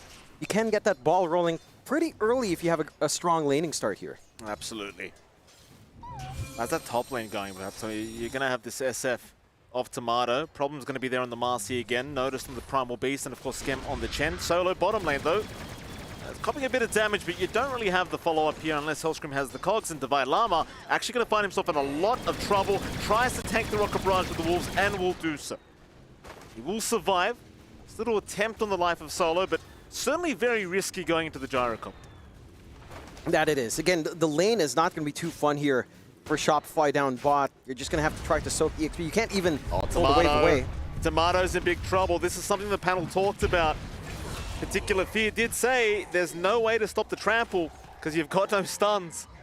There you go. Maybe we're seeing the reason why Noticed wanted this hero. Yeah, the combination with Marcy with the pick-me-up is quite strong once rebounds up, once you've got the levels, and you do here. Of course, just level 2 for Noticed, enough with a trample level 1. Skem can't do too much. Maybe he can get himself a nice root creep. You're going to need more levels up in the Holy Persuasion. It's going to take some time. And it's going to be a little bit awkward for Tomato. It's not a very straightforward SF lane where you've got some easy setup for yourself to just look for these raises and attempts. Down mid, we're seeing a lot of aggression coming in from Shira Jr. And down bot, again, consistent action, constantly building out Davai. Yeah, Davai, again, tanking the Rocket Barrage, mostly with the Wolves, but certainly just the harass trade not going to be too effective here right now for Shopify down at this bottom lane. And I suppose in fairness, neither of the side lanes are very easy. For Shopify, you will have a much better time on Yandex at least for this laning stage thus far. It's also very scary because again, Gyrocopter just complete free farm as he should be. Mid lane though is going pretty well. Yeah, if you are Shopify, Yopaj, not having too tough of a time with the CS, currently sitting at second right behind the opposing gyrocopter. And of course, this is going to be a much more important game when it comes to power. Both Yopaj and Shiro Jr. going to be wanting those runes very, very much. So they will get, a deny on the water rune from Skem. So Yopaj will get one. Power runes, though, much more important. That it is, but again, even just water runes in the initial laning phase, with all the resources you've already popped here on Shiro Jr., Yopaj has so much more wiggle room to get aggressive, to try to go for a couple of right clicks, go for the Aether Remnant, and try to bully out this puck as much as possible before that level 6 comes into play. So, a very meaningful advantage for Yopaj on the mid, and that's going to be something that will hurt Shiro Jr. quite a fair bit, already considering the walk back home just to get the top up. Mind you, this is the side of Yandex as well, with 2 wards on mid lane just to watch. And they have been keeping track quite nicely, but even the 1 ward already been taken away by Hellscream as well. And again, just establishing this zone of control for Yopaj to feel comfy in overall. So it's a little bit of a quiet game outside of that action up top. You are getting a running start for Yopaj so far in mid, but the trade-off for that start on TA2000 is massive. Like, this gyrocopter timing into Ags or Chrysalis is going to be on point. And that's where things can get a little bit scary. You've got a lot of stacking potential as well that can come in. They haven't really maximized that yet on Yandex. That's something I'd like to see for their lineup, considering you have the gyro. But you don't really have the best heroes to kind of go for that pull. Like, you've got a Marcian lane up top. Can't really stack more than 1 too easily here. Well, Rebound missed that time around. Tomato playing very carefully now at the top lane. Hellscream, though, going to show up, looking for a Cogs attempt. Onto Noticed, but won't find the angle. TP rotation as well, I believe, from our Bane up top, just in case. Solo going to look for Skem. Does find the Chen. You've still got the clock around. Skem can play here and does take the Nightmare off himself with the creeps. Hellscream now to move in onto Problems. Tomato looking for the raise spam. Will throw it out. Problems. He will rebound out of there. Meanwhile, Notice with free reign with this trample, but he can't stick around. He will look to retreat. Nobody dies up at this top lane. And meanwhile, mid lane, Power Runes, Shiro Jr. gets unlucky. Yopaj with the amp damage. Yeah, he's going to be feeling happy. And again, very good sentries being dropped here by the side of Shopify as well. Getting that early sentry out for Yopaj to help control they want that to try power for a roll. kill. Shiro Jr., he does kill Hellscream. Jaunts away from Yopaj to boot. Very nice kill from Shiro Jr. I thought he was just guaranteed to die there. Well, had he been caught by that Aether Remnant, he would have. But the jaunt away just in time. This is proving to be a little bit of a challenging start here for our mid-puck, but he's getting there. That he is, and in comparison to what Yopaj had to deal with as a puck last game, this is still relatively free as well here for Shiro Jr. The only thing you have to worry about is this potential Ags timing for Yopaj, which will take time, right? Like, it's not like the last game where there's this Blink Ravage, there's this Blink Doom that can kind of catch you off guard. The monkey and his stun from a mile away in the tree line. Maybe find a freebie here. They're going to try for Noticed. TPs are coming to try and help out. Shiro Jr. does have Dream Coil available if he wants to commit it. He will do so. Hellscream is down, and so is Yopaj. Skem to boot will also fall. 3 for the side of Yandex, and nothing for Shopify Rebellion. Oh, that's just a massive win for Yandex already. A little bit cheeky trying to go for that Shrine of Wisdom, and they get punished for it. I mean, again, you just lack that control. It's so durable in that Primal Beast when you do engage in. It's not like you have your SF around to play with that minus armor either with that Presence of the Dark Lord, so you're not able to really get that burst. A little bit, maybe a missed opportunity, missing out on the Aether Remnant to buy yourself a little bit more time, a couple of seconds for some damage in. Might have made a difference, but kind of miss out on Shopify. A clean start for Yandex, 5-0. You still get a free lane down bot for good old TA2000. There's no threat onto Shiro Jr., even with some of this control coming in.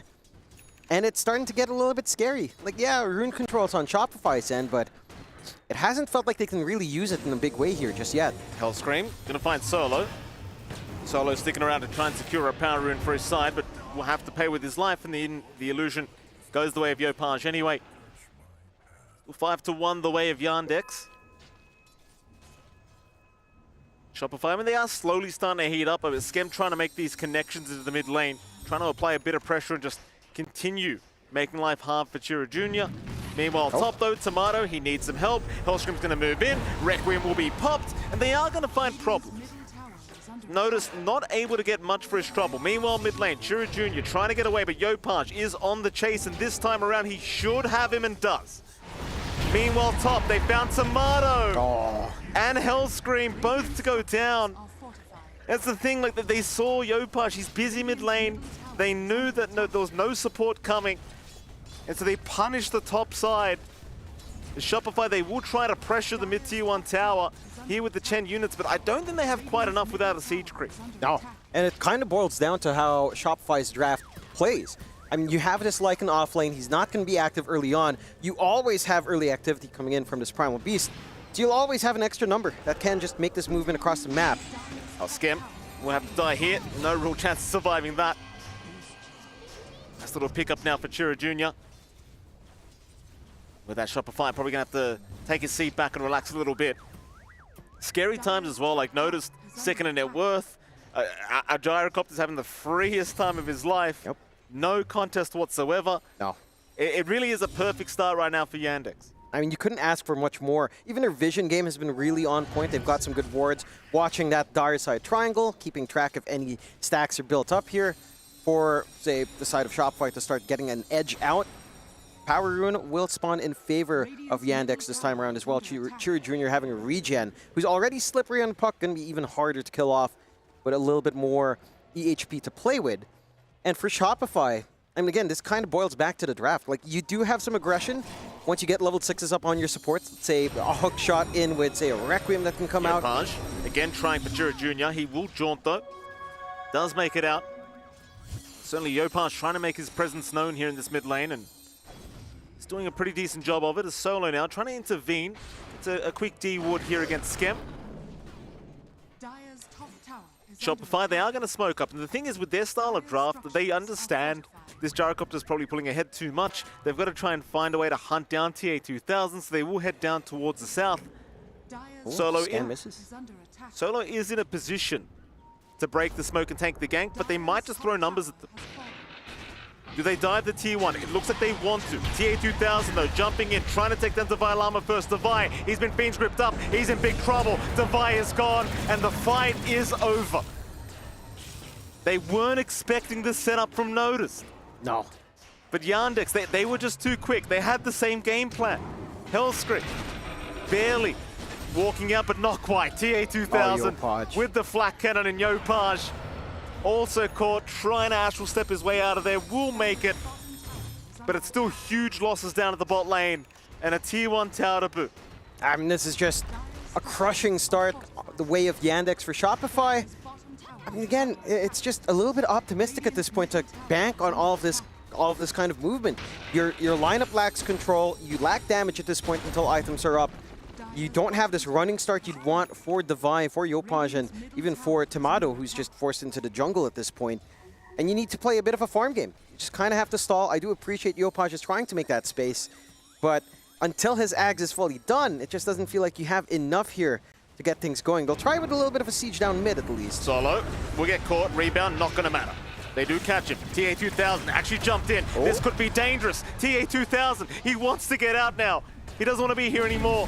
He'll move back in for a quick rocket barrage on Yopaj, but they will lose problems. The Shura Jr. at least finding Hellscream for their trouble. Here comes Notice now. He's the scary one. Big onslaught through with the Dream Coil. Requiem cancelled off immediately. Can they get it off? Tomato. No, he cannot. He'll get silenced. He will drop. Notice looking for a little bit more. They'll move on a Skem. Skem's going to make it out. But they've already found some great targets here, Yandex, and with Shopify diving a little bit too deep, we'll get punished once again. And Tomato is going to be feeling a little bit upset, I think, John. It's been a few deaths now in the SF. You look at TA2000 in comparison, he's almost 3K ahead right now on the Gyrocopter. That he is, and again, he's had a free lane. Top lane for Tomato was deeply contested with that Primal Beast. And look, I don't fault Shopify for that kind of play. There is some pressure to make things happen. Even just trying to catch out Solo here with that Nightmare walk up top. That's such a beautiful play from Solo. Davai, does he not have a way to quell the tree? No. Oh. Well, they're going to find him eventually. They're going to find him eventually. It's okay. No, they're not going to find him because TA2000's going to intervene now. Well, there you go, John. Solo. They say he's old, but I say he's experienced. That he is. We saw Skem do this before as well in Shopify when he had the Bane. I forget which tournament, but they should be aware of those little juke spots with the sleepwalk facet. And again, they bleed out some creeps, they bleed out some gold, they waste some time that you'd be better off farming up here in Shopify. Nothing quite lining up their way so far. 12-5. Again, a 4K lead for Yandex. This aggression doesn't end. In comparison to Game 1, where they had a lot of long cooldowns, this time around, it's hit and run. You constant aggression, constant fights. No need to wait for anything big. You just run at Shopify. They have no answers. No, they do not. Not right now, they don't. Solo going to try and move into that dive triangle again. Yopaj is going to be there with Scam, and this should be a bit of a freebie. I say that, last time should have been as well, but they have help coming in. TA2000 and Notice jumping right in. There's nothing free with Yandex this game, as Hellscream will also drop. Yopaj trying to run, but the rocket barrage will run. The homing missile gonna connect. Yopaj, no step charges left, is gonna die. Yandex, my goodness, they came into game 2 with a vengeance. That they did. A 15-5, 5K lead. Again, just no reason to rest for Yandex. I mean, what do you really have to wait for? Heck, the BKB is already up on Notice, and it hasn't even felt like he needed it. You have two very fast Ags coming out here for TA2000 as well, with a full Crystallis up. Everything's going well. I mean, this massive lead in TA2000 allows the Gyrocopter actually take part very early on. And for Shopify, it's the same story. You need to wait for that Ags on Yopaj. You need to wait for more items up on Tomato. This Overlord timing from Davai is nice. Feels like he's going to need a lot more as well. At the least, you have the hookshot ready on Hellscream, so there is some play potential here. But it feels like if you're not ready to join on Tomato just yet, then there's no damage. Yopaj alone just does not have enough output, at least until the full Ags is up here. Yeah, tough times for sure for Shopify Rebellion, especially comparatively to the start they had in Game 1. I mean, they are running a very similar style of draft here with this Lycan Chen, and you know, you just kind of switched out the Beastmaster, but it's not looking like the dominant start they wanted to this game number 2. It's very concerning. That's where their strong point was. Still, Tomato getting back to the farm game, now second in net worth, trying his absolute best to keep up here with TA2000. And Shopify, if you are this side, I think you're done going for any kind of smoke rotations or any gank attempts. You've got to get some core items up before you go again. Nah, you've just got to sit back and wait for the spike that can come in from Tomato. I mean, he's got the full Mask of Madness plus Dragonlance up.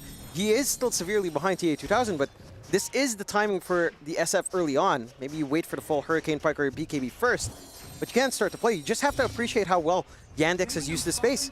Really aggressive ward behind the tier 2, allowing a free siege onto that objective. They're constantly playing across the river. No one's hanging around down bot. And they're just cutting off all of these access points for the side of Shopify to try to get that build up. Again, with this kind of draft, there's no connections for Yopaj to make to any core just yet. He does have his Hags flying in, so that is a timing to play with, but you still run into the issue. If Yopaj commits, will Davai Llama be around for him? Will Tomato be around for him? It just doesn't feel like they're ready yet. And now Roshan will be freely taken. Shopify, even if they knew, can do nothing about this. First Roshan of the game will go the way of Yandex. There's your eggs up on Yopaj. I mean, that might be the item you've been looking for to try and force some fights, but now with the Aegis up on Yandex, and with how quickly they've been able to rotate towards each other for these fights, I think you're just kind of stuck waiting another 5 minutes, but they're going to smoke. They are going to try for something with this Ags timing, but it's risky. It's very risky considering how fast Yandex have been getting to these fights again. Let's see what happens. Can they find a solo pickoff? Will TA2000 be a primary target? They won't find him. Instead, they will run into Problems. Problems, he will go down. They'll get something for their trouble. Not the biggest kill you'd want. You can't even find the stragglers up top.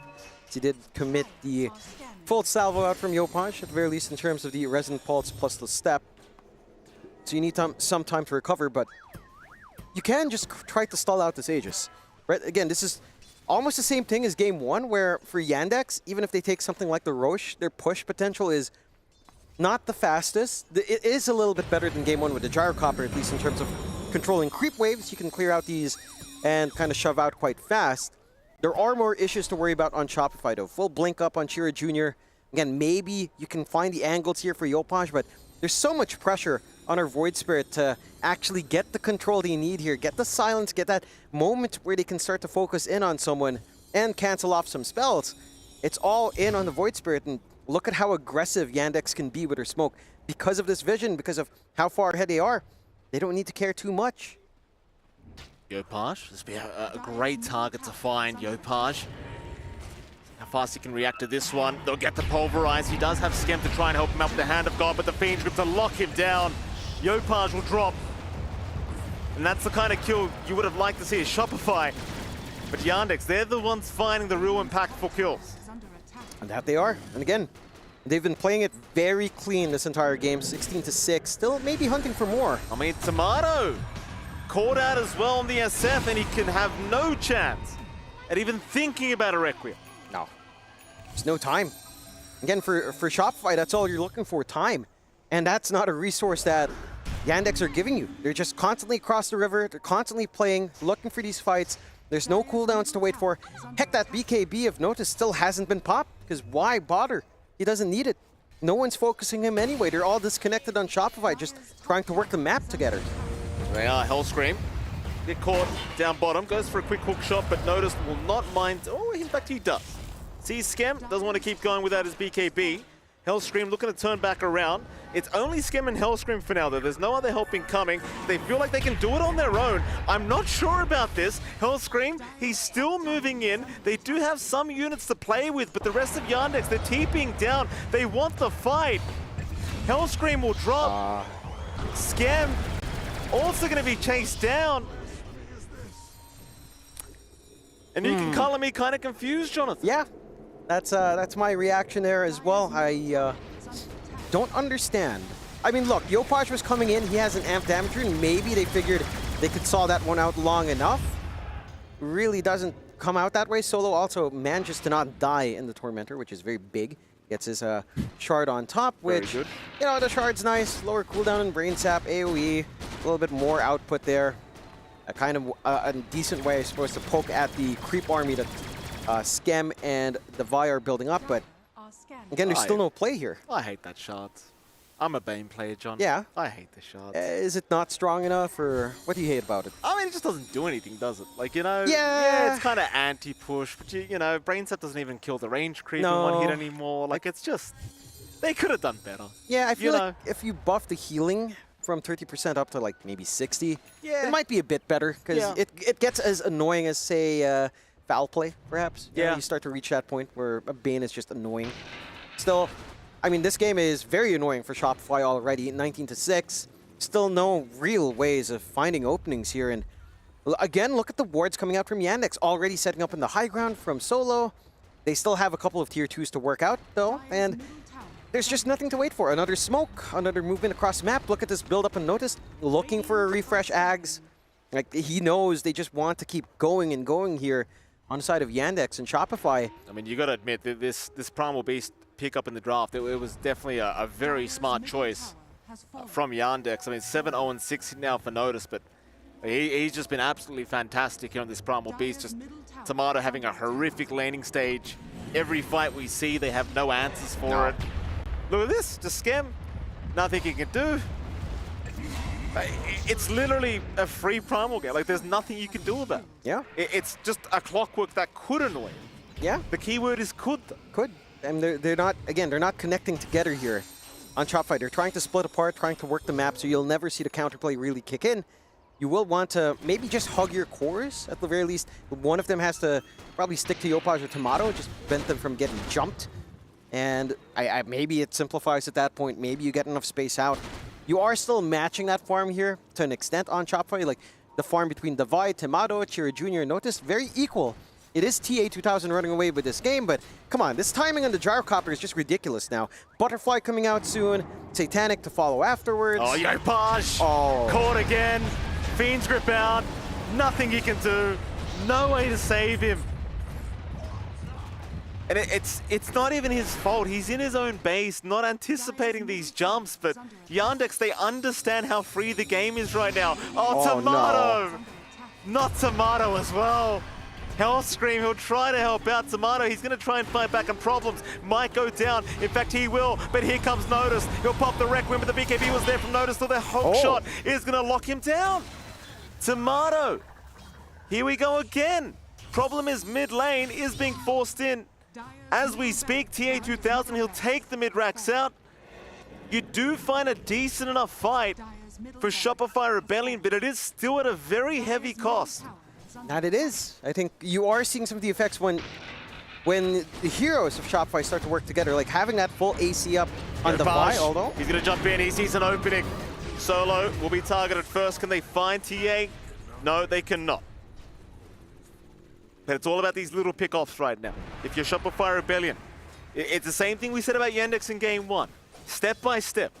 And it is. It's just, it's a very difficult time to find those steps. But you've got the items flowing together. Again, Assault Curious up for Davai, plus that presence of the Dark Lord. It's a lot of minus armor you're having to contend with.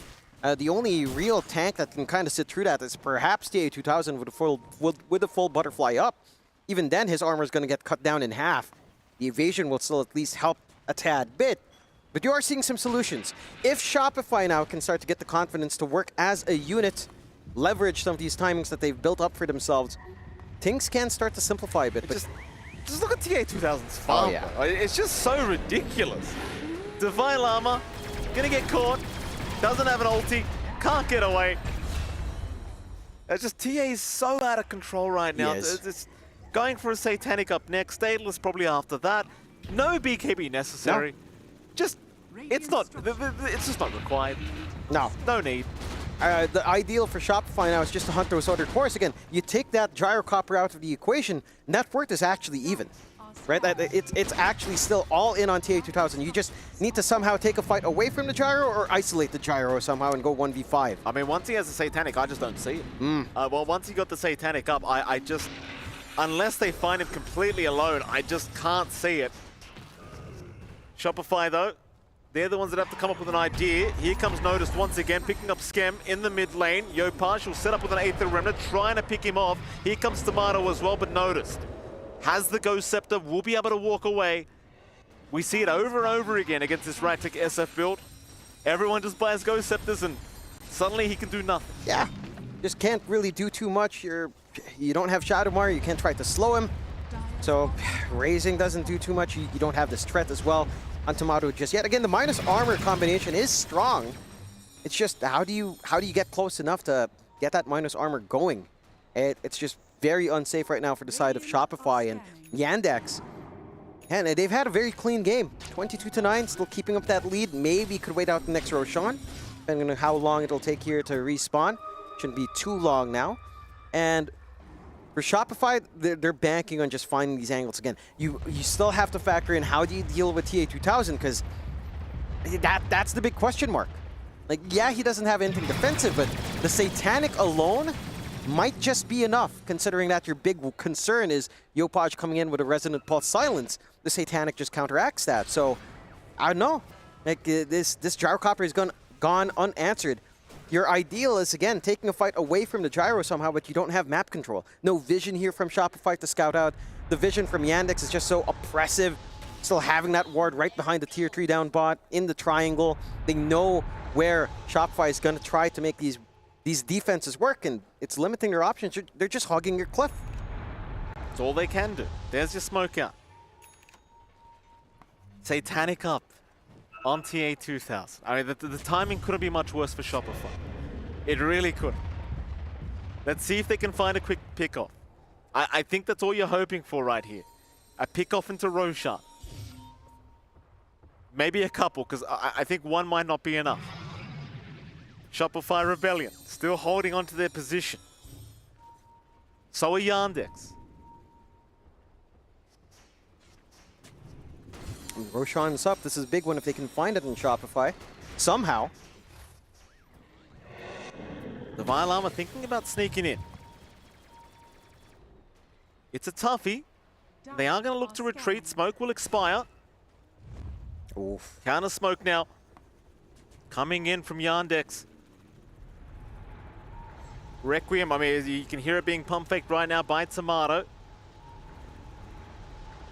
Davai scam, they're going to run right into Notice. They'll jump in. Shira Jr. is going to be there as well. Davai, he still managed to walk away. Nobody down yet. Tomato waiting on the high ground. Meanwhile, Yopaj jumping the Bane. Solo, though, going to be saved here by Problems. The Solo looking to jump back in for the Fiend's Grip, but he's silenced up. Now he's not. He can look to move in, and Yopaj, he's been caught out. Tomato, he's looking for a Requiem. It'll come out, but it hits nothing. Notice he's still walking out of there. It's not looking good. Davai Llama gonna go down. Chase is on Shira. He's on the SF. Tomato forced to maybe fight back, but no, he's gonna go for the BKB TP out, and he does make it. Yopaj, does he make it? I don't think so, no. Jonathan. I just don't think so. No. Roshan time for Yandex. I mean, it just goes back to the fundamental weaknesses here of Shopify's draft. There's a lack of control. There's this one combination you're gunning for, almost. There's a lot of pressure in Yopaj to clean up the back line, but you're seeing he doesn't have enough output here. It's getting a little bit low there, Roshan. Yeah. Not being nice. It's all right. Still have enough room. And again, you can take a look at that replay in that fight. You see Yopaj trying to cut the back by himself, but there's just not enough output in this Void Spirit. The saves coming in, all of this mobility out from the side of Yandex. He has the right targets in mind. He wants this Bane out of the picture, but where's the help? Where's his team? They just can't follow through because, again, you don't have something like a Blink. You don't have like the highest mobility or even the highest durability to follow that deep here for the Void Spirit. I mean, they almost got Tomato too through that BKB. Really scary for the SF. Just no damage output for him either at the moment. Like the right clicks are just doing nothing. Desperate times for Shopify Rebellion. Tomato and Davai, they're going to hang around trying to defend this bottom tier 3 tower. But how do you do it? You've got to deal with TA2000 twice for this next fight. You've got no Requiem up on Tomato either. It will be though now. Does come off cooldown. Tomato ready to go. They do jump in for Yopaj. Immediate silence out, and now the flak cannon just flying right through the whole squad. TA, he's not dead yet, or rather not done yet. No. TA2000. Continuing as Davai Llama. He popped that wolf bomb, so he's going to try and start for the first life. But there's literally zero damage. TA, I mean, literally zero damage. There is no damage. No. They're tickling TA2000. No. Hoping he just leaves, I guess. Yeah. No, it's not happening anytime soon. Please just leave. They need to find a way to def. I mean, it's a free rack spot. Tier 4s are under strike, and what can you do? Absolutely nothing is the answer. Here? What can you do? The question on all our minds right now. Shopify, 1 tier 4 down. Jump in. They found Tomato. Hook shot out from Hellscream. He'll save Tomato, but they can do nothing. They will catch the gyro once again. Rebound out of there. TA2000's fine. Still 3 minutes on the Aegis to boot. He could look to reset with the Satanic and just move back in, and that's what he'll do. No mana necessary here for TA2000. No. I mean, there is a top set of racks if they'd want to go for that first, and it looks like TA2000 might be changing his mind on his position. Even gets a nice friendly Mango Lotus usage out. Just have a little bit more mana. He doesn't care. No, he doesn't. Well, why would he care, John? Who's going to deal with him? TA? Fiend's Gripped up. Here is Davai Llama. Davai is gone. TA2000. I don't know why he's running for Tomato. He's taking no damage. He's taking no damage. No. Pops the Satanic. Quick reset. Thank you very much. Off we go again. Okay, let's tier craft. What's the ideal circumstance for Shopify? It has to be a 5-man disconnection, perhaps. Maybe a hook shot Requiem somehow? I think I was probably more right, John. Here we go. Rebound in. Yopaj caught out. Will go down. Tomato, he can't get the Requiem in time. No. Time to drop those specific letters, I think, Jonathan. Though it is for their lives at Esports World Cup. So, I mean, they may as well play to the bitter end. There you go. GG's called. That'll be it. Yandex able to proceed through Phase 2 of the Esports World Cup. And sadly for Shopify Rebellion, they will be leaving here today. An unfortunate circumstance for Shopify. Maybe getting a little bit caught out in their draft. It feels like they didn't really manage to capitalize on these ideas they formed up here. But Yandex have a very clear idea as to what they want to do. They execute beautifully on it. This combination of the Marcy Primal Beast was just insane up top. Notice was just having the freest game of his life.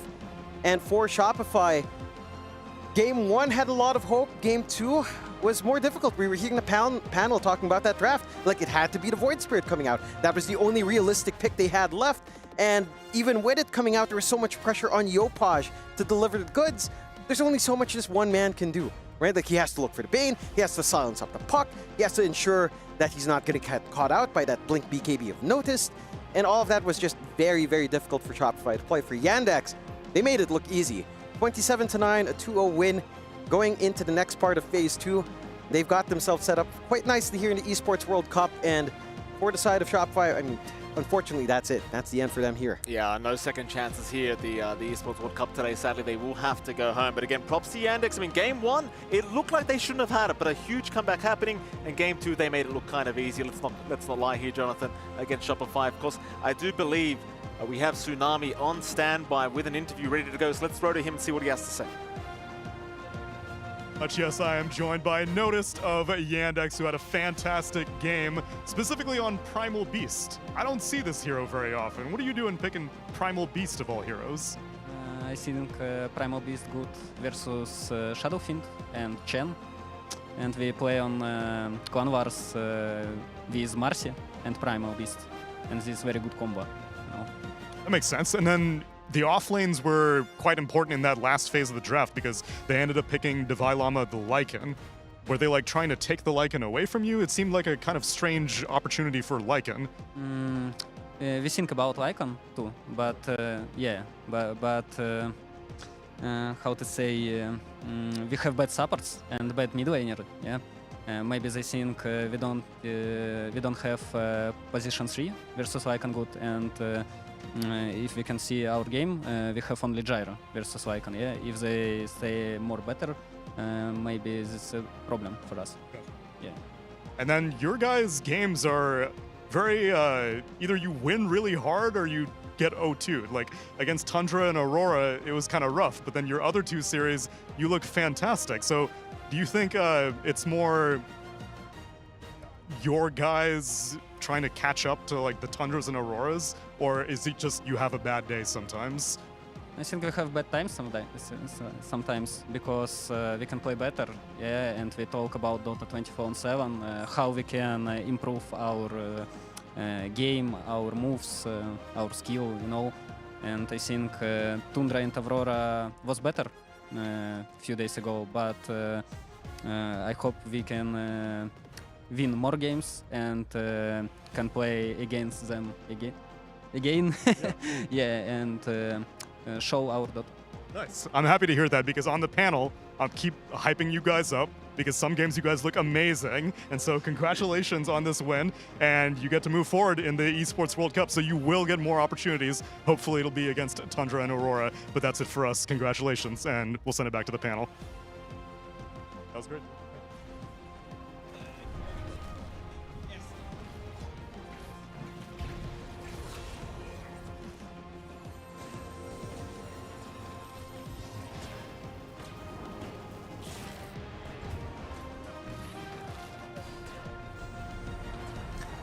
Yeah, that game was that game was quite a showing from Team Yandex is what I'll say. I would say that Shopify Rebellion, I'm a little bit disappointed. They kind of just keeled over. I felt like they had like one or two moves that looked promising for them, but the rest of the game just seemed like Team Yandex all the way. They gave themselves more playmakers, a lot on the shoulders of this Void Spirit as well as this Clockwork, which we weren't a huge fan of. Yeah. Didn't feel like they had the natural tools to deal with the aggression of Team Yandex from the get-go. It definitely didn't. I like the fact that Notice was able to find a good Primal game. Of course, we all know Clockwork is good versus Primal. However, that was the only hero. And it takes a good player to kind of realize, like, okay, I am somewhat countered in the game, but I'll find a way to play against it. He bought the BKB. His lane was really strong. His initiation's really good. And just being able to just find those was really nice. Thank you very much. I believe I am now doing an interview, Tomato. it's always a pleasure to speak to you. I just wish it wasn't in this situation. The season ends here for you and Shopify Rebellion, and I was just hoping to get your impressions on this whole year of Dota, how it's been for you, the team, and how you've been feeling about it. This year has been kind of a roller coaster with all the roster changes we had. We had like some of them were outside of control, some of them were in our control. I feel like when you put 5 players from different regions, it's really hard to make work. It's just really difficult from my experience, unless you have like the highest caliber and like the Dota kind of fixes it. But in our case, like we're trying to improve and we're trying to work on each other's like interaction and relationship, and it's really hard. And yeah, we've struggled. I think we're a team that shows some promise, but we never really get it together, and it's kind of sad. Yeah, absolutely. We've been seeing the promise all year long. And then for you specifically, you've also been a player that has been coming from other regions. And so you're familiar with the process of taking your home region, your mindset, your Dota ideas, and trying to convert it to Western Europe or North America. And now I guess you've been on the other side of it, trying to help other players get used to North American Dota? Yeah, I mean, Boulevard and I have been working closely with Shopify to make structure, try to give like schedule and like, you know, put it, some of the NA Dota, because NA Dota tends to be very structured to the team. But like I said, it's hard with different people. It's like, it's definitely been a challenge, and I don't think we ever truly did it well or were able to overcome it.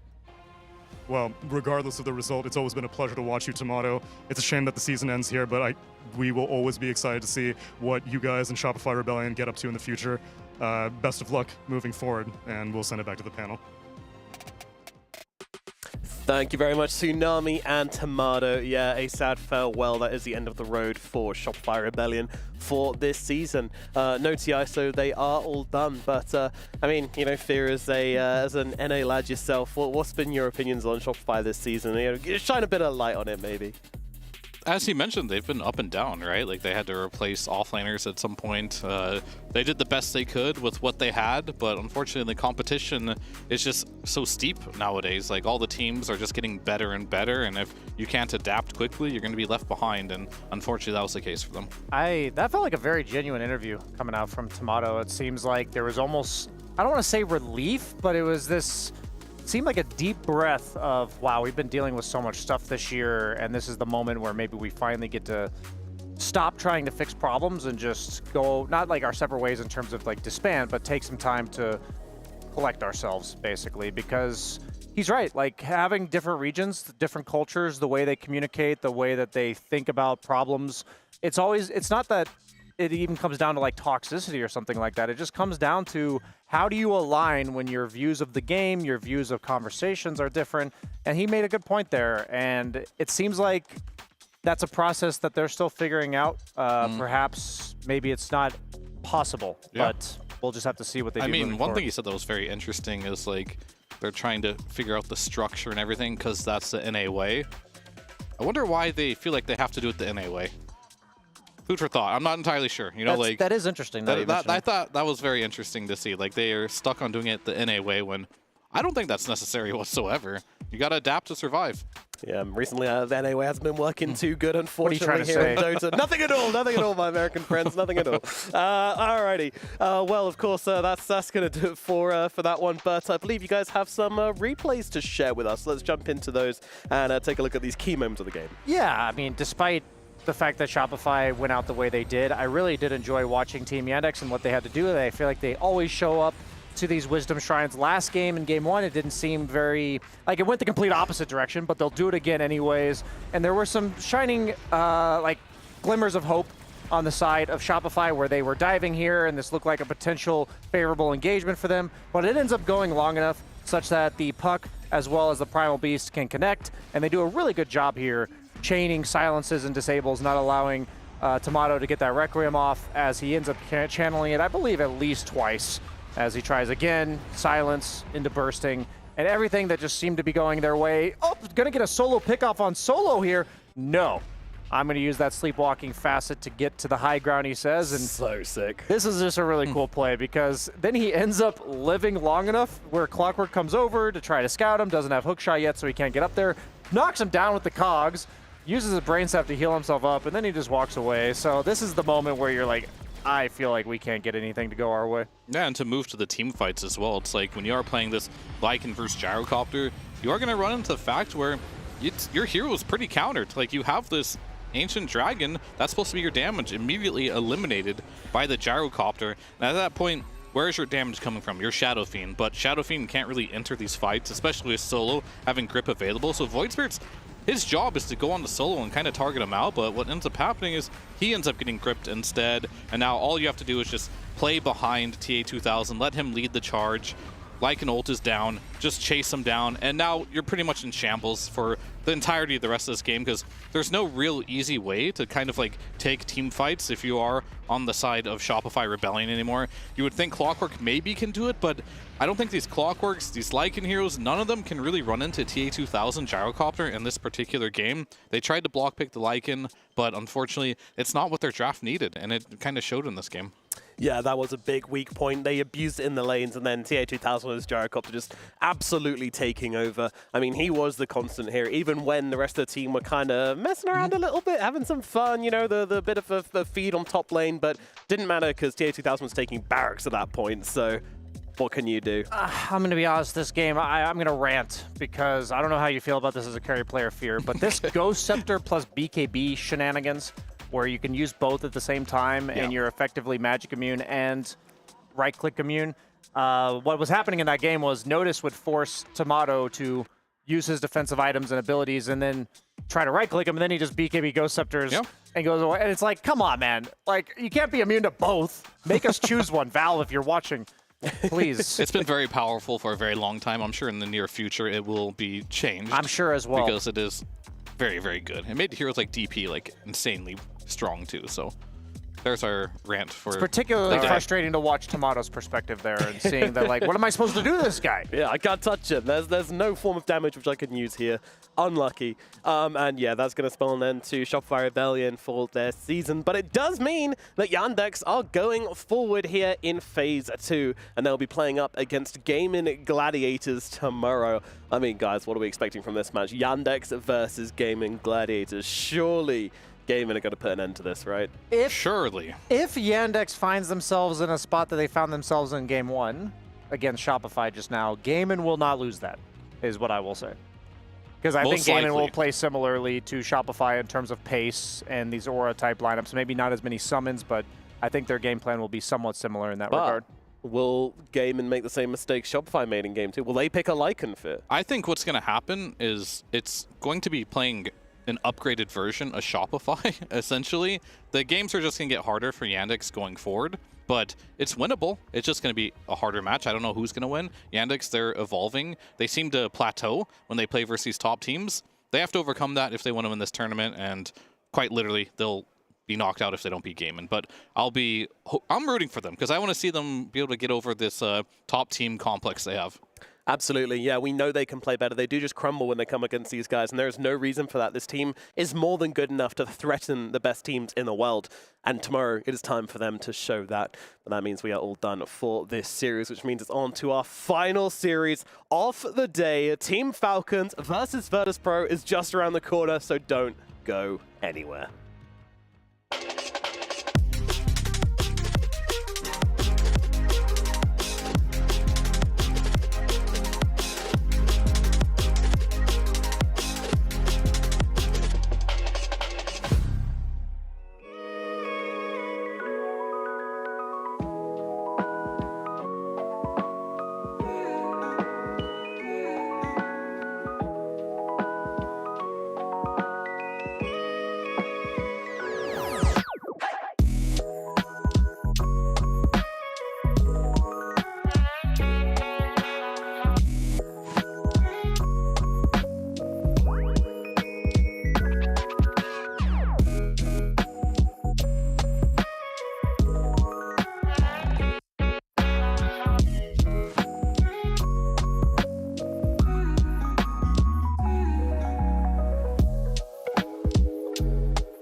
Hello, everyone, and welcome to a very special talk. I'm very excited about this one. I'm very lucky to be joined with four legends of the game.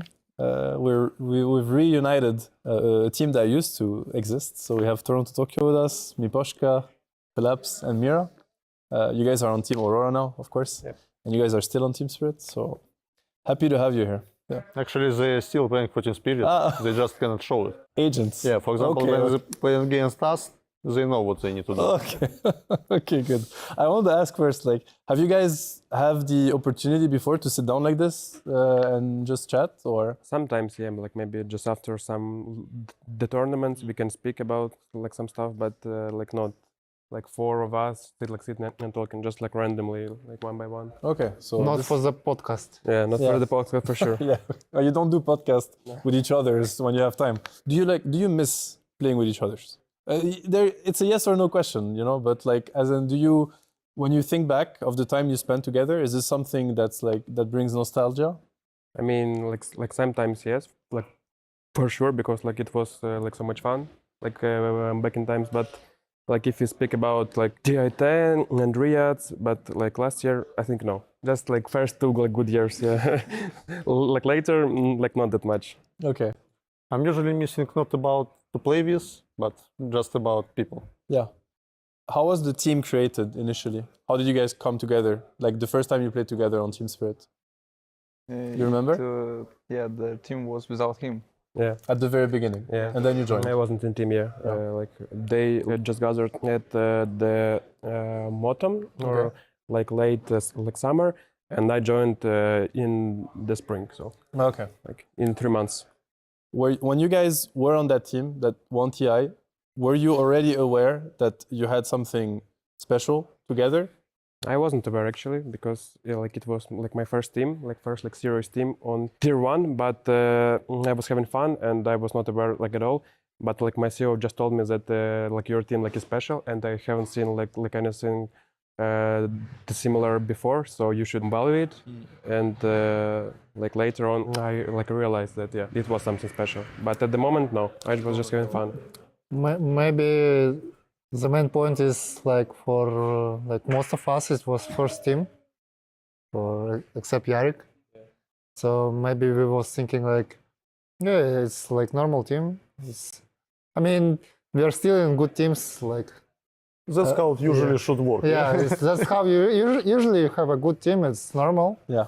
Maybe for like, if I can compare to other players. Like from pro scene, they have bad years, they have bad teams sometimes, and they have something to compare with.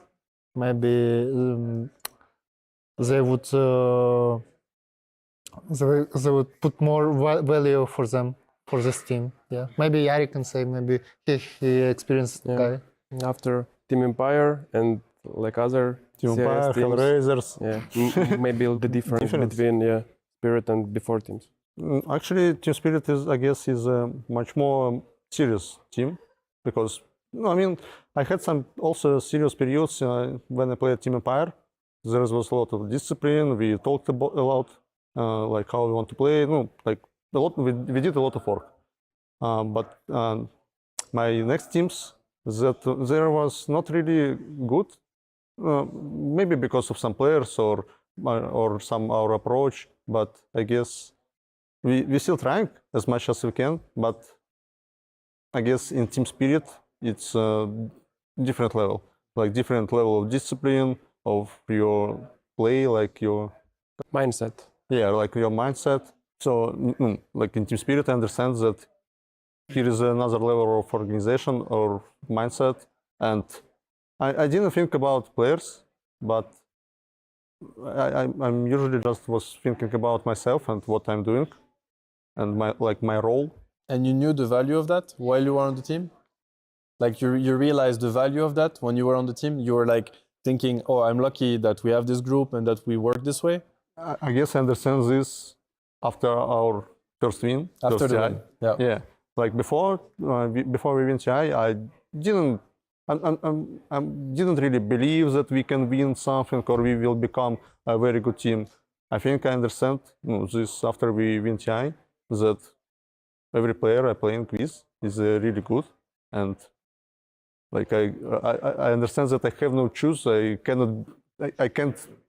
He always believes we can win after.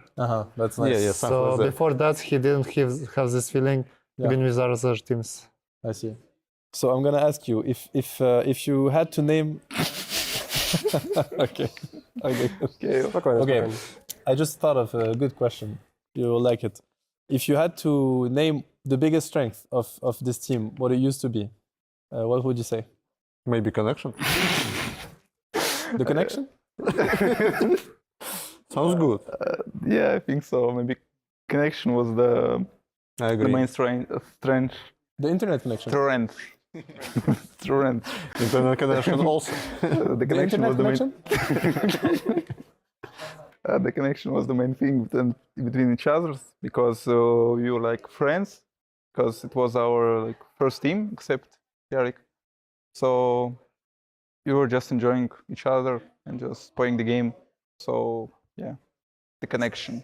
Yeah. Not the internet connection. Oh, just the connection. Okay, that's nice. And because from the outside, I know that people maybe think that the winning teams, they have no problems. Everything is perfect. But I guess we will all agree to say that it's not the case, that every team has problems. So how was your team dealing with problems, or whatever the problem is, disagreement, play style, ups and downs? Did you have a way to process the problems? How would you approach difficulties together? We had a conflict after TI at the Stockholm Major. So after the tournament, we decided to talk with each other, and we had the group conversation. Yeah, group conversation, and we tried to fix our problems. It didn't work well enough. Yeah, well enough, because at the start, after the group conversation, at the start we just had the same problems, but in the process, after the DPC season, when we were on Riyadh, and after on the Arlington Major, the problems were fixed. But then they happened again before the TI. The same story. Yeah, we had the longest boot camp on the boot camp. Okay. In our lives, we were at Malaysia for 1 month, and that was like hell boot camp. It was amazing. We just really? Right before TI? Yeah, right so I think that all that we worked through just went down because of this boot camp. We just were so much the conflicts every day. We had to figure out something to talk non-stop. And on TI we were not that good bonded between each other. So yeah, it was very bad atmosphere. The worst I think during all team in existence. It was the worst part of it. Yeah. On this TI. What is the perfect amount of games for a scrim day for you guys? You can four for you? 4 or 6. 4 or 6. Yeah. Maximum 6. Yeah, maximum 6, yeah, but 6 not is the 8, maximum. because it's Yeah, scrims is too much actually. Yeah, it's too much. If you had the boot camp and you're playing the scrims every day, 4 scrims and 6 scrims, and you have the next day for 8 scrims, when you go to sleep, you just remember I have 8 scrims tomorrow. I hope I don't wake up. I don't wake up tomorrow. I cannot sleep. I need to do something before I have to go to the job again. It's Yarek mentality. The Yarek just told me that he cannot sleep before he know that he need to work the whole day with 8 scrims, and he just sitting with the phone because he wanna use his sleep time to just relax and watch something, and he just don't sleep. Yeah, you need to rest your mind. Yeah, you just want to Save time. next day become. Become already. Yeah. Delay this day You're as trying much to delay as as much as you can. Yeah, Do you agree with 4 to 6 games? For you, it's the same, Bashka? Yeah, I agree. I agree about 4 and 6. But I also can agree that sometime you can at least choose one day and make, for example, 8. But the main also thing, there should be some break between corners. Yeah, between scrims. For example, you can play 4, 1 hour break to eat or chill a bit, and one best of 2 more. Mm-hmm. Yeah, but break is important? Sometimes like we had like 9 in a row. Or like 9 in a row? Yeah. Factory. No, 8 in a row, I think, no? One day, like was it for 8? sure? Maybe as well, Asia, I maybe guess. 8 screams in a row without a break. You just sit, pick, play, next, pick, and like the opponents just wait us in the next scream, and we need to like finish fast and go next. And this was like last map must be high quality. Yeah, Yeah, the point, none of them actually was high quality. So- the point is in lose or win. And if you lose like 6 screams before and you go for the 8th scream, you're like, when is gonna end? Yeah. And then you should talk about the like mental thing. Like so, you just play and then you just like do the like psychology stuff, and then you just go sleep and you just. Yeah, the head is about to explode. And you understand tomorrow will be the same day. For you, it's the same amount of games, or you can do more. You like to do less. You can make an agreement is that you can play it as a pub. Maybe even games, some games, it's good if you like don't talk like. Yeah, play without voice. Yeah, play without voice. You guys have tried this before? I never. You've never tried this? No, I have experience here in Bad Boom. We was playing scrims without voice. So you decided to play a scrim and nobody's talking, like communicating. Yeah. Was it good or was it bad? It was fun. It was fun. Yeah. But I remember some players like saying, like even like we are not talking in Discord, but they like trying to talk in real life. So he hopes someone hears him. So it was hard to stop communicating. Yeah, but my point is, I mean, you can try hard maybe 4 games. 6 even, I think 6 is harder. But if you want to play more, you can like play like new heroes for fun, like a pub. It should be better. But you cannot definitely play like 8 or 9 or 10 games like 8 official super games serious. in a row. Yeah, You cannot of play. course. So yeah, the problem was before this bootcamp. After winning major, we got a huge break, and the logic was we wanna like put everything in a short period. So that's why that was hard, I think. Yeah, we had the choice if we do the short break and we play like not 8 screams per day. Like it's more. We just play like for like more time, but a like small amount of time on the bootcamp and the short break. But if we like have a long break, we play more games. Yeah, it was not the best experience. Yeah. When you play Dota all the time, you lose your mind. Yeah, we should have decided we need the short break, not the long. Yeah, you live and you learn. And Yeah. what about scrims? I think in every team, sometimes like not everybody has the same approach to scrims. Some people like to be very serious. Some people like to be more relaxed. Some people need to get a lot of confidence from the result. Some people don't care. And I guess also it can change for everyone. How was it with you guys? Who would you say was the most serious about the scrims? It's you? Mr. Tokyo. You agree with that? Maybe. I mean, back then I was the guy who didn't want to lose anything. Yeah. Like pub, scream, doesn't matter. Like football, outside. You say back then? Fight to the death. You say back, you feel like you changed a bit because you say back then. Yeah, now I'm like, I want to be like more chill guy, like even in the tournaments, because I feel like it's easier to live like this, to live like this. It's easier to communicate. It's easier for me because if you put that much effort to win, like if you lose, it's not easy. It's not easy. So now I'm. I can like, tell the difference, by the way. I already like. Yeah, because I was playing with him like back then, and now like after the break, so I can tell the difference that now he is like special guy. I feel. I mean, like I already played. Like it was my first years of the like game, and first year I was like winner, and I was thinking, yeah, I should keep winning always. But yeah, now I'm a little bit more grown man because I played like already like 5-6 years.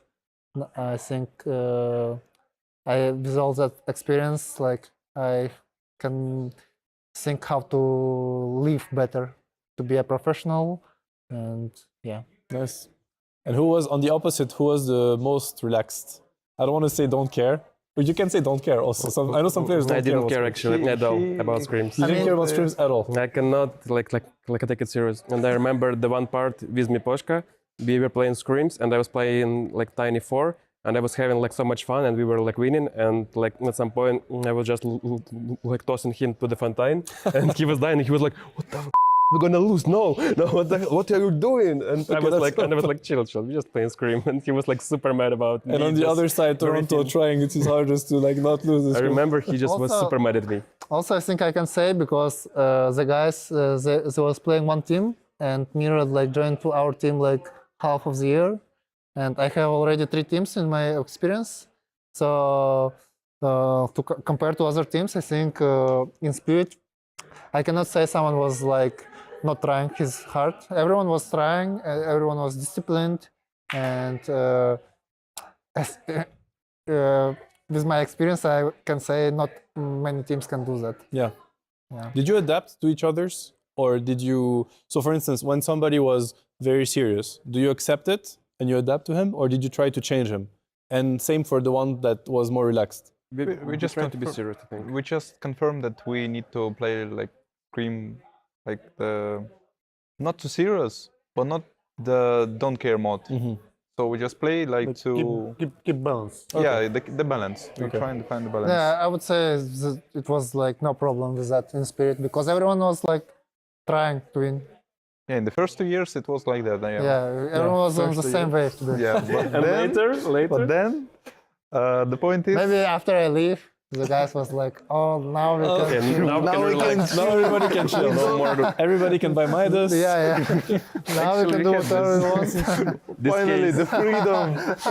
Sometimes like this guy like bought some Midases. So one thing I wanted to talk about actually, because I think you're one of the few players that made so many transitions to other roles, and quite successfully, in my honest opinion.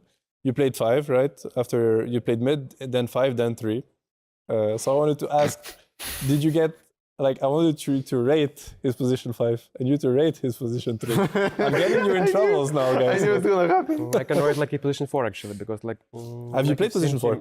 In pubs on like Wind Ranger, so I can like rate him as well. What is your opinion on that? I think he has like 2 heroes. I can say, to be honest, I can play any hero in pub on any position, and sometimes I'm telling my team to like check my replay.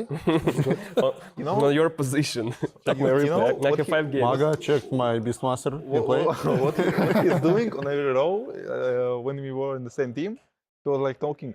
All we need to do is just farm. You need to farm on supports. You need to farm on mids. You need to farm on whole mentality still. You just need to farm. You need to scale. You need to scale since minute 1 to minute 40. You need to scale non-stop. You need to run like on the free lane and just skip the wave, skip the wave. You don't care about anyone in this game. So then he went to pass 5 and he did it, and when you went to pass 3, take your Same mentality each row. I was telling Yarek like, can you farm more? Even you were telling him you need to farm. Okay, that's rare from a mid laner, because usually mid laners will tell you need to come check the rune, you need to place this ward, you need to smoke.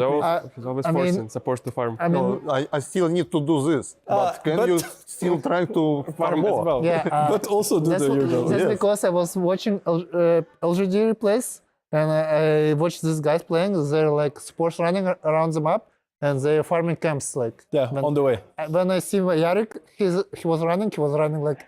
He doesn't care, even on like I don't really remember. For example, he's Mirana and he's running around camps and not using arrow. I'm like, saving for kill. I'm like, saving for his mid laner. No. Yeah. No. Buy 4 stuff and save me. Sanya, set up. Stand here. I will arrow.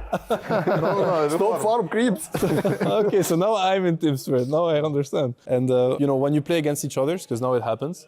You get into competition mode and you forget who you play against. Do you feel something different because obviously you seem to be very good friends and you lived so much, like you went through so much together. How does it feel to play against each other now? It's kind of interesting that you playing the opposite side of your past teammate. So you notice the things that you didn't notice while you were playing with him. Okay, good or bad? Good, his mistakes, his good moments, like everything. You just notice it because it's your enemy now. You learn about and you need to focus on him. It's true, actually. Interesting. I would say that I like during like the previous games I had no emotions, but now like I have like them a bit. I can like say it that I like feel like some aura from this guy on lane, and it's actually like I don't know, just quite pressure like on me. I was playing Wind Ranger versus Clockwork, and I was like running like through him on small camp because I have to block it, and he was just like killing me on this camp, like, and I was, oh my god, what am I doing? What am I thinking? And I think that this like the emotions. Okay, of course, it gets into you. Sometimes, like personally, I'm staying against them both usually. But sometimes actually they're playing against both of them. Exactly. And how does it feel? Sometimes I feel that he like gets a bit like emotional too, actually, because sometimes he's doing like not the best his performance as well. I feel that's what I want to say about you.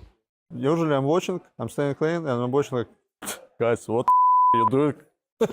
are you even here? I'm usually even making some preparation, watching what some teams playing, and I see like, okay, Miro is playing that hero, this. If I play Bane, he will not do anything. You know it's his nightmare. Sometimes. And what about you? Maybe like first year when I left from Spirit, it was a bit personal because I wanted to win more, maybe a little bit. But now I feel like I have so many friends, like in Bad Boom, Spirit, even in other CIS teams. I'm like, there are too many. I cannot like for me like now everyone is the same. I have like I don't even have anything like personal. I'm just having fun. Sometimes I can tease this guy. Yeah, I remember I was playing versus him when he was in the Bedlam, and he was playing like Mirana probably post 5, and he don't even block the camps. He just arrows non-stop there. Yeah, and I know. Then he is not. He is doing like he's like talking to himself like, I need to farm more. I need to farm more. I don't block camps. I just arrow. I just farm. I don't like skill. I like don't first care. spell. He doesn't care about me. He's just farming camp because he knows. Like, I don't want to project him. I just want my farm. I just want my farm and it will be okay. No, I get Good level stuff. 3 and then hit him 20 times. He's playing Enchantress. He just take the creep and like auto attack. You can read your teammate, your ex-teammate, how he plays. Thanks a lot, guys, for the chat. It was super nice. So that's it. We can talk more. I mean, I'm down to talk more, but I think they will cut us. If it's up to me, we can stay here. I want to say one more thing. Yes. When you asked about Sasha post 5, Sasha didn't go well enough on some heroes, but he had some really cool heroes. For example, Undying. That was one of his best heroes in my opinion. Coming from you, you play a lot of Undying. So yeah, but time was not good. Okay. He wasn't playing the Undying. Yeah, but he was feeding Undying. usually my Undying was not really good. Okay. But Toronto's Undying, he was very scared. Yeah, he was scary on Undying. Yeah, he's like you look at his items. He always has a lot of like Solar, Glimmer, Greaves, a lot of items. I'm watching my Undying, same minute. Arcane Solar, Arcane Solar. So you're watching his Undying replay? A bit, yeah. That's good. That's good. I was like very skeptic about his like changing to the position 3, but like after I have seen like how much game like he played after TI, after the last TI, he played 1,500 games, and when I like saw it, I was counting, and it was like 7 pubs in a day, like without a break, like since TI till a boot camp in the spring start. And I was like seeing it, and I was like, "Oh my god, that's serious a hard work. lot of games." He like just put like, a lot of work, a lot of practice to this role. So like, okay, I believe. And I had like 2 times less than him on my role. So talent plus hard work. Yes, It's so a I good was recipe. Like, super impressed for sure. I was super impressed about When it. I changed role to post 5, I found something for me in Dota that I'm having most fun when I'm playing new hero. Like on the second year of post 5, I found that I have nothing to play new and fun right now, and I was like a little bit sad about this. But now I'm playing a lot of heroes and I'm having fun. Play pubs on these heroes. You guys mentioned enjoyment a couple times now, talking about playing new heroes. You were mentioning like enjoying playing together and stuff. How do you rate enjoyment, like the importance of having fun when you play Dota? I think it's the one of the most important roles in even in pro scene, because you will have fun when you play really good, because you have trust in each other that you are really good players, and you're just gonna have fun of the game because you're just enjoying how everyone is good, and you're just having fun. We had this experience on many tournaments we won, so it's the key. But the key to having fun is to play good. Yeah, so you had. But maybe you play good when you have fun too. Would you say that, or not necessarily? Do you think having fun helps you play good? You will not get fun if you lose. Yes, yeah, for sure. It's the main thing. You need to play good to win, and you have the courage. What about you now? Do you enjoy playing position 3 and your heroes now? No. Why? Why not? No more desolator Mars? Yeah, no. Because I feel it as well that he's not having fun anymore. Okay. At all. It's kind of. I think you need to change the meta. Sad to play the heroes that usually need to bring stun. Mars, Centaur back then were Do you believe there is a meta? As in, do you believe you can go out of the meta or create some twists maybe? Or maybe not change it completely, but change it a bit? Maybe I can, because if I find new heroes on the offline, so I'm trying my best to find the new heroes, but usually they. Now we're getting in tournament mode. Okay, now we're getting in tournament. You're not motivated. I mean, you can play any hero in Dota if you can play it 100% of potential, I think. You believe anything can work? But it's not easy. In my opinion, you can really play also any hero, but you need to understand. You need to balance the picks. So the draft should you be need to balanced balance anyway. the carry, so he will be less greedy, and your offlaner can be more greedy. Yeah. But it's not about spirit, so he cannot play anything more than Mars and Slardar. We had a situation when we were playing on the Dream League at the March probably. We were in the finals versus Tundra, and we decided to pick the Faceless Void offlane. And it was our first pick of the patch, overall, I guess. I mean, this time zone? Time zone? Yeah, with time zone. And I was playing it in pubs for fun. And I decided to maybe we should pick Void, because it's kind of good. We can just test it. It's the first game on the grand finals, and can we just have fun a bit? And so we played it. We won. And after the grand finals, it was the next tournament, I don't know, maybe Valachia or something like that. And I saw the many players were playing the Faceless Void of Wayne, and they were ruining every game. Not successful. They made their control heroes like Ursa. Boxy played it as well on position 4. Boxy spammed it, and actually he was good at it. Was really annoying. Yeah, Post4 was annoying, but Post3 it's meme. Yeah, I remember your Post3 Void. You were playing Void maybe as well, no? Yeah, I think I was trying, after that. I got inspired by his Void. And it's so good. Yeah. But I was playing it too. But it was a fake. It's fine. We tricked them into some. It's good investment. I told my team that I did pick it just like a trap. Yeah. For other teams. I know it's not good. We won, but it's not good. Dota is you can test it, guys. You can play. Sometimes you win and you know that it's not good, even if you won. You have the instinct that there were some problems.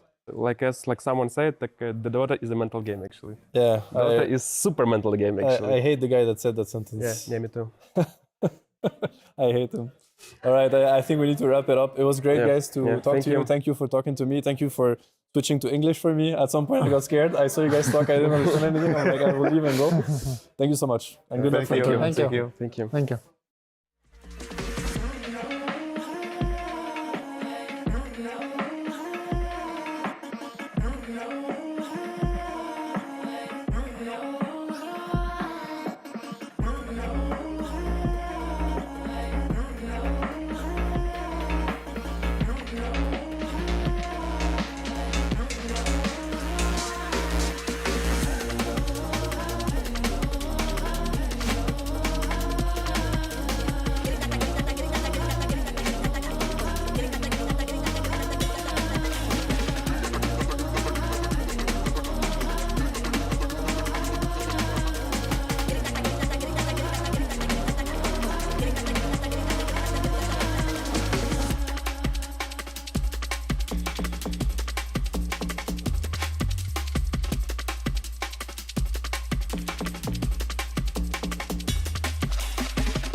Welcome back, everyone. It is time to get into our final series in the first round of our elimination gauntlet here at Dota 2 at the Esports World Cup 2025, where you see the two teams that are the next on the list. It's going to be Team Falcons taking on Virtus.pro for this first round of eliminations. Though things may be a little bit more difficult for one team as opposed to the other, because we are having a team that wasn't able to get any wins in our group stage. 0-6 for Virtus.pro.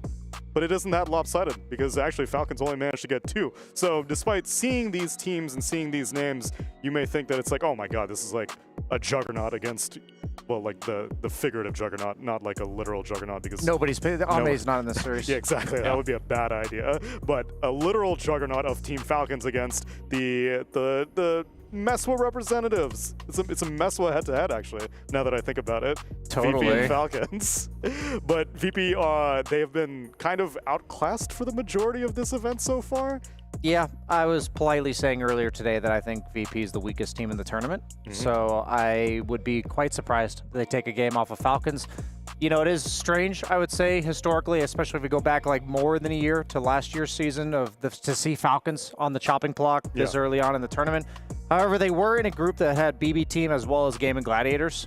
So I'd say that their group had the best top 2 teams that weren't them, basically. Like I feel like most of the other groups had 2 teams that were in the top 6 all year.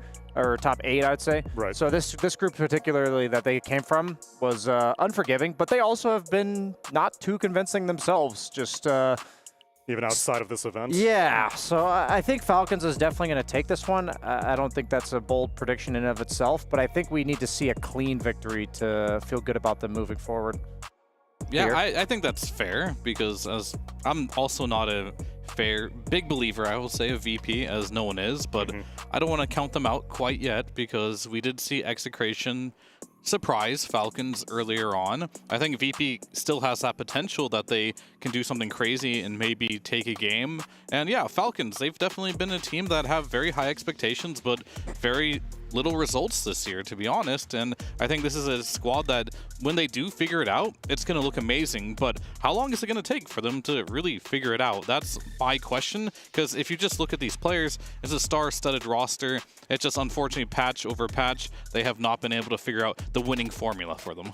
And I don't even know really what to attribute that to, because I know that any single time that a team starts winning for a substantial amount of time, not only will you start to get figured out, but you'll also get patched out eventually. But I can't point at any one thing that happened in Dota balance patches where like, oh man, that's clearly like an ATF nerf that's going to make things harder. Oh, Skitters, so all of a sudden, aside from maybe DK. DK used to be their go-to, now not so much anymore. But outside of that, I feel like Falcons haven't been directly impacted by anything. I did interview ATF at the start of this event, and he kind of said it himself, and something that I've been thinking, and I feel like a lot of people at home have been thinking as well, that he's a pretty stubborn guy, especially when it comes to the bristleback offlane. Oh, yeah. That he even convinced me, by meaning convinced, I watched and he tricked me into thinking, if I love playing bristleback enough with the seeing red facet, I can still make it work. And he even said, like, he admits the green facet is better, even though it's been nerfed a bunch of times. And they're 0-2 at this tournament. So the fact that they're still picking it, I think it hints to a much bigger problem, which is it's really struggling to find their place in the meta, because I think it's a combination of stubbornness, but also maybe not having a clear, better option for themselves. And I think it's going to come down to if they find their place in the meta this tournament. Yeah, I mean, I agree, and I think they're being a little uncharacteristic as well. Like, if we look at how they used to play, you know, ATF was generally playing a hard carry style. Sure, albeit these Razors and Vipers aren't so good anymore, but that's when they were owning, right, mainly? And now we see Skeeter playing more of these Medusas, Lunas, Svens. Naga Siren. Yeah, Naga Siren. This is not necessarily how they had success in the past, so they're trying to reinvent themselves. And I think that's a very hard thing to do. And it's going to take a lot of time if that's going to be successful, because not only does Skeeter have to play a different style with the same squad, now Amar has to play a different style. Everyone has to shift just a little bit, and it's not hard. It's not easy to do, sorry. Especially if they can't leverage this three-way core flex that brought them so much success early on with Skitter, Amalrian, and ATF. Though, on the other side of Virtus.pro, they never had really much of an identity in the first place to lose one. This team is... That's the advantage they got. This team is kind of in the forging process right now. So it's not like I can attribute their recent results to, we don't know what's going on, because it's possible they never knew what was going on in the first place. I don't think Terrace's hair knew what was going on that day. No, I think the problem that I have when I watch this team is that it doesn't feel like there's a lot of life in their gameplay. Like, it feels like they've kind of just given control over to their opponents a bunch of times. These last few drafts, like they even drafted like an Oracle Huskar where they took control of the map for the first time, like one of the first times I saw them having an early lead, and they were just doing a bunch of different things over a bunch of different places on the map. It was against Aurora Gaming, to be fair, a high caliber team in this event. But then like in the first game of that series, they picked no stuns, and they went for this like weird Darkseer flex last pick and rotated Terrorblade to support. Just perhaps too many cooks in the kitchen while also having too much, you know, let's try our best and figure it out. There doesn't seem to be much cohesiveness in their strategy. At least they are trying things out, right? As you mentioned, like they played TA carry, they played TB carry. They're like, well, we lost the hard carry, so let's play Leshrac carry now, which is complete opposite end of the spectrum. That didn't work either, so hopefully they got some good insights from that and can make a much better draft coming up that works for them. I hope they don't resort to any Huskar Oracle, though. I mean, if there was one team that you don't Huskar against, it's going to be Falcons. So if they do have other strategies and other tricks up their sleeve, then you better come correct against Falcons. But ultimately, I am with your main sentiment that I am expecting Falcons to get the 2-0. It's just a question of how convincing is the 2-0. And if it's not, if it's a 3-game series, that's incredibly exciting for Virtus.pro and incredibly troubling for Falcons. Yeah, there's only 2 results I want here. It's either going to be 2-0 Falcons or 2-1 VP. That would be so hype. Yep. I think none of us want anything more than to see a crazy upset this event, because there have been these teams like Team Yandex that we just saw that have been showing some promise, but there hasn't really been any super surprising results thus far in the group stage and the early stages of the elimination brackets. So yeah, we're going to win either way. We're going to get a good, convincing, what would I say, evaluation of Falcons moving forward, or we're going to get a sick upset from VP. If it's 2-1 Falcons, though, that's the worst case scenario. That's the worst case scenario. Yeah, essentially. Nobody wins. Nobody wins. Well, we'll see who's going to be winning in this game number 1 as the draft is on our screen, with VP banning out the Naga Siren, a Nature's Prophet, a Beastmaster, and an Enchantress first phase ban. Wow. Falcons, they take out Dazzle, Abaddon, and Queen of Pain. If you're going to ban out Queen of Pain, why not pick yourself up a Batrider? Are you banning Enchantress for Darkseer, maybe? Oh. I mean, AUI 2000, Snake King are on the team, so... Yeah, the streak has been broken, though. He doesn't have that 20 million game streak on Enchantress anymore. Yeah, he's only 20 million and 1 now, so it's... Shameful. Very shameful. I mean, it is a hero that the squad is very good on, and actually they lost with it when they played it, but still afraid of it nonetheless. I don't think it's a hero that you're going to just ban without a reason, of course. I'm not sure what that reason will be. I'm sure it's good for Silencer. Is it worth banning? Probably not. I think the Silencer is more of just a response to the Batrider. Quite good in the laning stage, and yeah, as soon as the lasso comes out in any team fight, just pop down global. The follow-up cannot go onto the lasso target. I think this is important. I was scrolling back through VP's history, and their last win in any tournament setting was Wallachia 19 days ago, and there was a first-pick Batrider for Nigma Galaxy, and guess what VP picked? Silencer? Let's go. Wow. There's another Meswan team? Yeah. I'm telling you, the regional information is immense. Honestly, VP in the region has looked good. That is absolutely correct. There we go. And they are playing within the region. All right, Although then. Falcons has not spent much time in the region. They have not. They've qualified to most things directly. So we get to see a true test here if VP are the Meswal Slayers or not. So would they round out this Silencer first pick with? Anything that justifies an Enchantress ban? There was nothing particular about Enchantress. They had a Quap in that game. That was before she was super popular. Even a Clockwork, which we saw in the last series. Maybe bring that one back. Okay. And then the Nature's Prophet, Abaddon, pretty standard heroes, I would say. Gotcha. Oh, well, with Dahak, Nature's Prophet, I'll never question that one. Was that actually Dahak Nature's? Probably not. He's been giving it to... That was Dahak, Nature's Prophet. Let's check this out. Interesting. Let's check out his build here. He has a Crimson Guard, Lotus Orb, BKB, Octarine, Ags, Wind Waker, Refresher. Whoa. A barn burner of a game, boys. How long did that game go? Because that would suggest that... 57 minutes. Okay. It seemed longer based on the items. Yeah. Because he did have a consumed Ags as well. But, yeah, I mean, honestly, I wouldn't mind some shenanigans from Virtus.pro with this game. Sure. I'd say Storm Spirit Silencer is a pretty standard combo. Anti-bat, for sure. Yeah, definitely. Batrider loves being able to play on cliffs and the free pathing nature of Firefly, so any of these gap-closing heroes that don't rely on Blink, he really struggles against. But they go for the Monkey King. Should I rule out Bat mid against Storm? Yeah, you should. I would rule it out, yeah. I think this is a matchup that is historically very hard for Bat.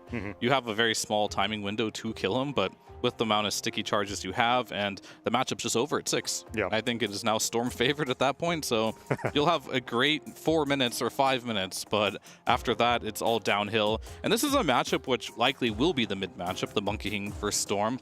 And this one seems to be very much so like dependent on who's playing what. I oftentimes see Storm try to counterpick the Monkey King, but oftentimes the Monkey King is trying to counterpick the Storm. I think it's a very similar situation, though. I think the Monkey King is probably good in lane versus Storm. I don't know that with 100% confidence. It used to be, but I think through the entirety of the game, the Storm is pretty favored in that one because you can chase the Monkey around a little bit. And we do see Pugna come out, which I still don't understand this hero, but a lot of teams do like it, including Falcons. They do have a win with it already this tournament. I do like it a lot versus Storm particularly because even though Storm's invincible while he's zipping, so the mana proc from this ward doesn't do anything to him, there's the facet from Pugna that makes the ward heal you. And even though it's not damaging Storm, it is healing you. So effectively, it makes it Storm have a really tough time jumping you. So you're like a backline support that he doesn't want to jump, and you also prevent him from jumping others. I mean, I didn't even know what that facet was. So damage done or absorbed by the ward heals the Pugna? Yeah. I see. Yeah, so even though Storm is not taking damage, Pugna with like a Glimmer is almost impossible for a Storm Spirit to kill. So they end up giving a little bit of physical burst. Basically, what I'm thinking is you have this Pugna that is not addressed by the Storm Spirit backline jump, so you do need other forms of backline jump. They go for the Tusk, which is dual save for the Bat Rider Lasso, while also being able to catch the Pugna perhaps. Maybe they wouldn't mind something like a Sven carry, or maybe the Darkseer off lane that they kind of protected with that Enchantress ban. But then you'd maybe be dealing with like an Ursa. Oh, they go Gyrocopter. I don't know how I feel about that. What do you think, Fear? You're the Gyrocopter TI winner. Indeed. I think right now Gyrocopter is a hero that I'm not a huge fan of unless it has a purpose in the game. Like, there's many carries that do what Gyro does. Well, not what he does. Like, he's really good anti-zoo and AoE clear, but if you don't see that, I typically don't like it. Like, you are going to be playing versus a Bat Rider, which is not necessarily fun because you get dragged back into Monkey, and what do? You have to just man fight. Gyro's option in every single fight is, am I more farmed than you, or am I not, essentially? And you can always win off of that, but if the game gets close and you're versus another carry and he has more net worth than you, he can often lose that trade. So it's a risky pick, and it's what I see from it, from VP, is respect. And I don't like to see that. It's like they're kind of respecting, I'm kind of scared of what you're going to pick here, so I'm going to pick something stable and not something that's going to go for the jugular. Yeah, I think maybe an Omni Slash would have been a really good way to go for the jugular, but instead they go for the... So then, am I right in putting... my mentality on Gyrocopters, I often put them in the same camp as like a Sven. In which case, like, what is a Gyrocopter doing more stably or more successfully? He's much different than Sven. Okay, never mind that. Sven is you don't a know hero. what the heck you're talking about. Clarify, man. I mean, so for Sven, of course, yeah, they both farm quick. They're flash farmers, but there's a lot of heroes in Dota like that. Gyro does slow, consistent damage over time, and more importantly, he's a lane winner. He doesn't really lose lanes. Where Sven, he can lose many, many lanes. However, he has burst damage and can kill a hero immediately, where Gyro is definitely that slow, sustained damage. Gotcha. Yeah, they both end up buying like the whole BKB Satanic route, but one of them's by standing his ground, the other one's by jumping you. So the way they play out is very different in the draft. But, you know, I would put Gyro more in the camp of like Dusa Luna type carries. Yeah, gotcha. Just all of them have their own unique way of accomplishing this. Like Dusa's much tankier with the AoE teamfight of the old. Luna's more of the magic burst nowadays. But I think Gyro out of all three of these seems to be the premier pick. In these competitive matches so far. I know you were talking a bit off panel about Medusa. Yeah. Here, feeling like it's a pretty good hero in this meta. Perhaps, maybe underrated. Yeah, I mean, Medusa's fine. It just has to be the right game for it. It's just all these split damage carries right now are not really super strong in the meta. It feels like we are more towards either these bursty type heroes, and the carry position in general feels a little strange. A lot of teams have a different view on it, but I think counter picking is very strong unless you're getting the Shadow Fiend, for example. But yeah, Bristleback, we talked about it. I was going to say, I think they're giving VP their best chance on the side of Falcons, but also maybe this. I have a theory. I know you were talking about. I have a theory here. What if they said going into today, okay, MR, we know you still love this hero. If we cannot beat VP with it, you're done for the rest of the tournament. Does he have to go with the red facet? He does. Okay. He, it's not that he has to, but he will. Yeah, he will. I mean, I hate to say it, that's probably the better facet of this patch currently. It's just Bristleback isn't good. I mean, how many, Snot Rocket Bristlebacks have we seen in the offlane? I mean, I agree. They've nerfed it substantially in the last few patches. It's not great. So he's going the best facet possible. But however, this hero has been nerfed a lot, right? It's just not super popular, but they still believe in it. We'll see how it works out. I don't mind it if you are Falcons. Like, just stick to your guns. At some point, it'll get buffed, and then you'll win. I mean, if they keep putting on the performances they have with it, then in no time it'll get buffed. Maybe it's the long con, yeah. Ice Frog's like 10% win rate on Bristle and competitive. I gotta buff this thing. Is it actually 10% this tournament? Nah, I don't even think there's been 10 picks or however many picks would get to 10%. I'm gonna check it for you because check it for me. I'm assuming it's quite low though. Meanwhile, VP on the look for an offlaner for Dahak. It is 1 in 5, so 20%. It's PL territory. Okay. That's a strong vote of confidence. However, a win here. There we go. That win rate's then we're gonna 2 and 6, fly up. baby, 30%. Yep. One game at a time here. As we do see the Medusa and Sven, the other heroes that can flash farm pretty quickly, get removed out. And you're confident that this is going to be a mid lane monkey, so most likely a Skitter hero as the 23rd pick. I wouldn't mind a Skitter CK here. Where'd you get that idea from? It just feels like you can maybe ban Darkseer, go for it. Gives them, like, that's the Skeeter classic. We've been seeing a few of the Eastern European teams pick it, but since they didn't ban Darkseer, they're definitely not going to go that route. What are the other options? Razor, maybe? Tiny. Tiny, okay. I was going to say, why not a Skeeter DK with a Frost Facet could work too, but they're not going to go for that. That hero apparently is dead. I don't think it's bad as the teams think it is, but for now, until I see it, it is. Tiny comes out. That is also another hero that I thought is incredibly bad from the carry position. Versus Gyro, though, it's a little interesting, just because like if you do target Tiny in these fights, the Craggy damage reduction on Gyro really hurts him quite a bit. The repositioning is okay. Maybe they wanted a hero because, like, okay, we have Monkey mid, we have Bristle offlane. These are some heavy right-clicking cores. We don't have room for a hard carry. They want something that can maybe just skirmish a bit better. So we'll see if that works out. And Darkseer, I mean, this isn't really a counter to Tiny by any means. Tiny, I think, is pretty good versus. I don't see any good illusions to but make. It seems the offlane hero pool is really lacking this tournament, that Darkseer just seems to get thrown in whenever it's available. Because you have to get really creative, I feel like, for the offlane. If it's not a good Zoo game, I'm not sure what's good in the offlane other than Darkseer nowadays. It gives them solid team fight. It gives them an aura buyer, decent Lotus purchaser as well. Very good Lotus game overall. I'll just say this. If I were to cover the team names, I think I would actually go for VP with regards to the drafts. It's not that I think their draft is particularly impressive. I'm just... Tiny carry, Bristle offlane, go next. Yeah, I feel like for Team Falcons, they're just kind of picking bad heroes, but it's not that the heroes they're picking are bad in this game. I don't think they're like terrible picks. I think What if I covered up the Bristleback on Falcons and then gave you a real offlaner?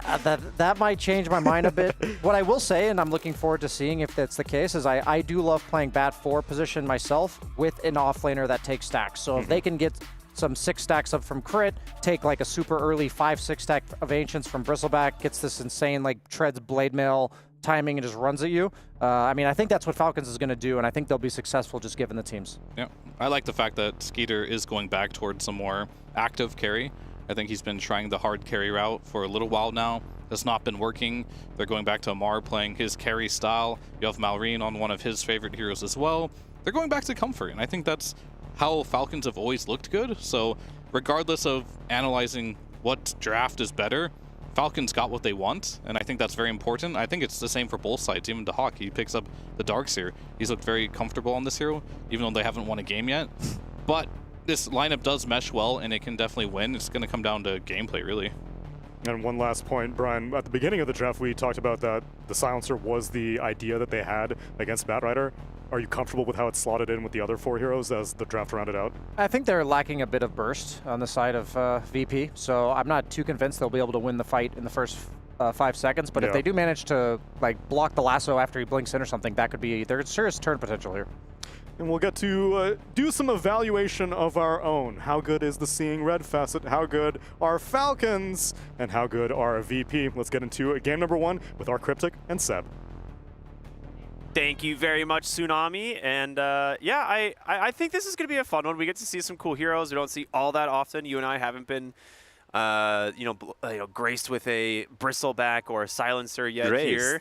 Yeah, I was trying to find a positive turn for this. That is a very positive. Maybe too positive for Bristleback plus 3. I mean, no, maybe not. We'll have to see. Yeah, it is in the most capable hands of someone who could make it happen, I suppose, right? But yeah, let's talk about it a little bit because the panel is correct. The hero hasn't looked super great. But it is Amar once again who's going to be taking this with the Seeing Red facet into the off lane. What are the good things that the Bristleback is going to be offering this game? He will farm. He Okay, will farm nice, a lot. nice. We love that. and he will not scale. We love hitting creeps here But he in will Dota. farm more because he's not scaling. Okay, okay. And he might get carried. Okay. Or he might not. Okay. No, I can't make a case for No, Bristol. that's fair. That's fair. It's very hard for me. I'm messing with you a little bit. No, So- I mean, okay. What I can do is like Amar doesn't like losing. Yeah. Amar he's a specialist. He is a specialist of every hero he plays. So you know by fact that if he plays it, it means it can work. Yeah. And I'm dead serious about this one. So he's had success with it. He knows it can work. Whether he can make it work or not, or what's the window, that I don't know. But it can work. Okay. I'll leave it at that. That's fair. I'm okay with that. So, VP, we were looking at this draft a little bit. They go for the last pick of the Darkseer. And it's not a very inspiring Darkseer game, like realistically, but they do get a little bit more team fight. Yeah. I think Brian was talking about it. Like, it's an Aura Buyer, it's a team fighter. You have this Silencer Storm. No, definitely. I mean, that is what it's about. Like, you could be wondering, why would you pick Darkseer into Tiny +1? Obviously, Tiny is like a hero of choice against Darkseer because he doesn't really, he soaks up the pressure of what Darkseer brings, but the whole purpose of the Darkseer is to play off the tempo of the Storm Spirit. Like, you have to think Storm Spirit in a decent Storm Spirit game, because they saw Pugna and Batrider. These are two supports that cannot touch the Storm whatsoever. He's gonna have the backup of Global Silence, which is, you know, a very famous Dota combo. It's been used for ages. And now on top of that, you're gonna have the Iron Shells, which is gonna buff up the damage, the Darkseer Auras. This is a lineup that can play really fast tempo and also scales into the late game. It's a simple yet very, you know, efficient lineup. Right on. From VP's side. All right. And when it comes to Falcons, a couple of odd hero choices, but at the end of the day, they still have Batrider, who has been easily one of the most impressive heroes of the patch, whether it be in support or the core position, and it's going to be Crit playing it this game, so yeah, I think you're going to have a lot of faith in him to get stuff done, and you said, you know, Bristleback's going to farm. Batrider can stack. No, for sure. I mean, they have a really good lane. I think it's not, you know, against the Gyro Tusk, Gyro Silencer rather, it's not the best laning matchup. I think VP is going to be very happy with the laning phase. Yeah. But Bristol is unbeatable at the efficiency game. And you know, this monkey is going to make sure that, hopefully he's going to be able to protect their side of the map and make sure that, you know, they're not able to, you know, they can fight their stacks that they're going to make. And that also explains what we see here, like the Tiny pick. The reason for the Tiny is not only, you know, the lane, the matchup, it is a hero that is really hard to pressure. You know, he has a lot of HP regen, a lot of just raw HP. He has a stun that he can use defensively. This Tiny, after he gets, you know, 3-4 minutes of quiet laning, he's gonna sit at, you know, close to 2k HP with a stun. He's gonna be really hard to kick out of the lane. And it's one of these heroes that is very happy to just lane by himself and soak up the pressure. So that's gonna free the Pugna to go play with the monkey, to, you know, defend the stacks, maybe make some wisdom plays. So, and it's been Skitter's role in Falcons for a while now. Like he's like in charge of making sure the game is stable, basically. On his side of the map, to free his support to, you know, go play with Amar, go play with Manarine. It's been their formula for years, for as long as I can remember, really. Yeah, as long as they've been a team. So that explains the Tiny choice. Right on. Well, this should be a fun one. We'll see, you know, which of these lanes we'll probably see, you know, the first set of action. And it's one of those things like Tusk Darkseer has the potential to be fairly aggressive, but again, it's into a combo, like you said, like this Pugna Tiny.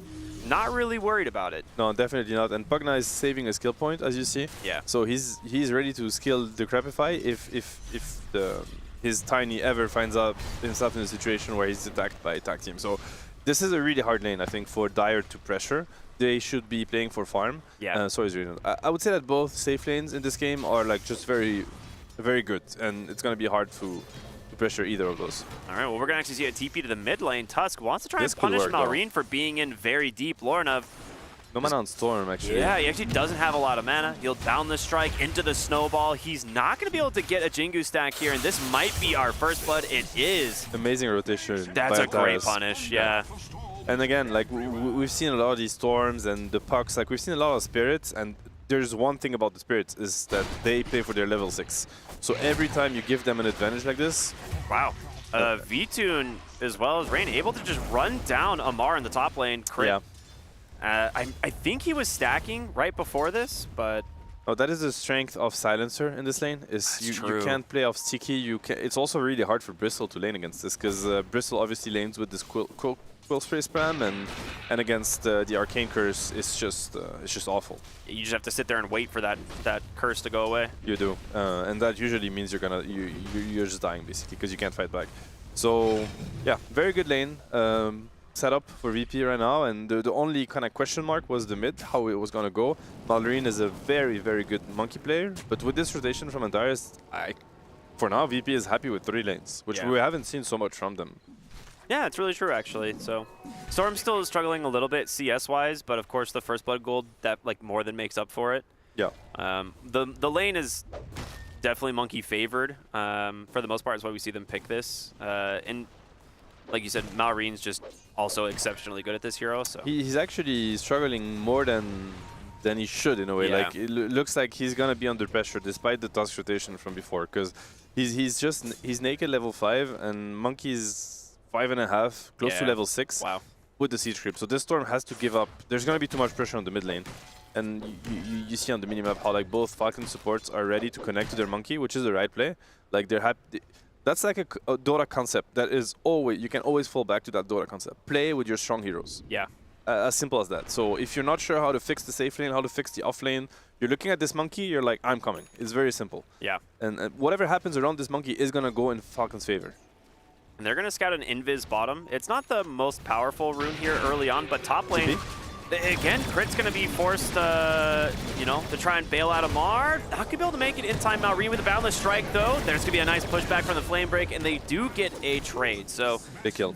Really nice movement from Malreen on the Monkey King. Yeah, that's a big kill. Now you got to think about what you do as monkey, because it's, you know, you think monkey mid, you think wisdom play at minute 7, because it's pretty simple. Click Wukong on top of the wisdom. Is he going to keep killing them top? Yep, he's going for the silencer, and there's a kill going mid. Yeah, they're going to be able to get the kill onto Rain. Now the dive mid, we'll see a high ground miss for Lornov actually might have cost him that kill. Bristle TP'd mid. He's going to try and run him down. Blood Grenade is out. Amar just going to try and dive the tower. Looking very close. Another Quill Spray should go through and finishes the job. He gets a double kill for his efforts. What a rotation by Amar. That salvages his game completely. Yeah, how often do you see that? Like a level 5 Bristle killing a level 5 Storm? What's going on? He's just going to get the mid-tower for this. The Catapult's still alive. It's 7 minutes somehow. Yeah, I like what Snaking is doing. He's been blasting this mid-tower. Big fight top. Okay, there's just non-stop aggression. We went a kind of quiet lane stage for a while, but Skitters rotated top and Crit trying to help chase down B2, and Snowball does come through, but a really nice Boundless Strike to secure the kill. Crit will tick down to the curse as Antares will be next on the list. Double kill for Skitter. And we are suddenly up to 10 kills.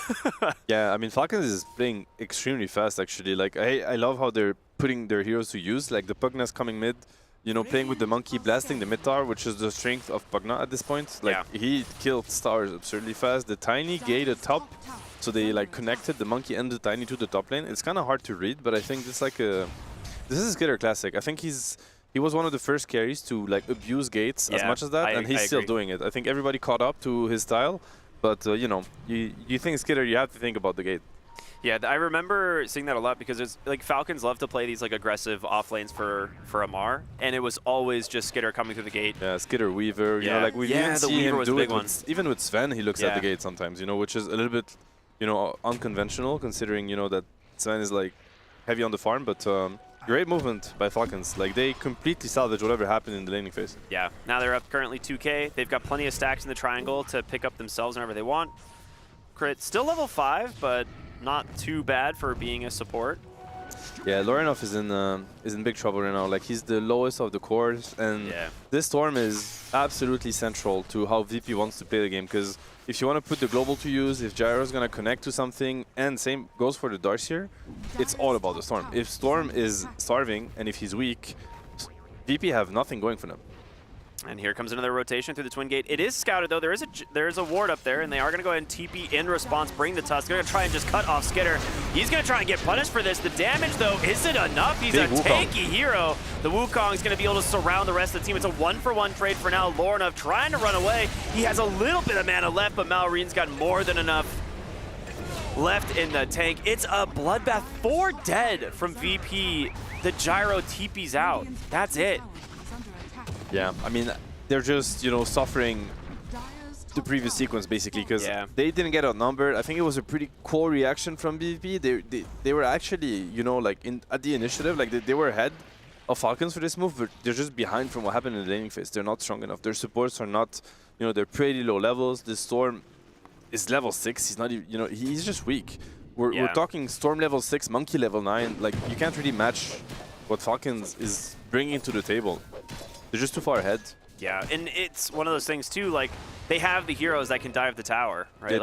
They're not really worried. Like, the amount of time it took them to kill the Tiny versus, you know, say like the Darkseer, who's supposed to be a tanky hero. And look at the stacks, like, you know, it's gonna keep getting worse if you're a VP fan. Yeah. This Bristle and Bat are gonna start accelerating. Yeah, this is the most Falcons play. I feel like this is just what happens every time they have this Bristle back. Yeah, I mean, that is the strength of the hero. That is what the hero does, and I think if you don't use that aspect of the hero, you're kind of destined to fail. So it is definitely something that must be factored in at this point. Like, you pick Bristle, you think about the stacks, and most importantly, you think about being able to fight for the stacks. I think that is something that people sometimes, you know, overlook. It is important, and it can also explain how the other heroes are chosen, because if you secure these stacks, I mean, look at the net worth now. It is like 800 gold. It is game winning. It is game winning. There's 6k gold ahead, 11 minutes in. It's a very, very significant lead, to say the least. And they have, like, they're getting stacks on the side of VP, but in comparison, it's just not as much. And no, it isn't. And you want to think about where's the gold going, right? Like, you invest gold into a Bristle that's buying Blade Mail, Pipe, and Shard, versus a gyro that's farming Ag so that he can keep on farming. Yeah. Like, you're going to have a problem. Yeah, like the next 5-10 minutes, you're going to have a big difference in the fights in terms of what that gold's being used for. Bottom lane. Nice jump in, Malrine. They've got a chain stun. The toss doesn't actually come through, but a snowball, not going to save him. Yeah. He doesn't have toss. That would make sense. They just, I mean, they just got the global on Silencer. You know, I'm happy he didn't click it because that is the one tool that they have to try to get back in the game. Like using the Storm Initiation plus the global silence. I would have liked to see Darkseer maybe buy something different than this Vanguard. He's going for the Crimson, but I feel like he needs to help his team earlier than that, because this is, you know, the bleeding is gonna get out of control if you're VP. You need to find these fights. You need to get the Storm involved. He has an AD rune now he can use. The Silencer is sitting behind him with the smoke and global ready. You know what they want to do. And you know, I guess I would have liked maybe like a mech or something a little bit more fast-paced, because I don't think the farming, you know, idea for the next 5 to 10 minutes is going to help VP. If anything, it might just seal the deal. Especially since the Darkseer Gyro want to farm the same area of the map, right? Like, they do. They both want to farm the triangle or the offlane, and so V-Tune's kind of getting less farm elsewhere. Yeah. Oh, there's a smoke happening from VP. They're taking a big angle around the Falcon safe lane. Is it going to hit? It's only snaking, really, being around here. I mean, maybe they find crit, because they're expecting someone to be farming down below, but they do see a courier. I mean, Pugna's out. Do you find anybody? No, it would be nice to kill the Batrider before the blink, but they're not going to see him. It's kind of obvious, because the mid lane, nobody's touching the mid lane. The Storm is like missing all of a sudden, and Darkseer has played very passively, and now all of a sudden he's like close to your tier 1. I think it's kind of telegraphed, and that is also what happens when you play as an offlaner. If you play too defensive, and it becomes really obvious when your team is looking at your lane. So that's why you usually try to, you know, sacrifice a little bit of efficiency for a little bit more presence, just so that you can keep your enemies in the dark. That kind of illusion. Yeah, exactly. This one is too obvious. So they're going to get the tier 1, which is very good for them. It's going to help them make sure that nothing happens for the Wisdom play. Most likely they will be able to secure that in 20 seconds. Okay. And they're going to have to keep maximizing. I think Falcons has great map awareness, and they did not fall for that. Yep. Yeah. Unfortunately, I'm just looking at this Bristle, and I see the pipe getting closer and closer, and I'm thinking, where's the damage coming from if you're VP once the pipe is online? Yeah, I mean, that plus now an incredibly fast Blink Dagger for crit, so He doesn't really need too much help either, right? I feel like him and Monkey are probably good enough at finding a kill, but... Yeah, and he clicked the smoke. I mean, no, they're Brings the very Monkey with strong. him. And that's also the issue, is like global defensively never feels good. Like once the lasso happens, I mean, especially if it's on the silencer. Yeah. Can't really global defensively there. No. Yeah. This one was a little bit tough, but even if it wasn't a teammate, you never feel good clicking global to try to save somebody that might even die, and even if it doesn't give you anything. Yeah. It's a really long cooldown spell. Yeah, I feel like a lot of times, especially in the early game, once you're lassoed, like, you're probably going to die if there's another hero there. There's like a diffusion monkey going at it, or BB, you're most likely dead anyway. Okay, yeah, speaking of this Bristleback, this guy is ridiculously farmed. Yeah, no, he is. He really is. That's a new record for the pipe, 1448. With blade mail, mind you. Yeah, he's making it work, and not only, I mean, he has a null, a bracer, magic wand. These are like luxury items, you know. Like he's, I mean, 10k net worth at 15 minutes is unheard of, actually. That's like typically like the dream farm if you're like playing a carry hero that had absolute free farm and stacks and stuff. But we're gonna see them make a play to the top side here. Snaking in some trouble, has a Glimmer Cape. The global silence is out. He's tanking a lot of damage, but it's not enough for him to get out. And now with Malrine coming in, Boundless Strike's gonna connect. They take down the Tusk. It will just be a 1-for-1, and honestly for VP, probably worth, but it did cost you your global. Yeah, I mean, it costs you your global, your storm, your Darkseer. Like, you have two cords looking at this Pugna kill, and you click global. I don't even think it's worth, to be honest. I think it's like a consolation prize, but they can't feel good about this. And now we're going to see Malrine grab himself a very early Aghanim shard, so way more mobility for him in this fight. Yeah. I mean, it's one of those things we see people kind of gravitating more towards. It was for a while kind of ignored, but I think as players got better with it, the shard feels really strong. It's one of the best in the game, honestly. Like, it's such an amazing tool for Monkey. Yeah, in terms of getting out of like shards and wall, but also like getting on top of the silencer. We're gonna see them make a play for crit here. Staying alive for the moment. Nice decrep there from Snaking. You still have the lasso available if you want, but that's wall down. Yeah, nice save by the Pugna. They don't really have enough right now, like firepower on VP side, and they're going into Roche Falcons. I think they have the shard on the BB, is that what it is? Yes. Yeah. This is usually go time to start going for Roche and Tormentor. Yeah, I mean, the map is going to be theirs. Once they have the Aegis, I don't really know what VP is going to have to dodge until the Darkseer and the Gyro are ready to like face Falcons. I don't really know when that happens, if I'm honest. Like, the Crimson is a really cool tool, but there is a lot of mixed damage on VP. Like, there's lots of magic, lots of physical. I think they can cut through the Crimson and the Global, so it's gonna have to come from Vtoon. Like, once he gets his items, right now he's sitting at a Falcon Blade and an Aghanim Scepter. Yeah. He's working on the Crystallis. He's gonna need much more. So VP, once again, is in a position where they just have to dodge their enemies until they hit their own timing, which is gonna take a while. Yep, tier 2 goes down topside. Amar, I mean, he feels unkillable at the moment, so I don't think he's going to be too worried about playing aggressive on the map. Yeah, I like the decision of putting the Aegis on the Monkey, because he's the one that's going to set up things, so he's going to be, I guess, frontlining the most and putting himself at risk. They're going on the Gyro. He's going to do exactly that. Makes the play for the Gyro. Great global. This will protect him. So this is, again, like you said, using global defensively. This does come out before the lasso, so yeah, that was a good global. I mean, if you're going to save your Gyro, it's probably the only defensive global I would be okay with. On the other hand, Falcon did not really overreact. Like, that was only Bat and Monkey. Like, the Bristle's still, you know, chopping your mid tower. The Tiny's in position to play aggressively, so it's not going to help VP get much, really, space on the map. Yep, that is another dead tower. Zamar does not seem to be bothered and can always just be topped off by the Pugna. Which, what is the Pugna building? I think I saw the Pavis. Yeah, he's going Glimmer. Yep, he's going Crest into Glimmer, wow. Okay. which makes sense. It synergizes really well with the fact that BB went for the pipe, so it means that they have, you know, they're gonna have a protection against both magic and physical, which is gonna make VP's life even harder. Yeah, the Glimmer on Pugna is just such a cool combo. Like, just Glimmer yourself, heal up your whole team, and then just chill. Yeah, it's he alone can mitigate almost all the damage coming from the dire lineup if he's not the one getting jumped. And they might find Skitter. It's really close. Good awareness by Skitter to not go for the next wave. And Terrace will get found here by Crit. Drops the Walrus Punch, does have the Snowball, which that will actually drop the Napalm stacks, but he's going right into the Tiny, so... okay, actually manages to dodge. Nice Toss comes drop. out, he's still dead. A little bit of But, side points, you'll take it. Yeah, absolutely. That was cool.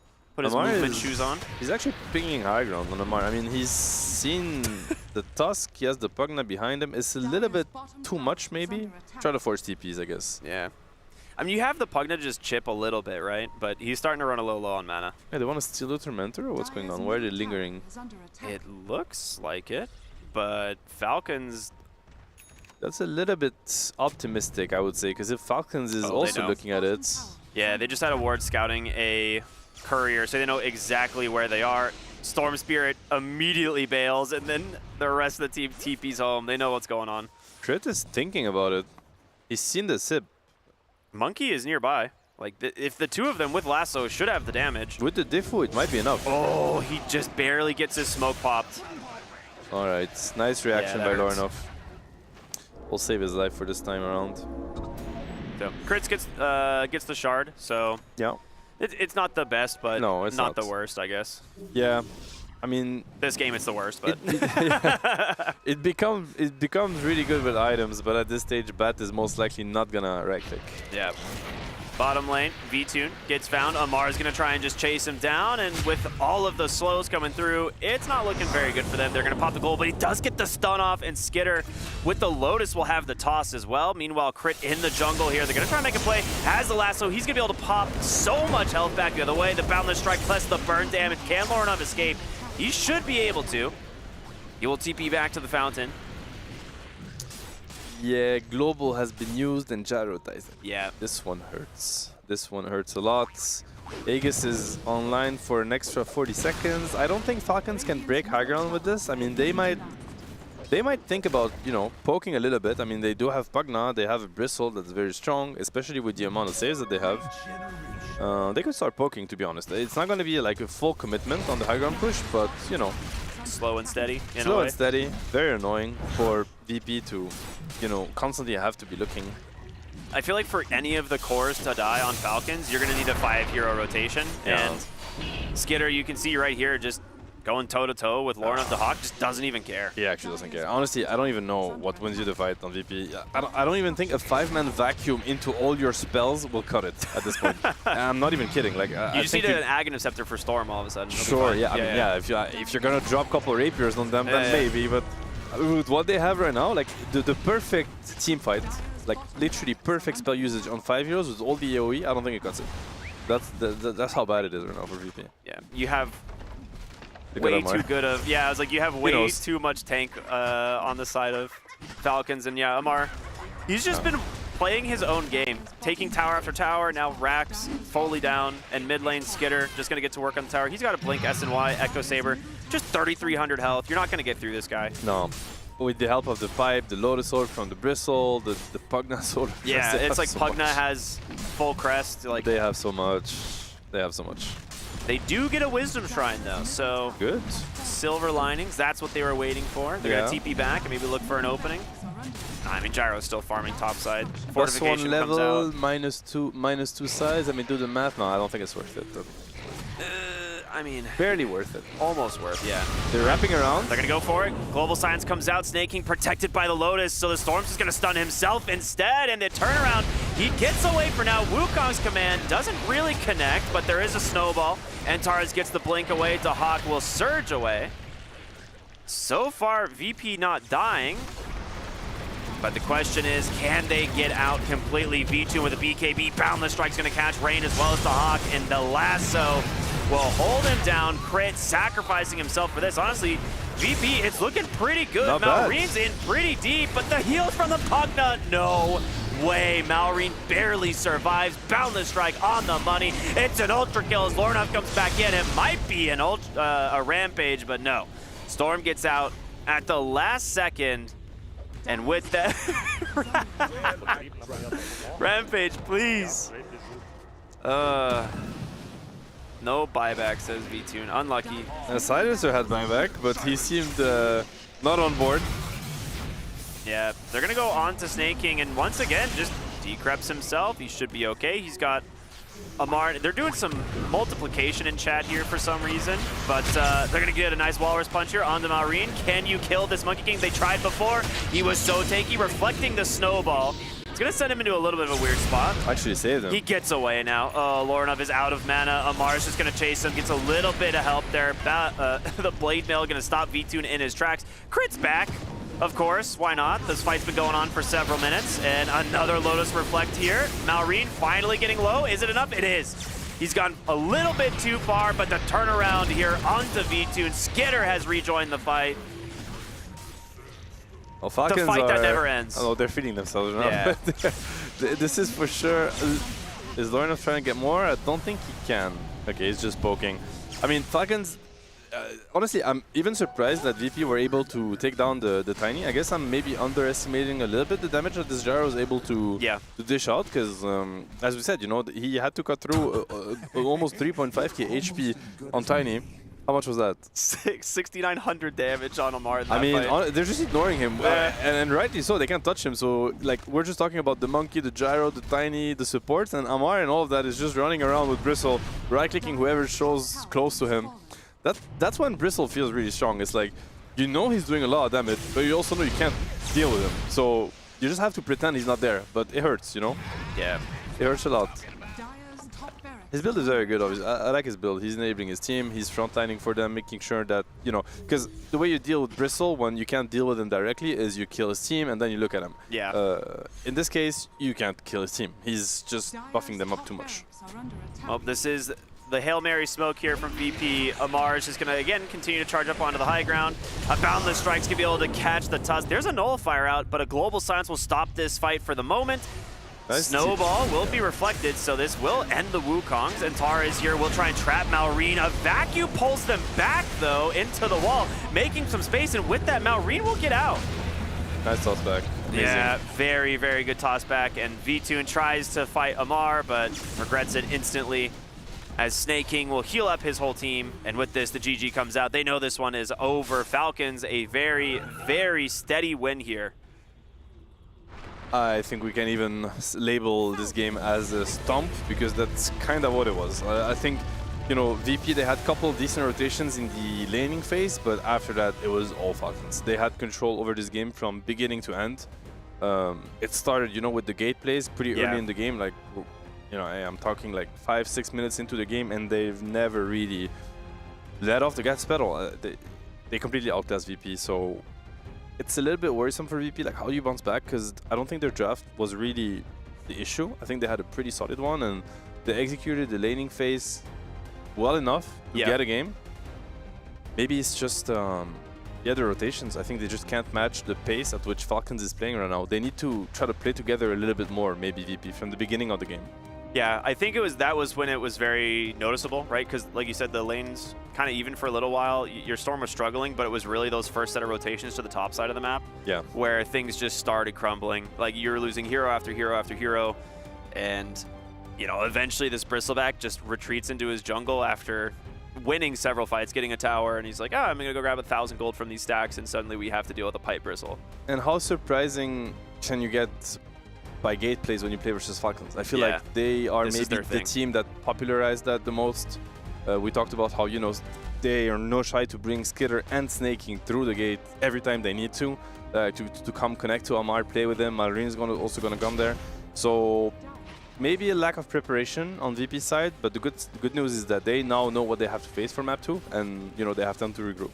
Yeah, absolutely. Very impressive game from Falcons as always. So for now, we'll send it back to the panel. They can break down, you know, maybe what to expect for game 2. We're still in that evaluation period right now, and at least I can sign off that Bristleback does have a place in a certain context, especially when as heavily enabled as he was by Skitter in this game. And I'm also seeing that Falcons definitely know how to play their kind of Dota when they are in the zone, because this was quintessential Falcons that we saw all throughout of 2024. Definitely, and I think a big part of that, you already mentioned it, Skeeter. Him using this gate is a big reason why oftentimes you see Amar always at the top of the net worth. He is being enabled by his cores. If he was a Sven, would he be doing that? Probably not. He'd probably be farming. Same with Medusa, same with Luna, heroes they've been playing earlier. And that's when the Bristleback looks pretty bad. They even killed the Bristleback really early in the laning stage too, but because of a couple of rotations by either Malrine or Skeeter, this game comes out of hand. So I think this Bristle still works, but all attention has to be on the fact that he has to have a good game, he has to snowball. Your mid and your carry probably have to just make some rotations at some point to you. They even stacked for him too. So like, everything was for this Bristleback. Yeah, I'd like to draw attention to something Seb was mentioning during the cast, that after hearing him talk about it in the cast and then watching these replays back, it becomes glaringly apparent to me, is that every time these plays happening top, Dahak was farming like the far right jungle behind his own tier 1. And I just feel like what Darkseer is supposed to be doing there is cutting creeps consistently, because they have to bring at least Monkey King plus a support to kill you minimum. And what happens here is, because you're not doing that, the Tiny could be anywhere. And you have no idea what's going on the map, and that information, or lack thereof, is the name of the game. If you push creep waves and then you rotate very quickly, the thing is, Tiny could just be pulling small camp, he could just be farming large camp, or he could be going through the twin gate, but this is stuff you just don't know. And that's why as an offlaner sometimes it is just better to sacrifice yourself and potentially die while being aggressive, because you are going to be preventing these top rotations from happening. I feel like what happened was they put a lot into shutting down Amar on the side of Vtoon and Rain in the top lane, and the second time they killed him, we saw the rotation come out from Malrine, and effectively that was the beginning of the tidal wave of rotations on the top lane, which then led to another death, which then led to a dive later, which was like a 5-on-4 situation where they fed 4 heroes and Vtoon had to TP out. And I think that this overly surmounting pressure on the top lane, I think a lot of times you can actually attribute that to the lack of pressure, reciprocal pressure from the side of VP. So I hate to say it, you can never like blame one guy, and I'm not here saying like Dahak is the Achilles heel of this team, but I think they need to be playing aggressive on all 3 lanes. Otherwise, what happened mid, which is Pugna just nuking the wave, and what happened top, which is consistently going on Vtoon, like this, you can't get away with this. There has to be something going on the other part of the map, basically. Yeah, even if there wasn't successful conversions on Skitter's twin gate rotations, at least information would have been gathered, and Vtoon wouldn't have to play stressed out for 90% of the game, because he's like, I don't know where anyone is. Well, the tower is going to get pressured, and that also leaves the opportunity, because if you're a carry and you're getting pressured like this, I'm sure Fear can relate, is you look elsewhere and think, can I maybe TP bottom and like pressure this area? Can I maybe go mid and like anything? But when you don't have that information, you're just kind of a sitting duck. Yeah, I mean, it's also, you have to look back at the 24 pick too. You pick this Darkseer into Tiny, and you're never going to pressure that lane. And I also look back to the Gyro pick, like you are picking a blind. So why not just swap those heroes around? If you're going to pick Darkseer, pick it earlier. That way we can have a pressure lane on the top lane. We use the word pressure lock because there was absolutely none from the side of VP. Nobody made any moves of relevance in this game, and it was hard to do too. So I think in this next game, you have to realize you're playing versus Falcons, and you're going to have to make sure that you can keep up with the pace that they're playing. Either you move quicker than them, or if you know they're moving, you get out.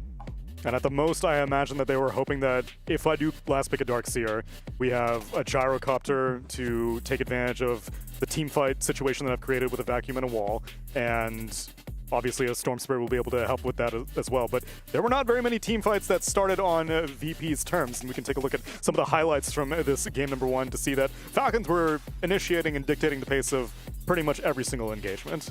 I don't even know, I guess, if Lornoff got any. Yeah, I mean, this entire game was just playing on the back foot. You can see 20 minutes in, 20k gold lead, but you try to make some plays happen here. Sure, great, you get the support, you get Skeeter here, but you're missing some key heroes to kill here. Malrine, we're seeing the Pugna. Like, we weren't entirely sure how this hero would pan out, but with the hero like Monkey King that needs to be bursted very easily on, just the chain heal keeps him alive there. And of course, like, it looks somewhat close, but you have to realize they didn't touch Amar even once. Like, he was completely untouched this game, and they had no means or no heroes that can go through a Bristleback in this game when they potentially could have drafted for that, but they chose not to. They played it safe. It really feels like VP is just playing not to lose, and they're not really playing for any type of condition to win the game. I would actually say that the first response of Silencer is pretty encapsulating of that. You see a Batrider on the enemy team, you're like, well, I don't want to. It's like first immediate counter initiation, and not even like a dispel counter initiation like an Abaddon or an Oracle. It's like a let's just stop this team fight for right now kind of thing. Yeah, it did seem very counter initiative heavy. Yeah. Even though you immediately pick the Storm afterwards, I feel like what happens is you pick the Storm and then they pick the Pugna to like counter this entire concept. And at that point, you're left with, do we double down or do we play like a split pushing game or for pickoffs or something? But they went for like a midway team fight, like not really committing to like one way or the direction. It really felt like they asked V2, what do you want to play blind? He's like, if you have to pick my hero now. If you have to pick my hero now, I guess Gyro. They picked it, and there's like, all right, Dahak, your last pick, nail this one in. He's like, there's nothing good. I'll play Darkseer, I guess. And then I'm honestly, I don't think it's that far off from what was actually that's how it unfolded. Unfortunate result for a VP in this game number 1, but at least we're seeing that Falcons can come into form when they get their hero and they get their comfort. Let's see if VP can maybe make it competitive or if they will be able to go out of Esports World Cup without a single win under their belt. It'd be disappointing, but it might just happen. We'll find out after the break.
Ladies and gentlemen, I'm here with the man, the myth, the legend, and Terrace, the Techies player from Team VP.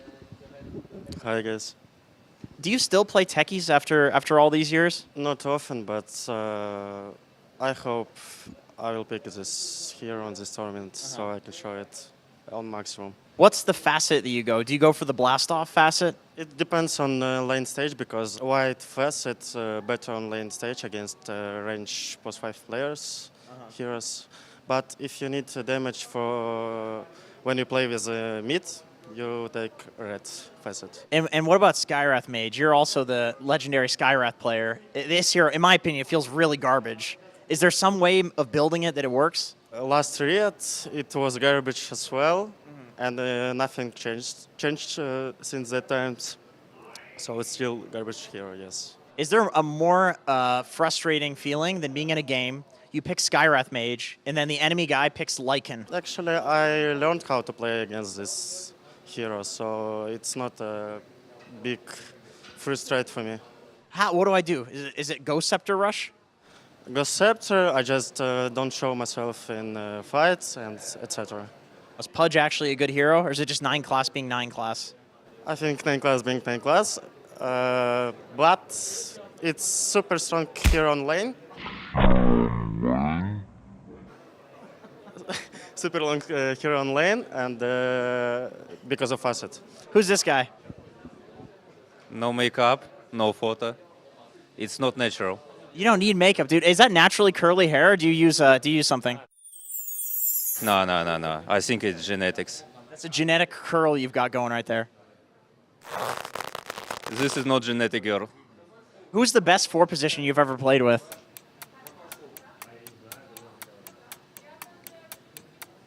I mean, due to results, probably Saxa, because I played with him like a few years ago in first Riyadh as a stand-in. Ladies and gentlemen, this has been an interview with VP.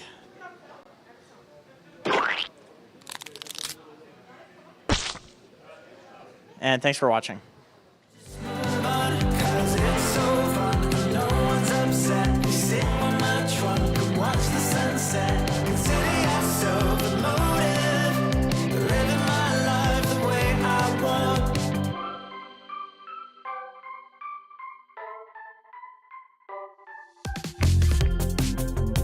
creating memories, and we drive our parents crazy. We're chasing sunsets, living each day like the last day of our life.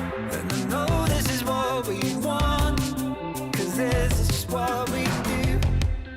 Free to tell our lies while discovering our truth. I forget that I'm down with you guys around, 'cause everyone knows life's better with love than being alone. Consider yourself a motive for fighting.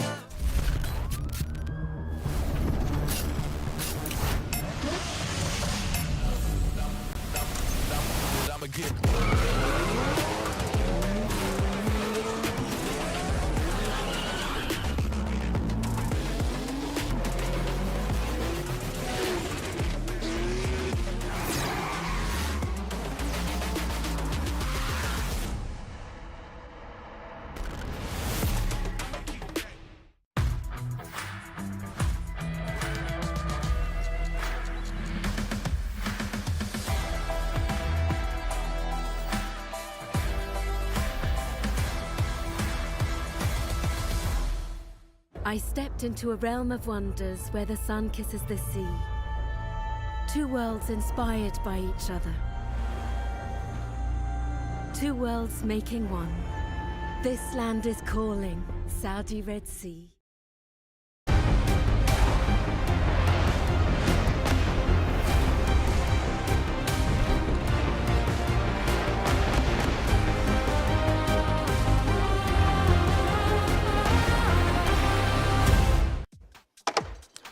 Welcome back to the quest for VP to find a win at the Esports World Cup 2025.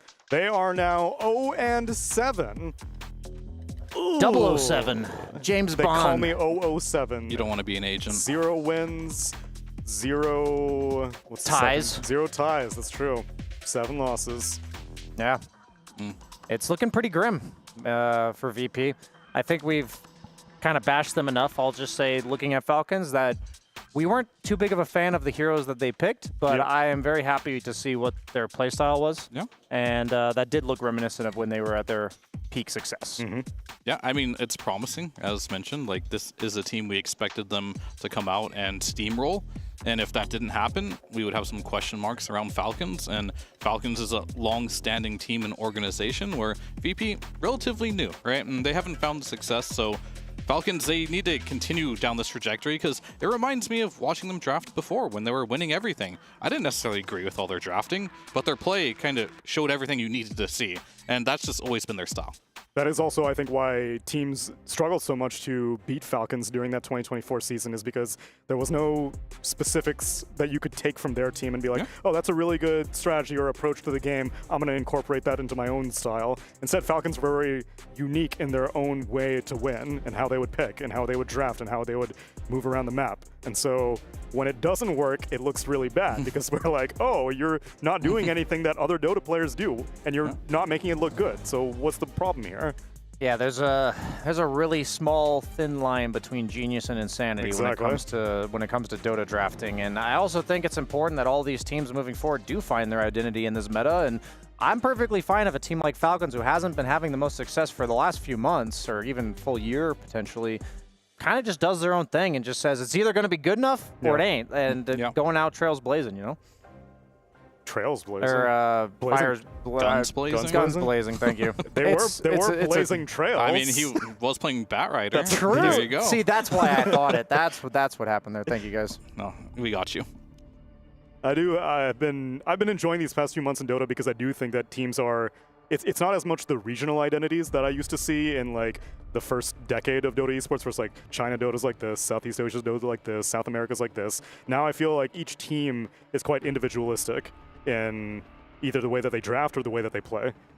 There's definitely a clear meta, but every team has their twist on it. That's definitely for sure. And I think Falcons has the biggest twist, along with Execration. Rest in peace. But I think these teams have like the most unique hero pools. And I think for Falcons, like I said, that's nothing new for them. They're used to this. It's just more so getting it to work. And honestly, I feel like they've been trying to follow the meta in previous tournaments before, and it doesn't really work out for them. So I think the adaptations they made in the last game, sure, it was versus VP. We talk about this team being maybe the weakest team at the tournament, but it doesn't really matter. Seeing a win is very good, and especially seeing it in the way they did it, where we saw Skeeter being very active. We saw Malrine also being incredibly active. This is normally how they played in the past when they looked really good, so I want to see them to continue down that line because, yeah, I am not a big believer in them changing their style. I think they just have to make what they have work. Well, so far they're thinking that the Naga Siren won't work in the hands of a VP, but Timbersaw, that's an ATF classic, and maybe even Malrine. So yeah, they're definitely both Grandmaster on it. They're going out the way that they want to. Their type of heroes. Going out. They're going in. They're going in. They're going in. They're going further. They're going deeper.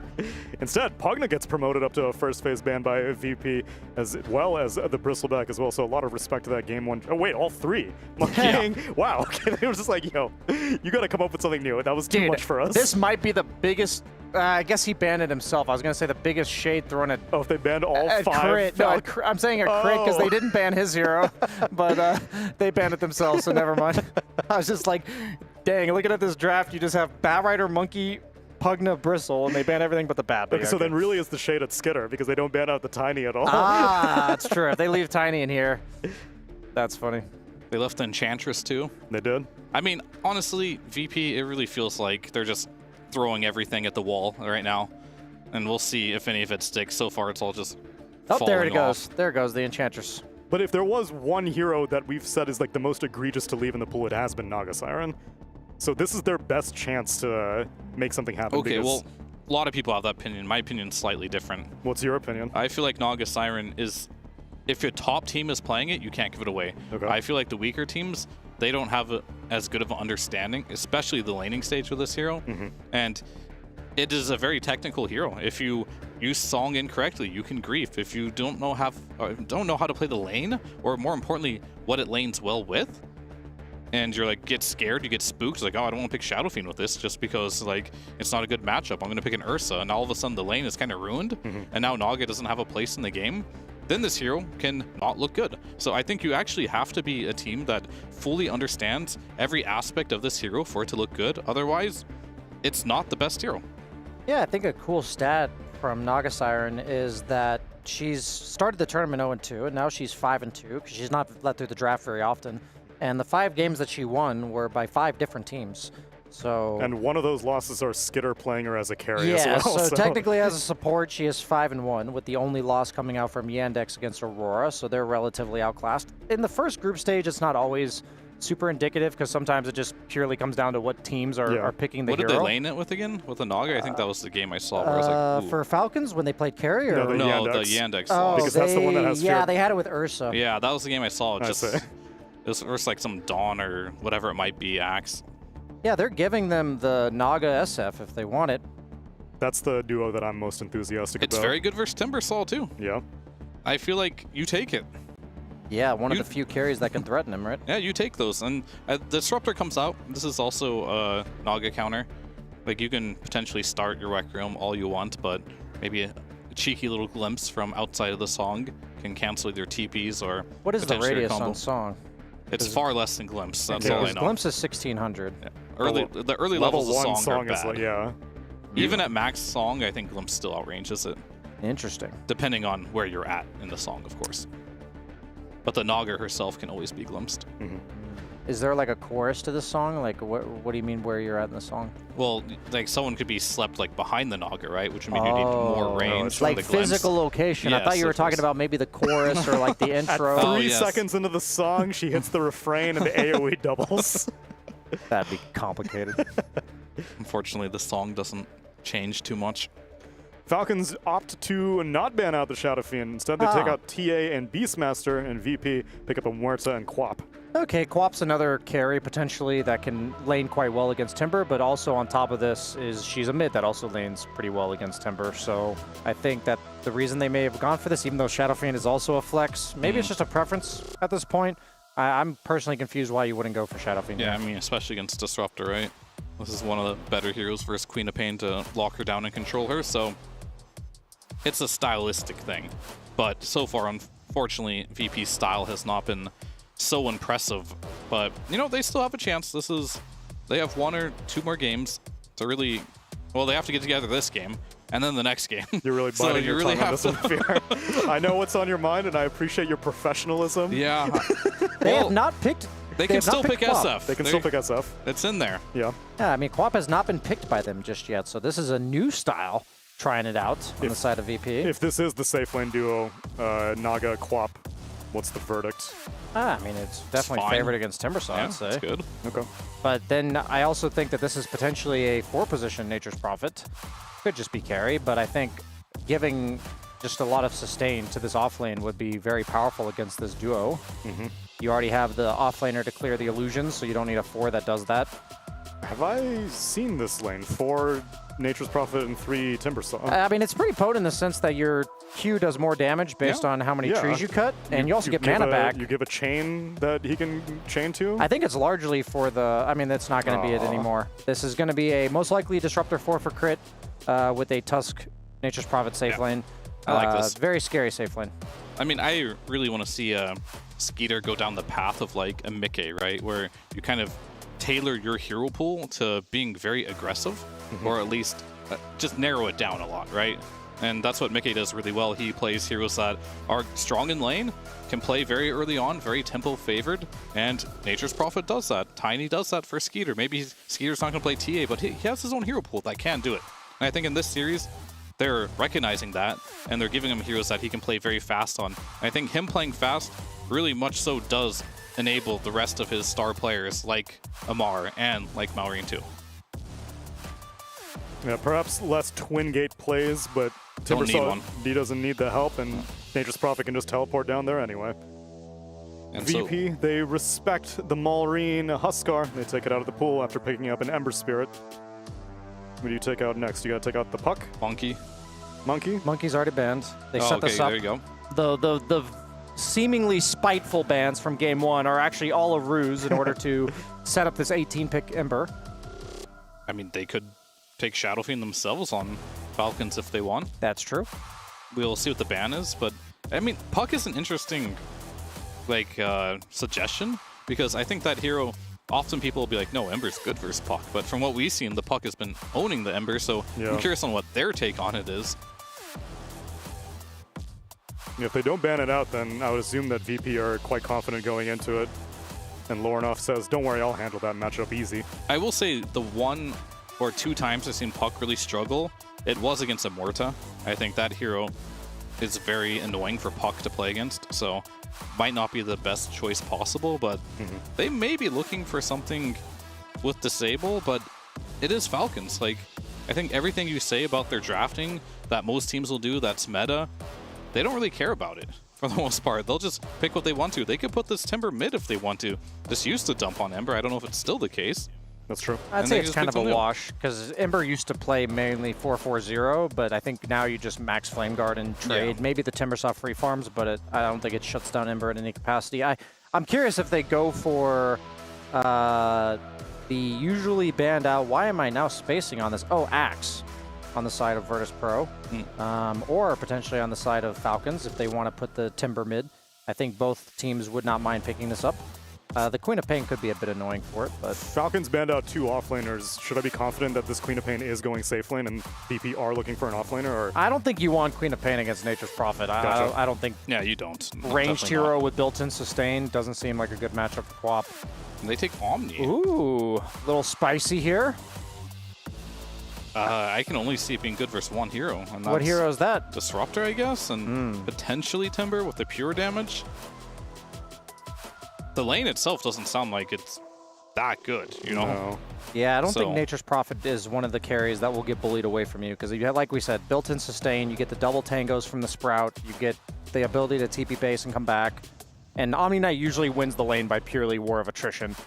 And he probably will have a difficult time getting in range to use his hammer, but they do struggle to kill him mid-game, so there might be a timing where Virtus.pro, they have a semi-carry Quap, a Ember that might have a decent lane. Let's see what he's up against. Primal. Cool. Was not expecting that, so this is going to be a mid-primal for Maureen. What makes you say cool?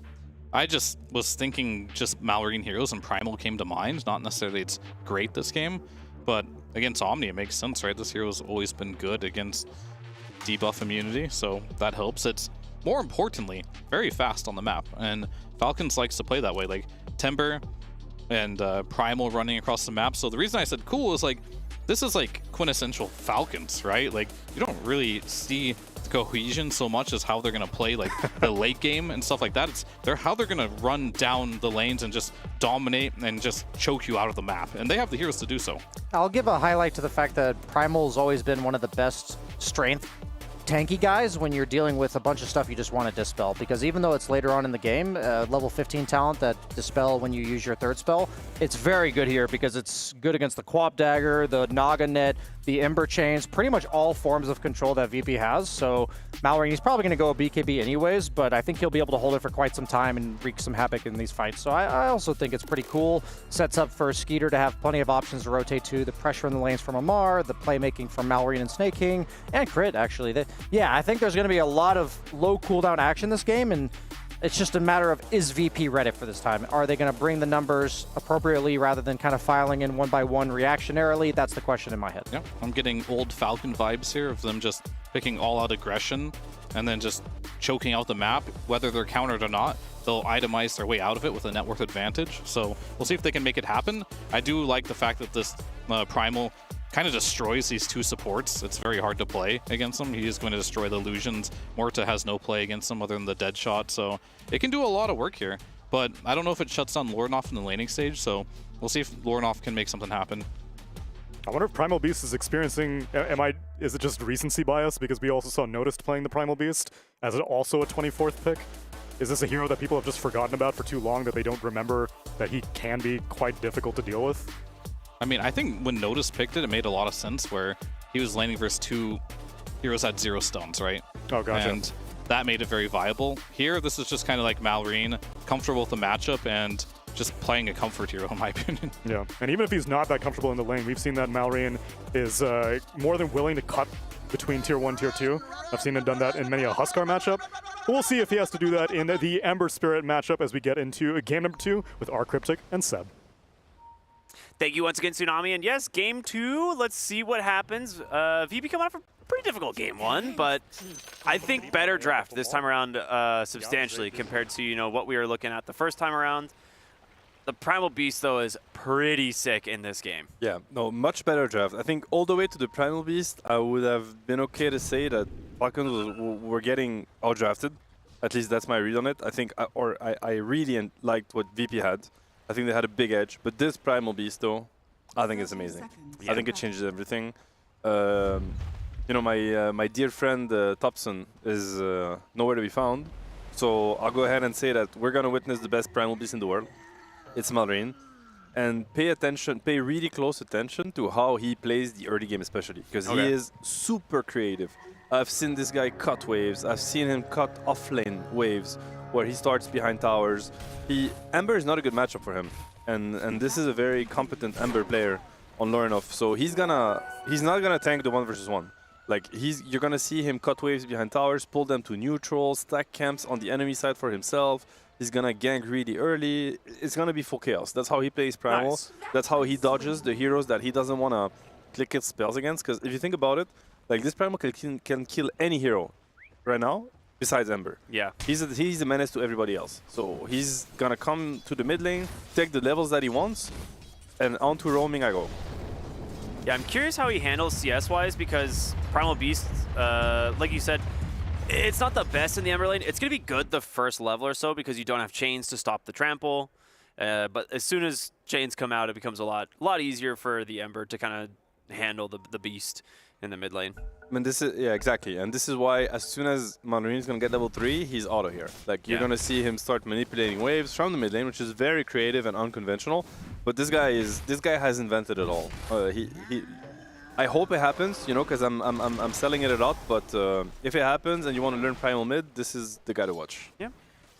It was funny because when we saw the Nature's Prophet pick, I was, you know, talking to you. I was like, do you think they flex this to Malrine mid? But it is going to be Skitters here. So the Nature's Prophet, Tusk, a decently strong lane into Omni Muerta. It's a strong lane, and especially in the hands of like, Snake King and Skitter. Obviously, these are I want to say one of the safe lane duo that's played together for the longest time. Like, I can't even remember when they weren't playing together. They've been playing together in Falcons for years and then in Tundra before. So they are so comfortable, like, laning together, and they have so much synergy. So they'll be fine. And I say that because Muerta Omni is a really strong lane against what they have. So, and for the bottom lane, we have a, you know, I'll give the edge to the Quap and Naga. I think it's a very favorable matchup, like both core to core and support to support. So we'll have to see how Crit and Amar get out of this lane without bleeding too much. Yeah, I mean, the Queen of Pain carry, something we've been seeing a little bit more often, just as people got more familiar with the facet. Yeah. Seems to be a pretty good pick into Timbersaw, but I mean, at the current CS, Amar would disagree. He is absolutely owning. No, he's doing good, but it's to be expected because he has just more base damage, and Quap doesn't really have a way to kick him out of the lane yet. Like, level 1 Shadow Strike is very underwhelming. Yeah. I think the pressure is going to come later. All right, makes sense.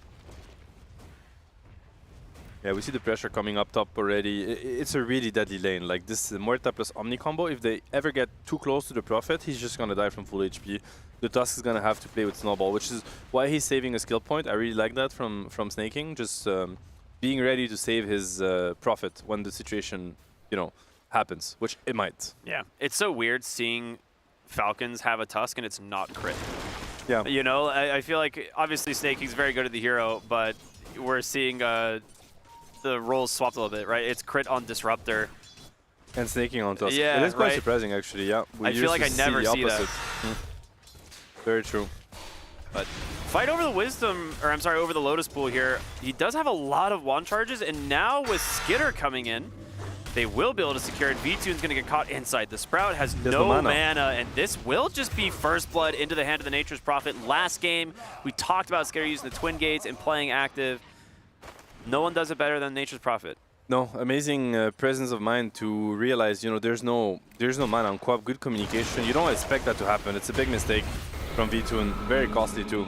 First blood on Prophet it really makes the rotation worth it. It's worth it without it, but now with first blood, he's gonna be super happy. And it might fix the top lane, honestly.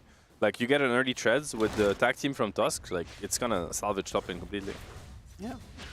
Giving a little bit of space to Amar as well. He's got the wave in a really good spot. Triple range creep here, which is actually nuts. Yeah, he went level 2 in reactive, so you know the plan. Like, the plan is the same as last game, basically. Like, Crit is gonna go and stack as much as he can for his Timber, and Timber's gonna try to sustain the Quap harass. I don't know, to be fair, like, if the Shadow Strike spam out harasses the level 2 reactive. It might be the case. We'll have to see. But, you know, you buy a couple bracers, you buy yourself the angles, Timber will be fine.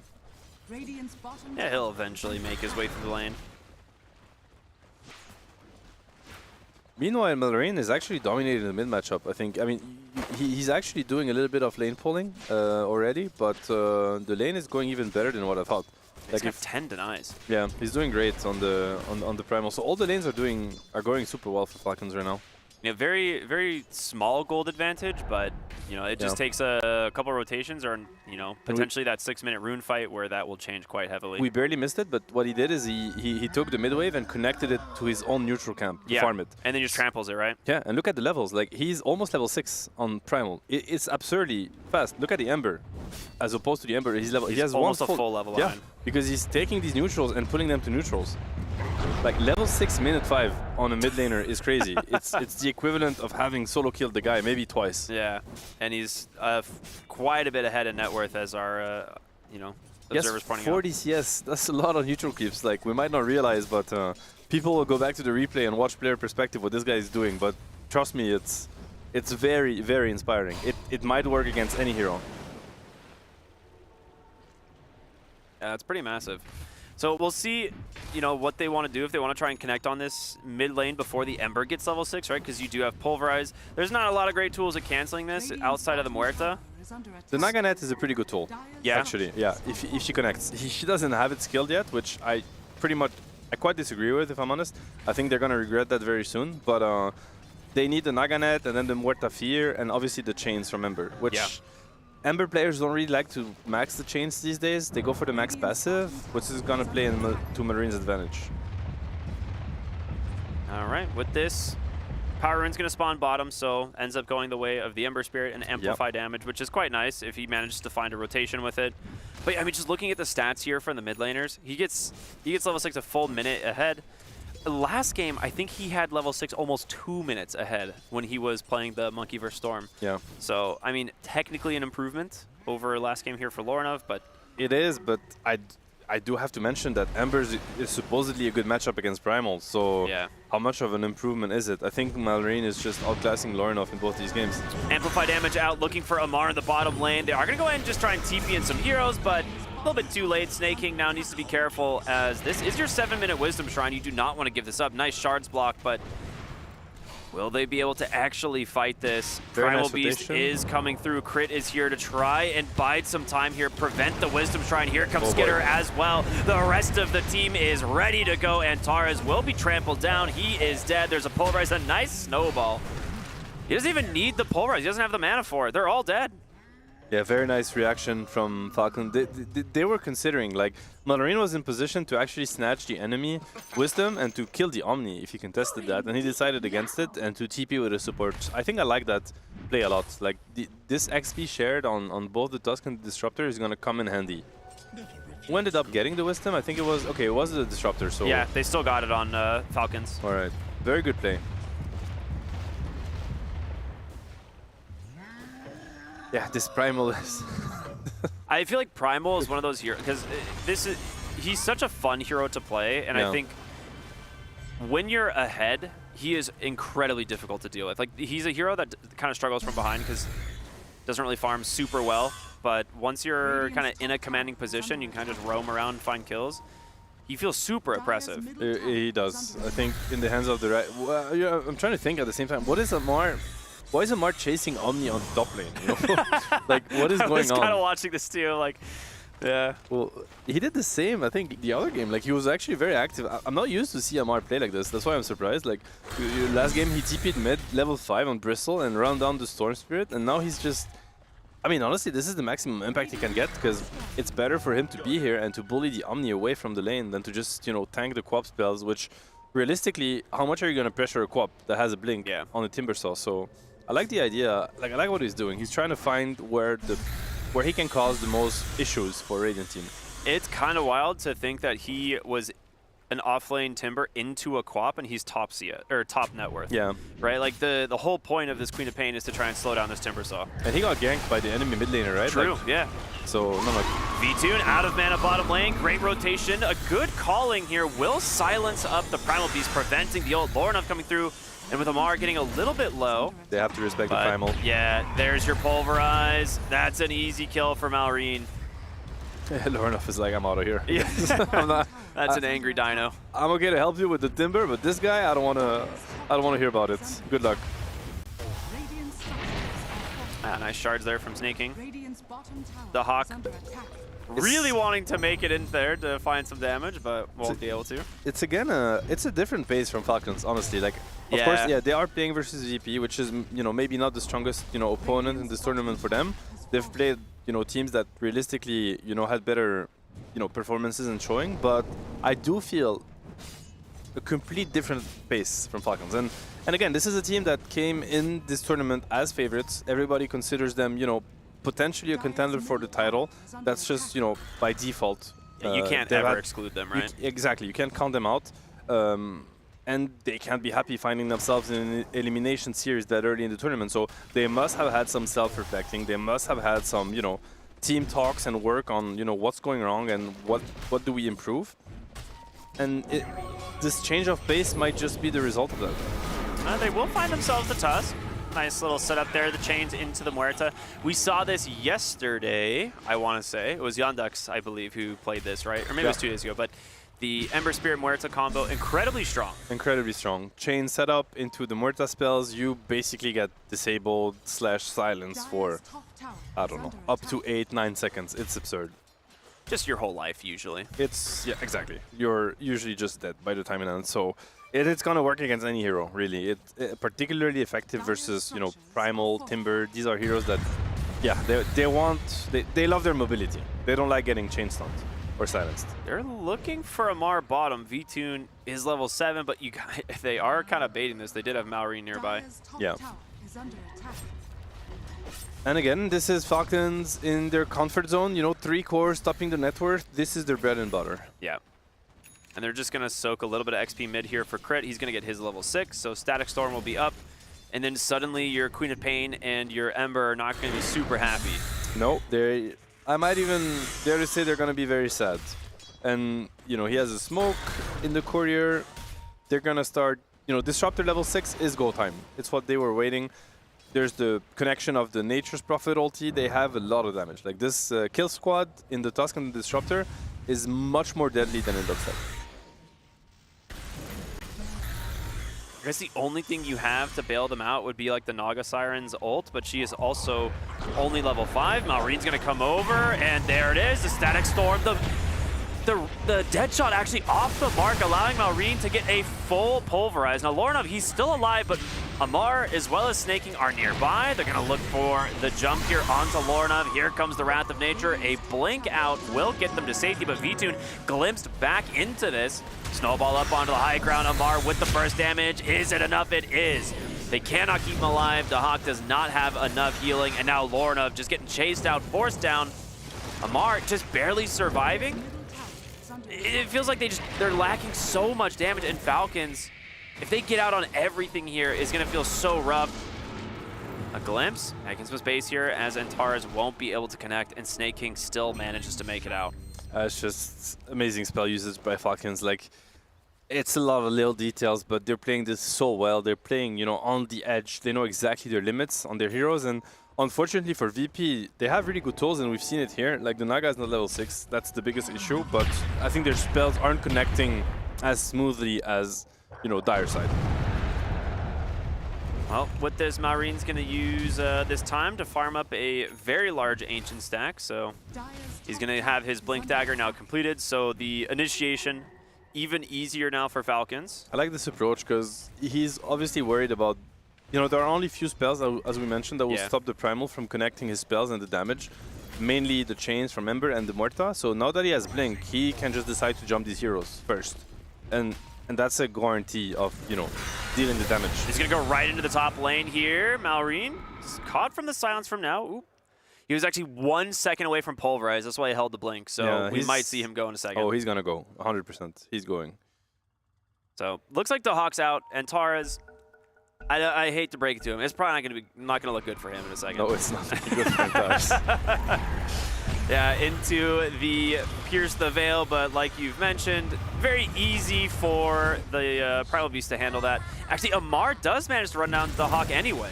So they do get both 2 heroes now, actually, as they do get the Static Storm to find the Ember Spear. Lorna's going to get glimpsed right back in. Chains to dodge. Very well done. Wow. The question is, he's low on mana, and Amar finishes the job anyway. Symphony of skills. And here we go, the chase continuing. Naga Siren dead. Our panel said it early on. Both these supports have no shot at dealing with this Primal Beast, and it's really starting to feel that way. I mean, I hate to say it, but Falcons is smurfing on VP right now. Oh, no. Yeah, this is a little too easy. I have to say. Like, they're just running around and basically running them down everywhere they show. It's brutal. I think this is the first Drinking Buddies Tusk I've seen in a while, but it's a good game for it, I suppose. It's amazing. I think it's a very underrated facet, and especially in a game like this where, as Marine is going, what's he killing? He's just messing with him. Okay. I was like, where is he? I don't see any action. Rune. Yeah, he just had an Invis Rune. I think he was just messing with him. Asserting dominance. But, you know, there's so little lockdown, again, on VP's side. It's only the net and the chains. Maybe the Atos from the Morta later. Drinking Buddies, it counters all of that. Yeah. Like, it just guarantees your snowball. Yeah. You know. I think it's an amazing facet, and you know the movement speed you're gonna get is gonna help the Primal a lot. It's a very cool that is approach to this game. true. I forgot about this. We used to run off lane Tusk Primal. Yeah. It's amazing with Primal. It's really amazing. So I like the approach here from Snake King. Very smart. Yeah, I completely forgot about that synergy. That's cool. Cool wards. They're both actually aware. Like there's a little bit of de-warding happening now for both teams. It's quiet before the storm, as the 16-minute rune might be an objective that both teams are going to look at. Radiant are scanning. Meanwhile, you know, Skitter is having fun. Both carries going for the Maelstrom. One is way ahead of the other, unfortunately, as they go bottom. Yeah, and they're just going to drop the Static Storm. A little bit of assist from the Wrath of Nature, and the Hawk does not stand a chance there against that gank. It's a lot of damage. This Primal is one of the biggest damage output that early in the game. Yeah. If you're going to tank a full trample, it hurts. They really do have so much early game damage between just the Primal and the Timbersaw, and it just gives so much space for Skitter to farm, do whatever he wants. And their supports are amazing for that. Like, their supports are all set up. And the core comes from the damage. He's completely isolated. This might be a kill on Amar. Yeah, this would be absolutely massive. He took a lot of damage from that Blade Mail. Very sick play there from Lornov, actually. Very unconventional from Amar to find himself, you know, that isolated. I dare to say he's one of the core players, tier 1 core players with the best map awareness. So I'm not sure what caught him off guard this time around. I think he was just looking to try and get a quick like poke kill on the Queen of Pain. And I don't think he expected the rest of the team because he was sitting in the trees kind of hiding there for a little while. Okay. So just a little bit of greed punish. Taking some chances. And this is, I mean, but this is Prophet's dream though. When your cores, your other cores rather, are playing so kind of in their face style of Dota, where you're fed information constantly on who's clicking TPs, and that allows you to just vacuum the entire map. Like this Prophet is going from one camp to the other for 17 minutes, and you see the net worth reflect that. Yeah, I mean, we can just look at the differences, right? Your Queen of Pain just finished a Maelstrom, whereas your Nature's Prophet just finished a Mjolnir. Yeah, and it's going to keep, you know, it's going to be exponential, because as long as this Prophet knows what's happening with the gankers, like whether he's at threat or not, you're going to see him TP on cooldown from one ancient camp to the other. And with the way the map is right now, he used to have like 1 or 2 ancient cap at max. Now he can access 3, maybe 4, and farm all the medium camps on the way. So this is what makes Prophet that popular. Like the map, there's so much to farm on the map, basically. They want to fight top. Great silence out from Antares. There's going to be a good Static Storm, but the Song gonna make them some space. Do you actually have the damage to fight this on VP? You gotta run. You gotta run. Yeah, I was like, it looks like they feel strong enough, but I don't think they have the damage at this point. I would agree with you. That's why I was a little bit concerned. I was like, they were sticking around for a while, but yeah, they were looking at it potentially, but Falcons decided not to join and not to overcommit. Skitter actually had the opportunity to TP, decided against it, went back to the triangle. They're playing to scale right now. Obviously, they'll take every skirmish they're offered, but they're still maximizing. They also just picked up a nice item here for the Timbersaw, the Lotus, but he is still getting surrounded by 4. He needs to get the chains up on the high ground, but he dies again. Now here's the question, can you get out? Because here comes the rest of Falcons. The onslaught through, and Tara's down to a sliver of HP. The snowball is going to finish the job, and Maureen. I mean, I was about to say that tip came a little bit early because brother. It looked pretty rough for Aiden, so I wasn't sure what the tip was about. I think Amar shares that opinion, thanking his brother for a very good tip after, you know, and tip into watching 3 of your teammates die with 2 cores out of the 3. That's not a situation you want to be in. Less than ideal, 5. right? Less than ideal. Less than ideal. But you know, you gotta use all the tools that you have. If you can try to tilt Falcon, it might be your best play at this point, because in-game, there's very little you can do. Yeah, the Blade Mail actually just kind of owning Amar. That's like twice now the Blade Mail has done a lot of work, but it is one of those things that you're still really far behind, and the Blade Mail is like their highest damage thing that they have going for them, so. Falcon's worst enemy is their own self. Exactly. Is that what you're saying? Yeah, it's like that is the worst thing that they have to deal with right now. So the best thing Radiant, like VP, has is Falcons. Yes. Okay. In a way, maybe. Okay. It's a little bit scary, but you'll take what you can at this point. Falcons will take the Tormentor since they can. And I guess V-Tune heard you because he's going back for a Blade Mail. He's like, is he okay, actually? well, if that is the strategy, I'll tag along. And Omni also has a Blade Mail queued up. It's actually pretty funny. The 3 cores. Okay, I felt like the Blade Mail was legitimately doing all their damage. So that is hilarious. The 3 cores on VP are like, well, we can't find the damage ourselves. We'll just turn Falcons against their own. So let's all buy Blade Mails and see what happens. To be fair, there's a lot of uncontrollable damage in the fights, right? You have all of Primal and Timbersaw, now Wrath of Nature, like almost all of it when you think about it. It's kind of funny. We'll Static see. Storm, Wrath of Nature, Mjolnir procs, Timbersaw. It's almost all of it. So we'll see what happens. Topside Drinking Buddies, goodbye.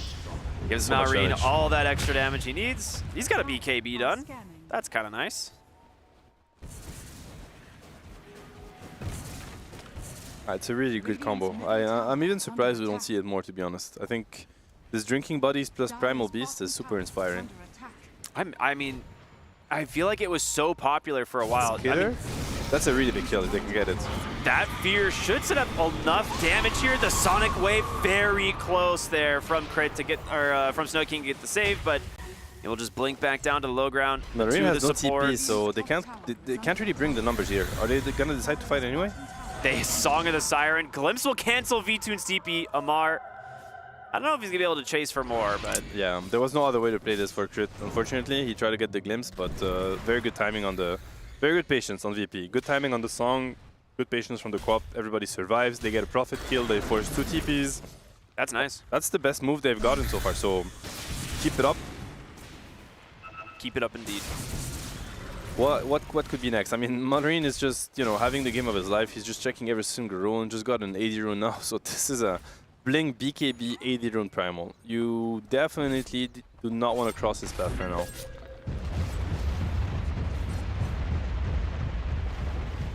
It's a lot of damage, more than VP can handle. They need to dodge. I think sleep at this point is really important to take the fights. So you just wait for the next song? Ideally, or unless there's a situation that, you know, is a little bit favorable, they're going Roche. That's an oopsie from Amar. His whole pipe just died on the courier. Ooh. I mean, I guess they're just trying to play on hard mode, maybe? Maybe. Knowing Amar, I don't think it's his style. I think he'll... he's a no mercy kind of guy. That's very true, actually. We can, you know, we can keep that narrative alive. Yeah, I think they don't seem to care too much. They will grab themselves the Aegis for Skitter, and I think once they get their pipe back, we'll probably see them group up. They could even afford to go without it. I think they're so far ahead right now. There's not much that they care. I think if anything, the blade mails, as we mentioned, you know, we were kind of laughing about it, but it is real. Like if they don't respect the 3 blade mails or the 2 blade mails, because actually Omni went back for Midas, but they could actually die to their own damage. That's the one thing they need to factor in, but outside of that, I think the team fights are pretty much theirs to lose. There's only 5 to 15, so not a super active game, but the Hawk, well, that's not looking good for him. Malrine should have no problem finishing off this kill on It's slot. looking fine. Get yourself a trip back to base, you get a free TP. That's true, 50 gold. It's not that bad. Dire's middle tower is under attack. Oh, Rain's actually going to get found from Snake King in the top side. Where's Trying the to be a little salvation? sneaky. Is he alive? No. No, does not look like it. Top rune. They're going on the Ember too at the same time. Oh, that is a Static Storm kill. That is a much better kill. Yeah, that's a blink, pulverize into Static Storm. Ember is... There's not much he can do. He's dying through the Mage Slayer at this point. It's just too much damage from Did he get Falcons. Blade Mail off, though? I think he did. He did. All right, unlucky then. Unlucky. And Skitter, I feel like Skitter is playing his own game. Like, we have not even seen him connect these moves. He's almost not needed. He tried on the quad. Oh Never my mind. goodness. Okay. What you need to do is ask. Blink gets forced by Amar, and Skitter's like, don't worry, I got it. Yeah. Nice work. This Prophet is very fat. He bought the shard because obviously their only concern right now is whether or not they're going to be able to catch Radiant team. They don't have any damage issue. They don't have sustain. It's just a cat and mouse game at this point. Yeah. And Prophet Shard is an amazing tool. I really like the fact that Malrine's just going to go straight into the Refresher after his BKB. That's actually a build he does very often. I don't want to say it's his common build, but I've seen this many times from him. He has a very special understanding of Primal Beast. Like, he has his own for sure, and he makes it work really well. We're going to see a Ward scouting out some of Falcons. They're going to make a play here onto the Tusk. Might be dead. I mean, they have the damage, so Snake King's dead. I like how Amar did not click Lotus on him. He actually just let him die. He had Lotus ready the entire time. And Snaking was like, please, Lotus, drinking buddies, help buddies. You could have just Lotus into Snowball away. Amar is like, no. Not worth my Lotus. I need it for myself in case they go for the play. Yeah, I mean, these supports players, they don't know how much mana Lotus is. Like, they don't That's just true. waste it on a support's life. That's like 175 one less mana. Timber Chain. No way. Radiant's bottom tower is under attack. We'll see if they can find another pick like this. They are still kind of grouped around the top side, but with Queen of Pain leaving, now you need to be very fearful of Maureen and Amar, and there it is, the blink into the onslaught. Gonna be able to pop the Pierce the Veil and get away for the moment, but only temporarily. The Pulverize does secure it. Can Vtoon bring the damage in this game at this point? Like, how strong is Quap gonna be? With you know, he has Repel, he has Naga's help, like the sleep, the reset. He has pretty decent tools. It's not just a Quap, but is it going to be enough? I mean, if you would ask me if carry Queen of Pain or carries Natures, I'm probably gonna put the money on carry Natures. Yeah. Because they build almost identically, right? Like, you're looking at very similar heroes, but I mean, especially when Nature's team is 16k gold ahead. But I want to believe in this Quap. I think, you know, the Repel and the help from the sleep, she can do a decent amount of damage. that's true.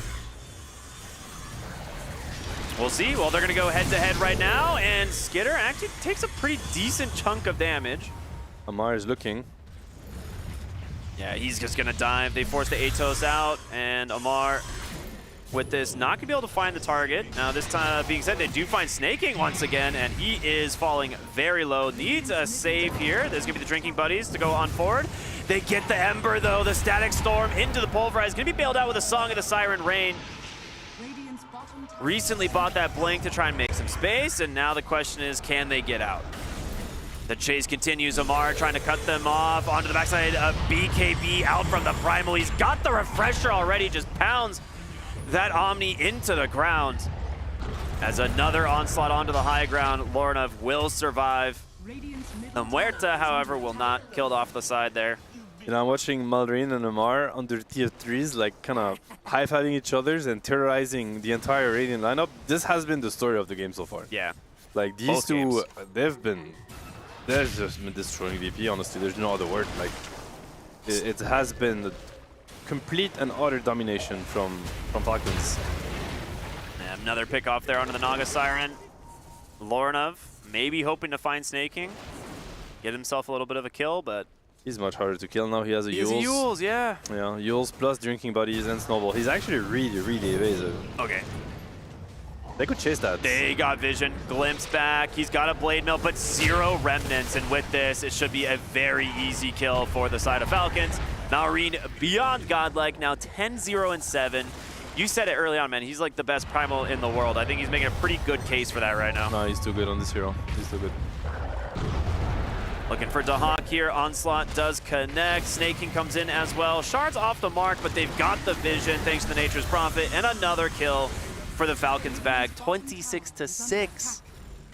Yeah, I mean, for VP, they really have to, you know, if they're going to get knocked out, you know, tonight, they have to go back to what's going on, really. Because it feels like every game they've played here so far has been more or less this. Like, they always end up in a situation where they just can't fight and they have to dodge, and it's just so hard to do in Dota nowadays. Like, the map shrinks and teams have become so good at locking, you know, closing the map on you and finding the pickoffs, and they're delaying the game, but it's hard to see what what they're delaying it for, really. Yeah, like, I was gonna say, what do you delay for at that point?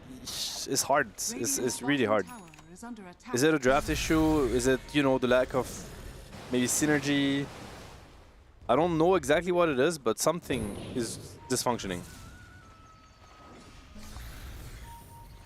As for Falcons, though, they don't really seem to be struggling all that much. Oh no, not at all. And VP just clicked the smoke. I think it was scouted by the ward. It must have been close. Like, It's maybe very the tree close, line yeah. perfected them. I mean, if you find Amar, do you actually even kill him anymore? I think you can. If you find him He's with going to 5. Timber Chain right into them, has the Lotus, will pop that to try and make some space. Meanwhile, his team too busy. Taking the Tormentor. Lol. He's starting to fall pretty low, has a Timber Chain in one, a lot of damage. There's the Sonic Wave. Amar does die, but here comes the rest of Falcons. A song will stop them for the moment. Snake King, a little bit of a Walrus Punch there, tries to look for Antares. V-Tune has a lot of damage, but a Yules will once again buy him space as now Dahak in trouble. Malrine goes in, gets the Pulverize onto the BKB, has the Refresher, will do it a second time.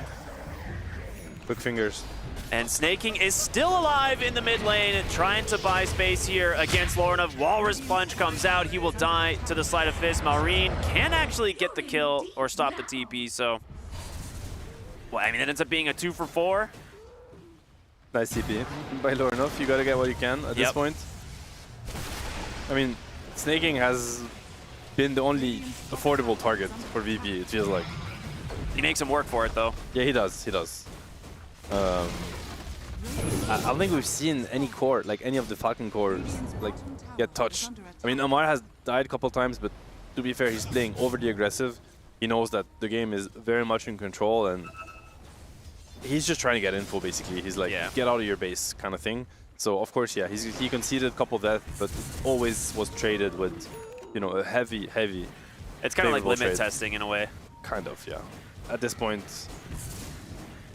I mean, I don't know. If you're VP, like, what is your best approach? You gotta wait for the sleep. Maybe try to force some overcommitment, you know, force them to be really deep, get a good sleep reset, and hopefully turn. I mean, the co-op is scaling.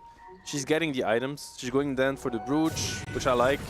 They see crits. They do see crits. Static Storm's just going to lock that Omni in place, remove him from the fight as the two supports quickly clean him up. And on the high ground, well, the rest of the team is struggling to deal with Skitter and Amar. Lorinov gonna get caught from the Yules. Do they have the stun to hold him in place? They're just gonna get pulverized onto the BKB of the Queen of Pain. V-Tune gets the blink to safety. Sonic Wave does come out as Amar will continue the chase. Glimpse, though, will send Dahak right back into the danger zone.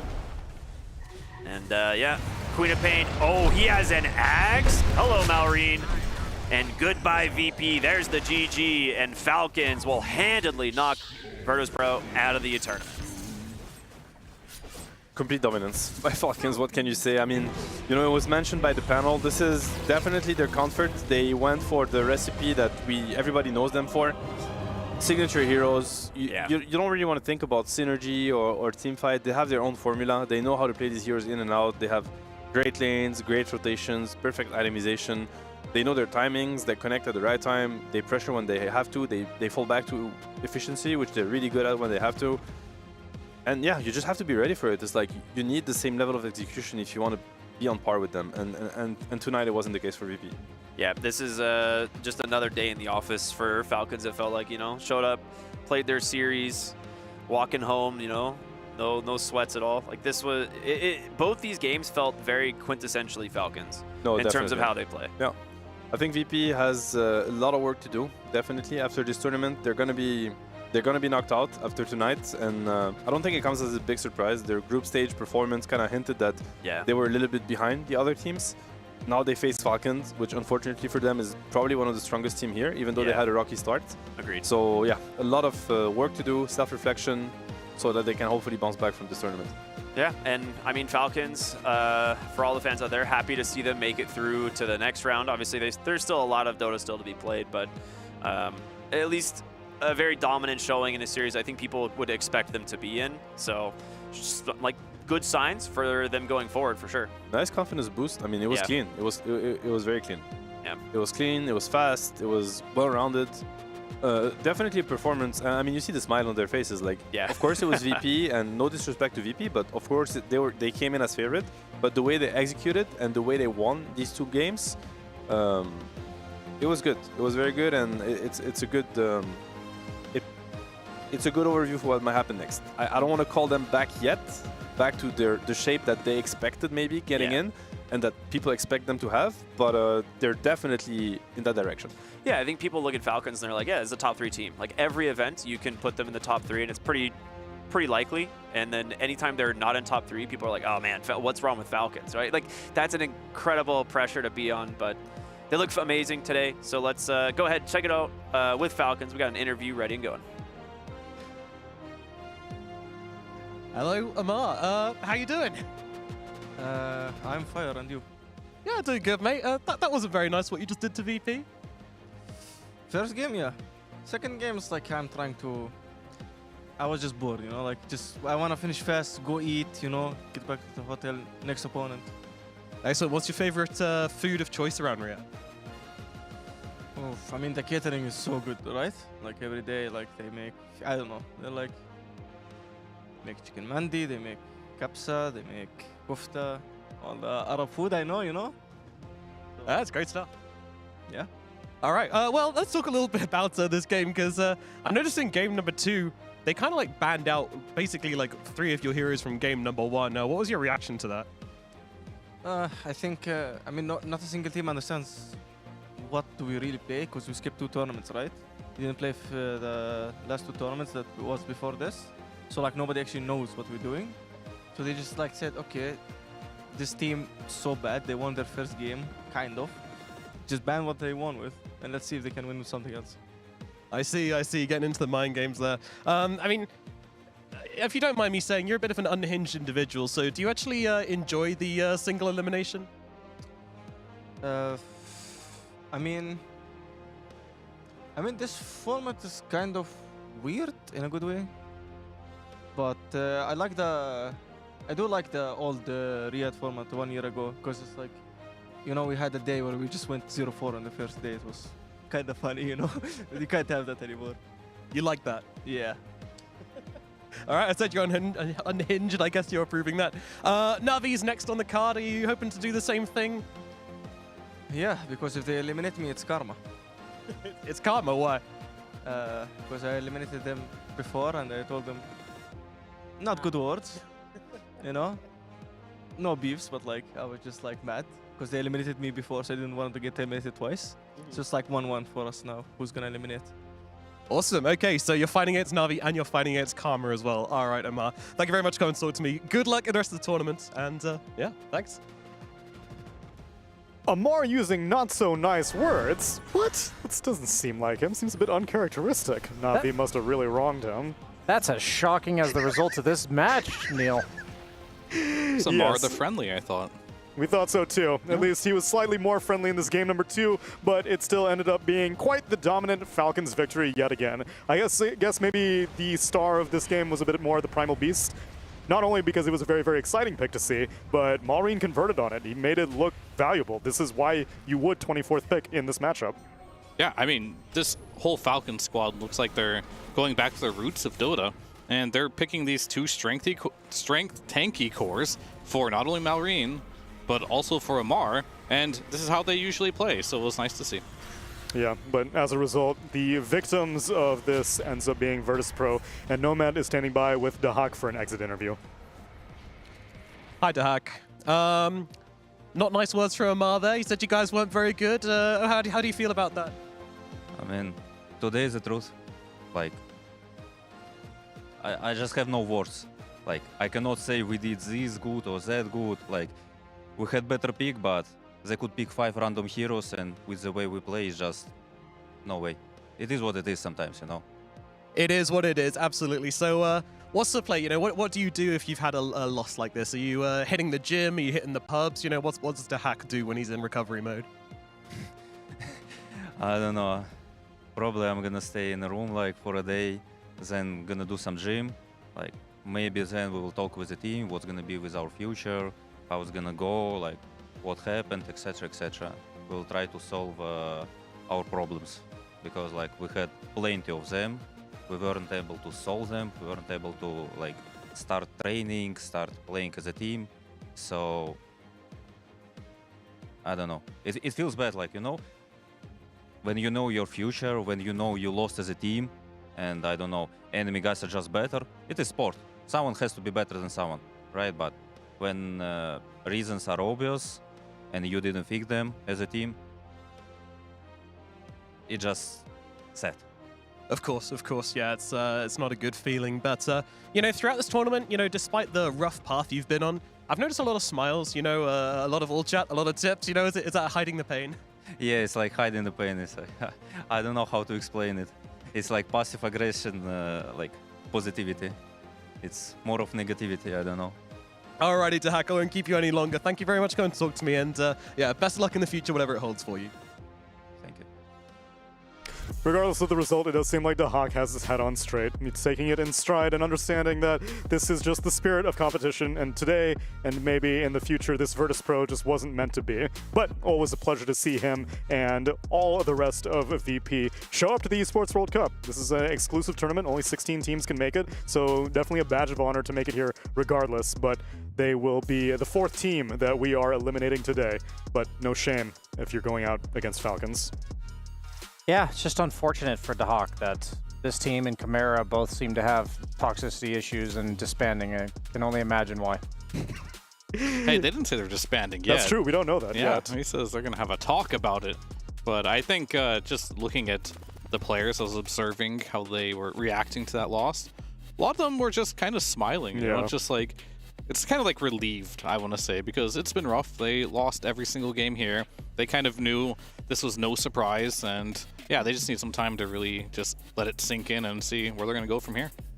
Well, we can at least take one more look at what was capable from their side. They picked an Omni Knight, and maybe it had some moments, maybe it didn't. Let's take a look at the highlights that we were able to pick out of this game, because was it even more competitive than game 1? Or I mean, this is mainly for Falcons. Not a lot to show about VP here. I'm just showing you how much, like, what they do with an Aegis, essentially. They have a 12k gold lead. They get an Aegis. You notice all the towers are still up, and this is fast forward. When the Aegis expires, they just use the Aegis every single game to never push. They didn't use this time at all to hit a single building. They just went back and forth, controlled the map, farmed, and that's just like the Falcons' way of doing things. And VP just couldn't deal with that. Normally it's like pretty straightforward, like, oh, Aegis push, and maybe now we can get a comeback fight. But Falcons, they never give the fight. They just always skirmish time and time again until they have a net worth lead that is insurmountable, and then you just lose. It's not as... Typically, whenever I saw Falcons take those high grounds in years past, they would need like a 50k net worth advantage. Yes. And so to see them do this is in their wheelhouse of like, we have a very comfortable advantage. We're going to slowly increment it. Even a tier 2 tower is apparently too big of a risk for them against VP. Nope. So they're just playing real safe. Let's just farm with the Aegis, but it works for them. Yeah, I hate to say it, but it's really hard to know if there are any implications on what Falcons is going to do further on in this tournament from this series. I think Dahak summed it up well. They could have probably randomed their 5 heroes and perhaps won this series. I'm not... Yeah. Those his words. Yeah, I don't want to... I guess I don't want to dismiss the series, but I also don't want to overanalyze, because I personally will go into tomorrow where Falcons gets to play again and just be open-minded and curious about what their identity is going to be, because like we said, they had a tough group. They had 2 top-tier teams in their group. I believe it was GG and BB team. But they're still a team that is a contender. Like, we could easily see Falcons, if they get their stuff together, make it top 4 in this tournament. I mean, they still passed the test, right? We wanted to see a 2-0 stomp, or they be did. worried, and the evaluation has been completed, and now we'll get more data whenever they face off against Na'Vi. But that's happening tomorrow. As we wrap up the last moments of this series, we have a Sony MVP for VP versus Falcons. Who'd you pick? We picked Noticed. Oh, it was for the day, never mind. Yeah, for the stream, actually. For the stream? Yes. For the B stream here. And Noticed, I mean, he had a great performance in the last series when they did play Shopify Rebellion. He did pick the Primal Beast as well, but maybe that's before we had the data of Malrine also playing this Primal Beast. But Primal Beast seems to be on the up, and same with Noticed. Yeah, he looked really clean in both these games. He was prioritized in the draft and convincingly showed us why. And I would just say that he's a player. I had an interview with him before the event started. We saw him in an interview after. I'm a big fan of this guy. He just seems like a cool guy. So for me, when you have players you like personality-wise and they're also doing well, you can't help but really root for this team, Yandex team. They have some veterans like Solo. Notice has been at the last 3 Riyadhs, including this one. Yeah. So he's a bit of a veteran himself, even though I believe he's like 21 or 22 years old. But having a cool, level-headed kid, I would almost say, compared to all of us, in a role like that with a degree of veterancy, I enjoy watching him and the rest of this team. Yeah, I guess the last player I need to get to know is Problems, because I already have spent time with TA2000. I got to interview Chira Jr. He was a pleasure to speak with as well. Solo, his years of experience speak for itself, and then now we're getting to know Noticed. So hopefully, maybe if Problems is confident Such a funny name. in his English. Call me Problems. Call me Problems. I got some news for you. But that wraps up the day, but that doesn't mean that we're quite out of the elimination gauntlet quite yet. No, we're just getting started. We did take out 4 teams today, but tomorrow another 4 teams will fall, because all those teams that were in the second place earlier in our group stage, now they're ready to play. And they now know their opponents. You don't know them, but now they're on the screen. Extreme Gaming got to beat Execration 2-0. Oh my god, it was all 2-0s today. Yeah. Extreme 2-0'd Execration, Yandex 2-0'd Shopify Rebellion, Talon 2-0'd Heroic, and we just saw Falcons get the 2-0 against VP. I suppose most of these played out the way as expected. Yeah, and I think tomorrow might as well. The only question mark for me is going to be Falcons Na'Vi. I think that is going to be the most competitive series, in my opinion.